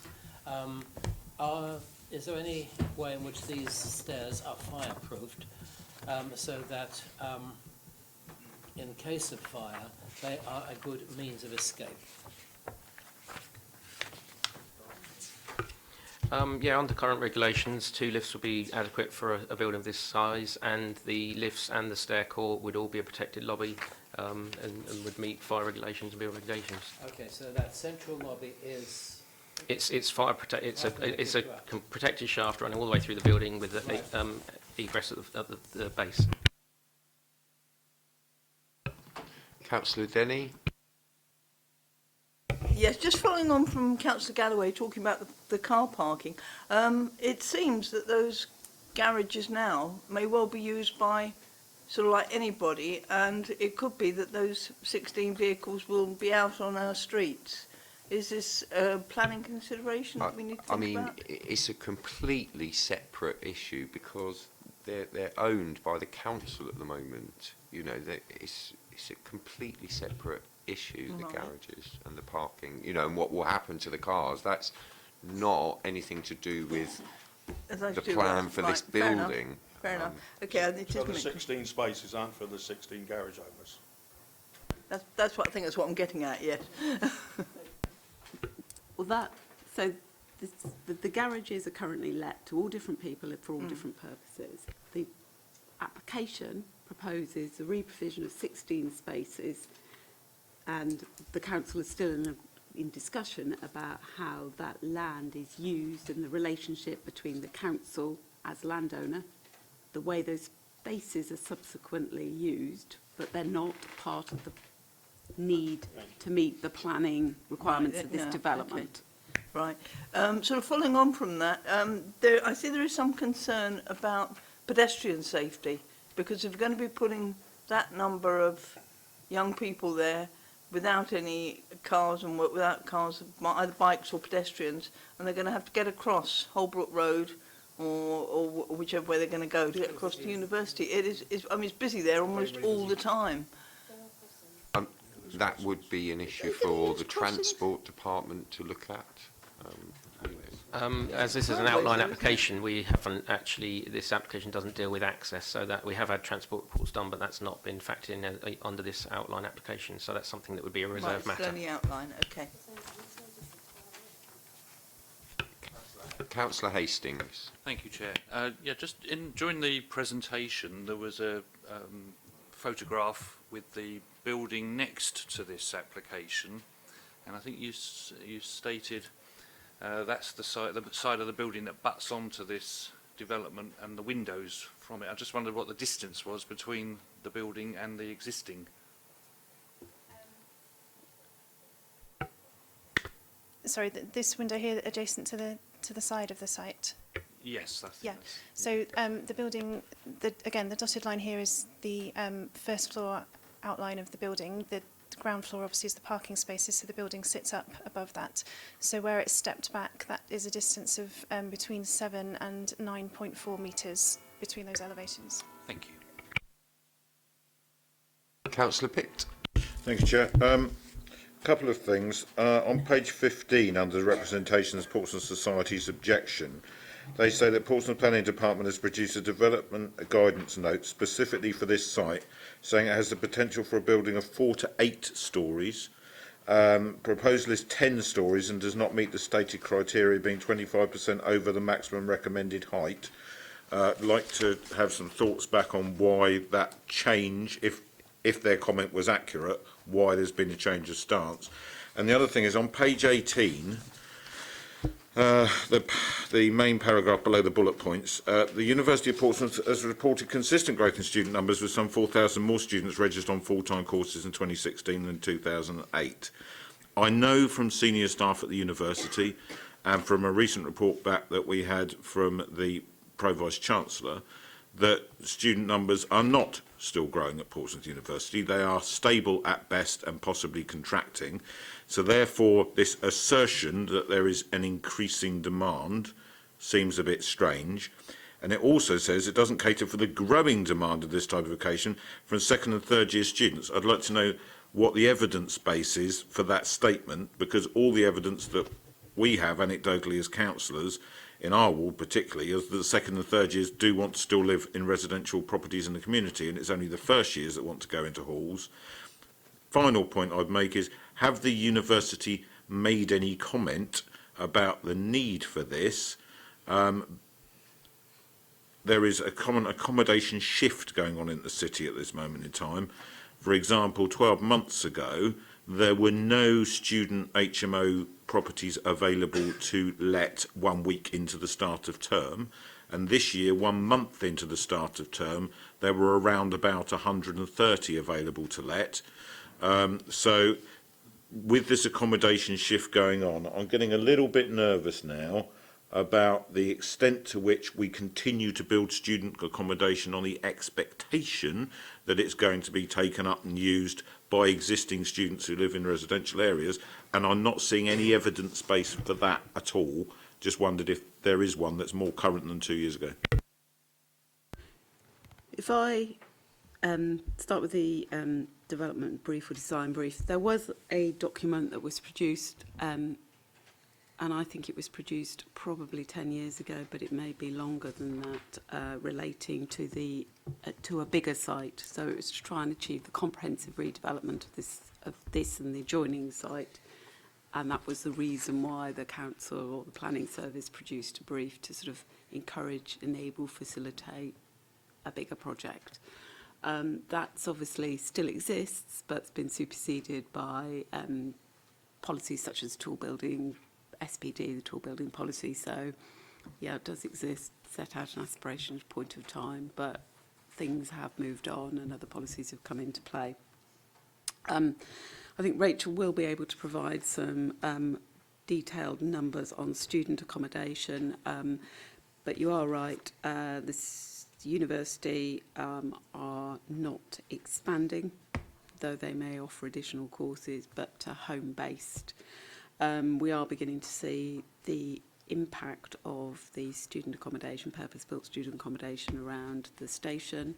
And at the moment, you know, we're beginning to see the effect of that, but we haven't got a total picture because it's the first phase, and, you know, there will be other accommodation that comes online next September. So I think that is still evolving picture. I think historically the university have found that with overseas students, they've wanted to live in purpose-built accommodation for the whole 3 years and have been more able to meet higher rents and a slightly higher offer. Again, there are various different dynamics at work in the economy that might impact on the number of foreign students that choose to be. But at this point in time, we're not able to evidence that because it's an evolving situation. I don't know, Rachel, whether there's any figures you want to add on the student to just give our most up-to-date numbers on numbers of beds and so forth. So we checked our database this morning, it's a record of the purpose-built student halls, so private halls of residence, which are subject to a legal agreement where we have a monitor of student registers, or can monitor the student registers. So in terms of occupied student halls within the city, there are, as of today, 2,692 student beds. There are also a number of schemes which are going through the planning process, so they have permission but are either under construction, completed but not yet occupied, and that adds up to another 1,500 beds. So in total, private student halls of residence, there are just over 4,000 bed spaces as of today.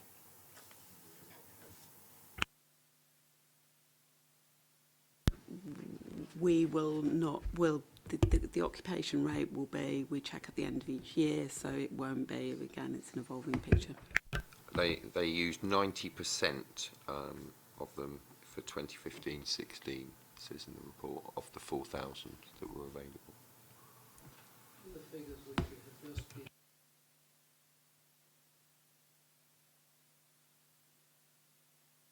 Do they include university-owned halls of residence, or are they just the privately owned halls of residence?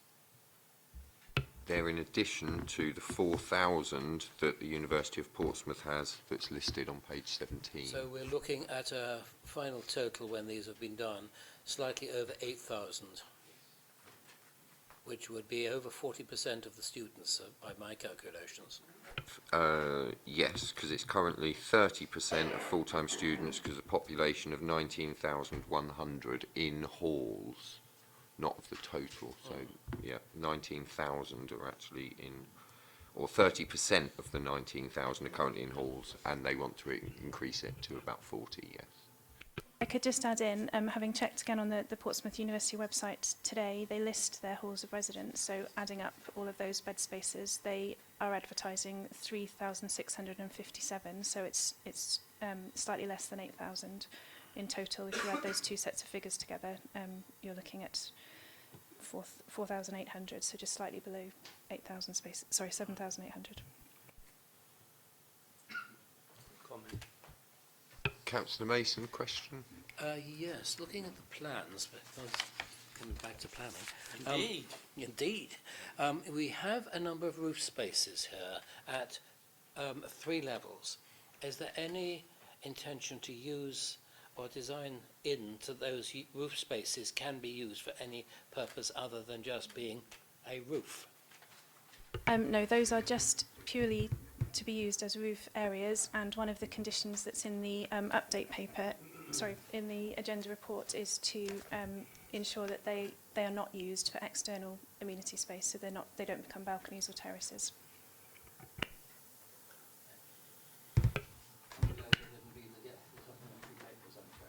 Councillor Hunt. Thank you. I'm sticking to the planning, as I've been told to do all day, and I've heeded your. Well, I'm sticking to planning, not the market forces or the university strategies. And so, although I know that they want all their first years and international students into managed accommodation, which is a good thing. I mean, I like it, irrespective of the yellow. I think you could easily do red to respect the building that was there before. I find blue a bit boring, to be frank. You know, it's always a sort of coldish colour to have on buildings. I think it's like swimming baths. That's what it normally reminds me of. But I'm not fussed about the colour. Quite green would be lovely, I suppose. Mauve even. I don't mind. I really don't mind. Indeed. Mauve's a nice colour on a building. You could alternate the mauve and the That's gold, it. didn't it? Red, white and blue going up the top. That'd be nice, wouldn't it? Anyway, I like the building, irrespective of the fact that it's 2 floors above what it said. It looks good. There's a very big open space there. It seems to sit well in the streetscape there. It is a tall building, but there's a lot of room about it, isn't there? You know, it's on a roundabout and stuff, so I can't see any reason to turn it down whatsoever. was glad to get the information about those windows and its relationship to the pavement. I think that's important, that boring buildings shouldn't look boring and dead. You know, if you can see through the glass and see activity, that's great. I can absolutely see no reason why to turn down. It's a well-designed building. I think it relates well in the streetscape. I like the way it steps down. From my own point of view, I like the look of it. So there you are. I want to move the officers' recommendations, if I may. Okay. Councillor Jonas? Seconded. Okay. Councillor Pitt? For balance, I don't like it at all. That's a personal thing. What I do know from talking to residents on the doorsteps is that they are pushing back on us more and more and more about these student blocks, and I don't think that's necessarily about the reality, but it is about a perception. Somebody last night said to me on the doorstep, why is the council building all these blocks for students? Of course we're not. They are a private endeavour, but I do struggle when they ask me what the university think about them, and I have to say, well, the university doesn't want some of them, because then people don't understand. So, because we're in comments, really keen for more detailed interaction and conversation to happen with the university, so that they're not publishing fantasist master plans about removing city centre roads that makes people very upset, and that we are communicating effectively about a shared vision in some way for a key part of our city, because at the moment we appear to be rubbing up against each other, that they want to go in one direction, we're going in a different direction, and private developers who are looking at the university market are going in another direction. We need some overall synergy around this so that it appears that we actually have a clue what we are doing, because more and more and more on the doorsteps I find residents think we don't, and they think there's this giant conspiracy going on to do everything for the university at the expense of local residents. So not directly a matter for today in the considerations, but it is something we need to be aware of. And I think that my biggest concern is we're building all of these buildings in a very short space of time, which says that at some point in the future we're going to end up with a large part of our city centre decaying at the same time. And I think that is a potential cause for concern going forward. So I'm not going to vote against it today, but I do want to put it on record that I think it's an awful building. I don't like it at all, but that is a personal thing. But it's really about those conversations taking place to make sure that everyone's on the same page, because the residents are moving away from all parties on the council in that respect, and that worries me. Okay, we've got one proposal on the table, but it actually contains 3 recommendations in the report. Recommendation 1, to delegate to the Assistant Director of Culture and City Development to permit, subject to the completion of an agreement, to secure the following planning obligations and conditions that are outlined in the report. Recommendation 2, that delegated authority be granted to the Assistant Director of Culture and City Development to add or amend conditions where necessary.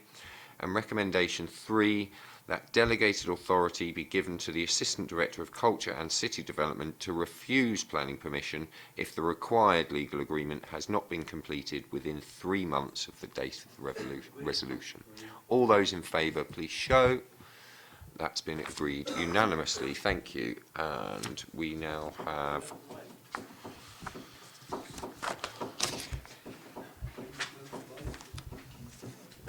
Kingsland Place. Is that what we've got people waiting for? What have we got left? Yeah. We've got 2 applications left. Is there anybody in the public gallery waiting for either application? No. Okay. So we will now do number 5, which is 32 Kingsland Close.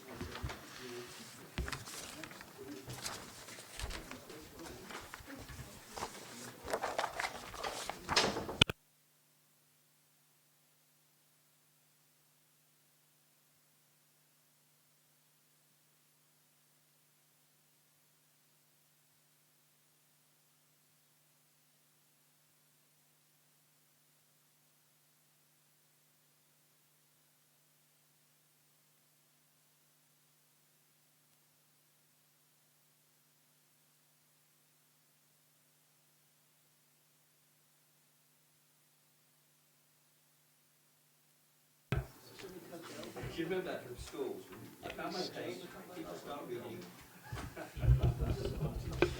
Okay, if we could have the presentation, please. Thank you. So it relates to 32 Kingsland Road, close, shown by the red outline on the screen, and the applicant seeks permission to change the use of the property from a C3 dwelling house to a C3 or a C4 HMO. In terms of defining the radius around the property, there are currently no HMOs, and if granted, that would rise to 1 HMO or 2.94% underneath the 10%. These are the floor plans for the property, as shown on screen. I did write down the measurements. All of the measurements will be way above sort of the required 6.5 metres of private sector housing or 7.5 for planning, with the smallest room coming in at 10.4 metres squared.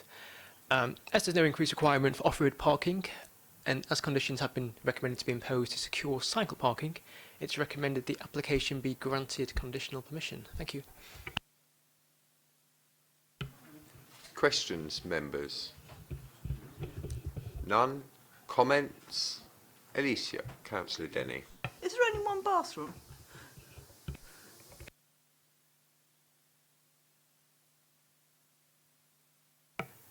Sorry, there's two councillors. So on the ground floor we have one here, and then at second floor we have a second up there.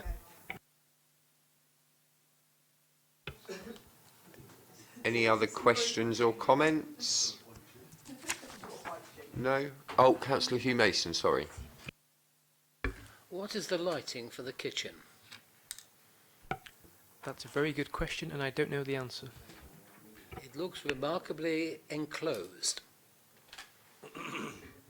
Yeah, the kitchen is enclosed, so lighting will have to come from artificial light. However, these floor plans remain unchanged from the current property, and as such, it's not considered to form a sustainable reason for refusal. As supplementary to that, since this is moving from a dwelling house, which was presumably one family, to a house in multiple occupation, the use of the kitchen will be different. So what form of ventilation will be provided for that kitchen? Because that'll be much more essential in an HMO than it would be in an ordinary house. Yeah, I don't know what ventilation would be required for the use of the kitchen, either as a dwelling house or as a HMO. Those considerations would fall to our private sector housing if a licence is required. Councillor Pitt. Nicholas, assuming that you don't walk through a kitchen sink and drainer to get into the kitchen and the doorway is further round, and there is a clear gap in the wall there, might we assume that there is a window that goes onto the porch area perhaps, and that's where some light comes in? You could presume that based on sort of there is a white line on the floor plan. Councillor Jonas. Through you, Chair. I've mentioned this before, but I thought there was a law that says you had to have two doors between anywhere where you prepare food and a toilet. Yeah. Have we thrown that out? So you could actually sit on the loo and watch your dinner being cooked there. Moving on from that comment, that was a matter that was dealt with through building control rather than planning, and the building regs I think have changed to alter that position. So for you this afternoon, whilst you might have a view on it, it's not material to your consideration. I don't want a view on it. No. Well, you will have, I'm afraid.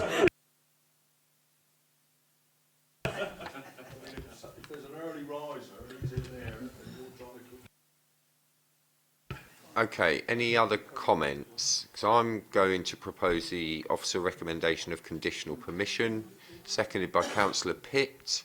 Any other proposals? No. All those in favour of conditional permission, please show.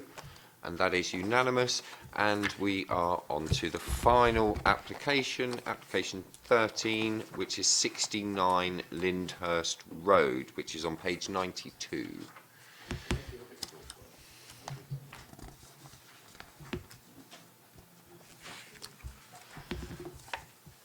So if members are ready, if we could have the presentation, please.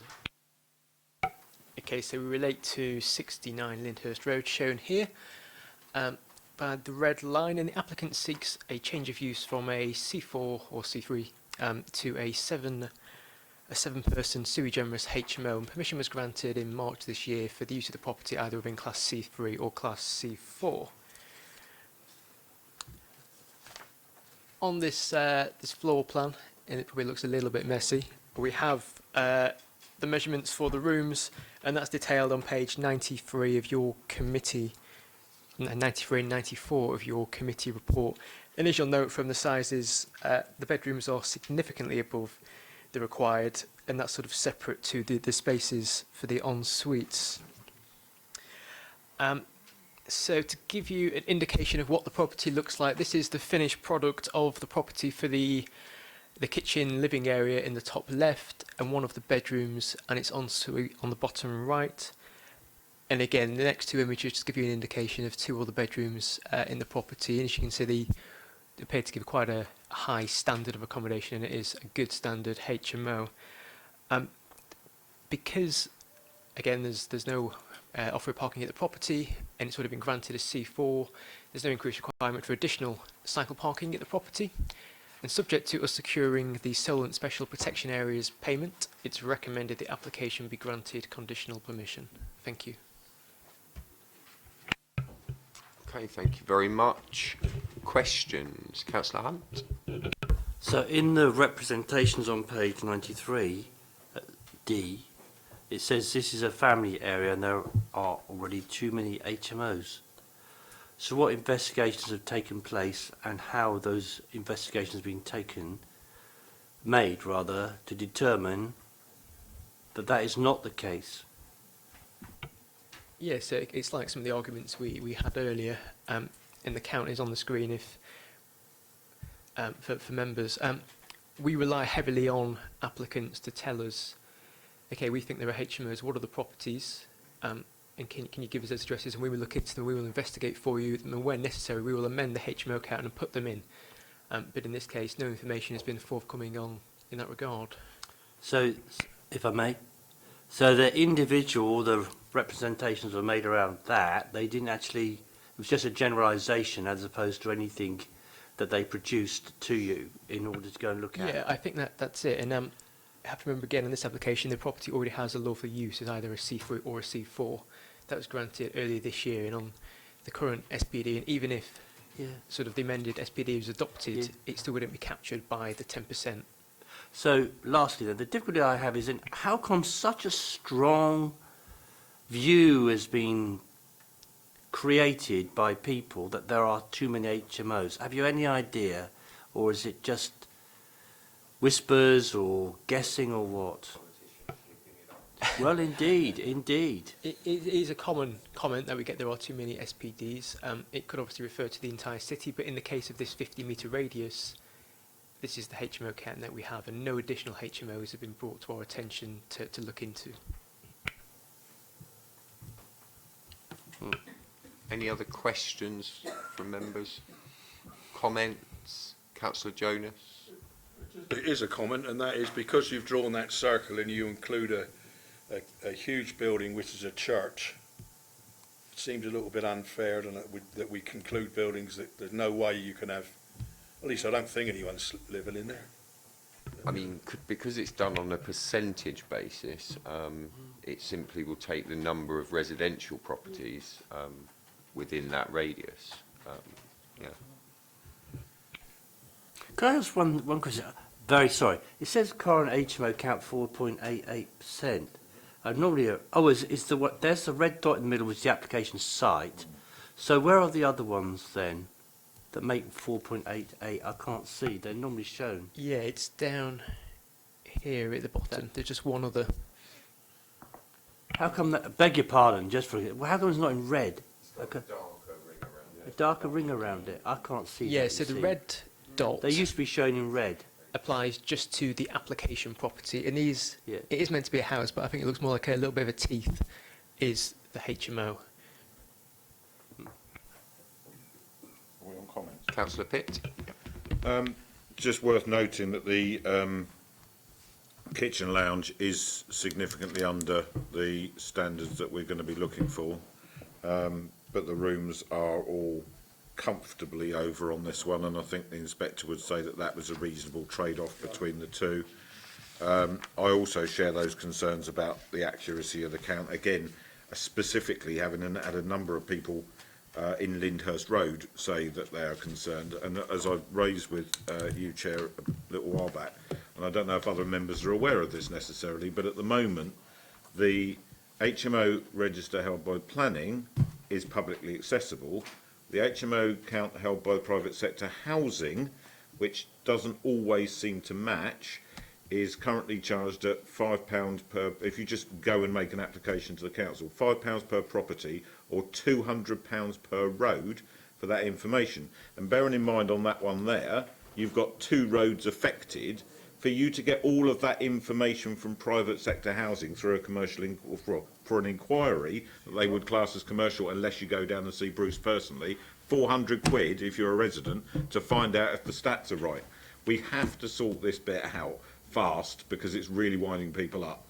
And I already said to Jim earlier on, making this data more publicly available, more accessible and more accurate so that they know how many people live in these properties, and how then the residents can actually say, no, we think that's wrong. But at the moment, without a complete unification of the data and their ability to easily access it, that's why we're getting pushback and complaint, and we just need to clarify that. Okay. I'm going to propose the officer's recommendation of conditional permission then. Do I have a seconder for that? Councillor Galloway, thank you. Oh, did you want to make a comment, Councillor Mason? Sorry. Are there any other proposals? No. So all those in favour of conditional permission, please show. All those against? Any abstentions? That has been granted conditional permission, and that's the end of the meeting. Thank you all very much.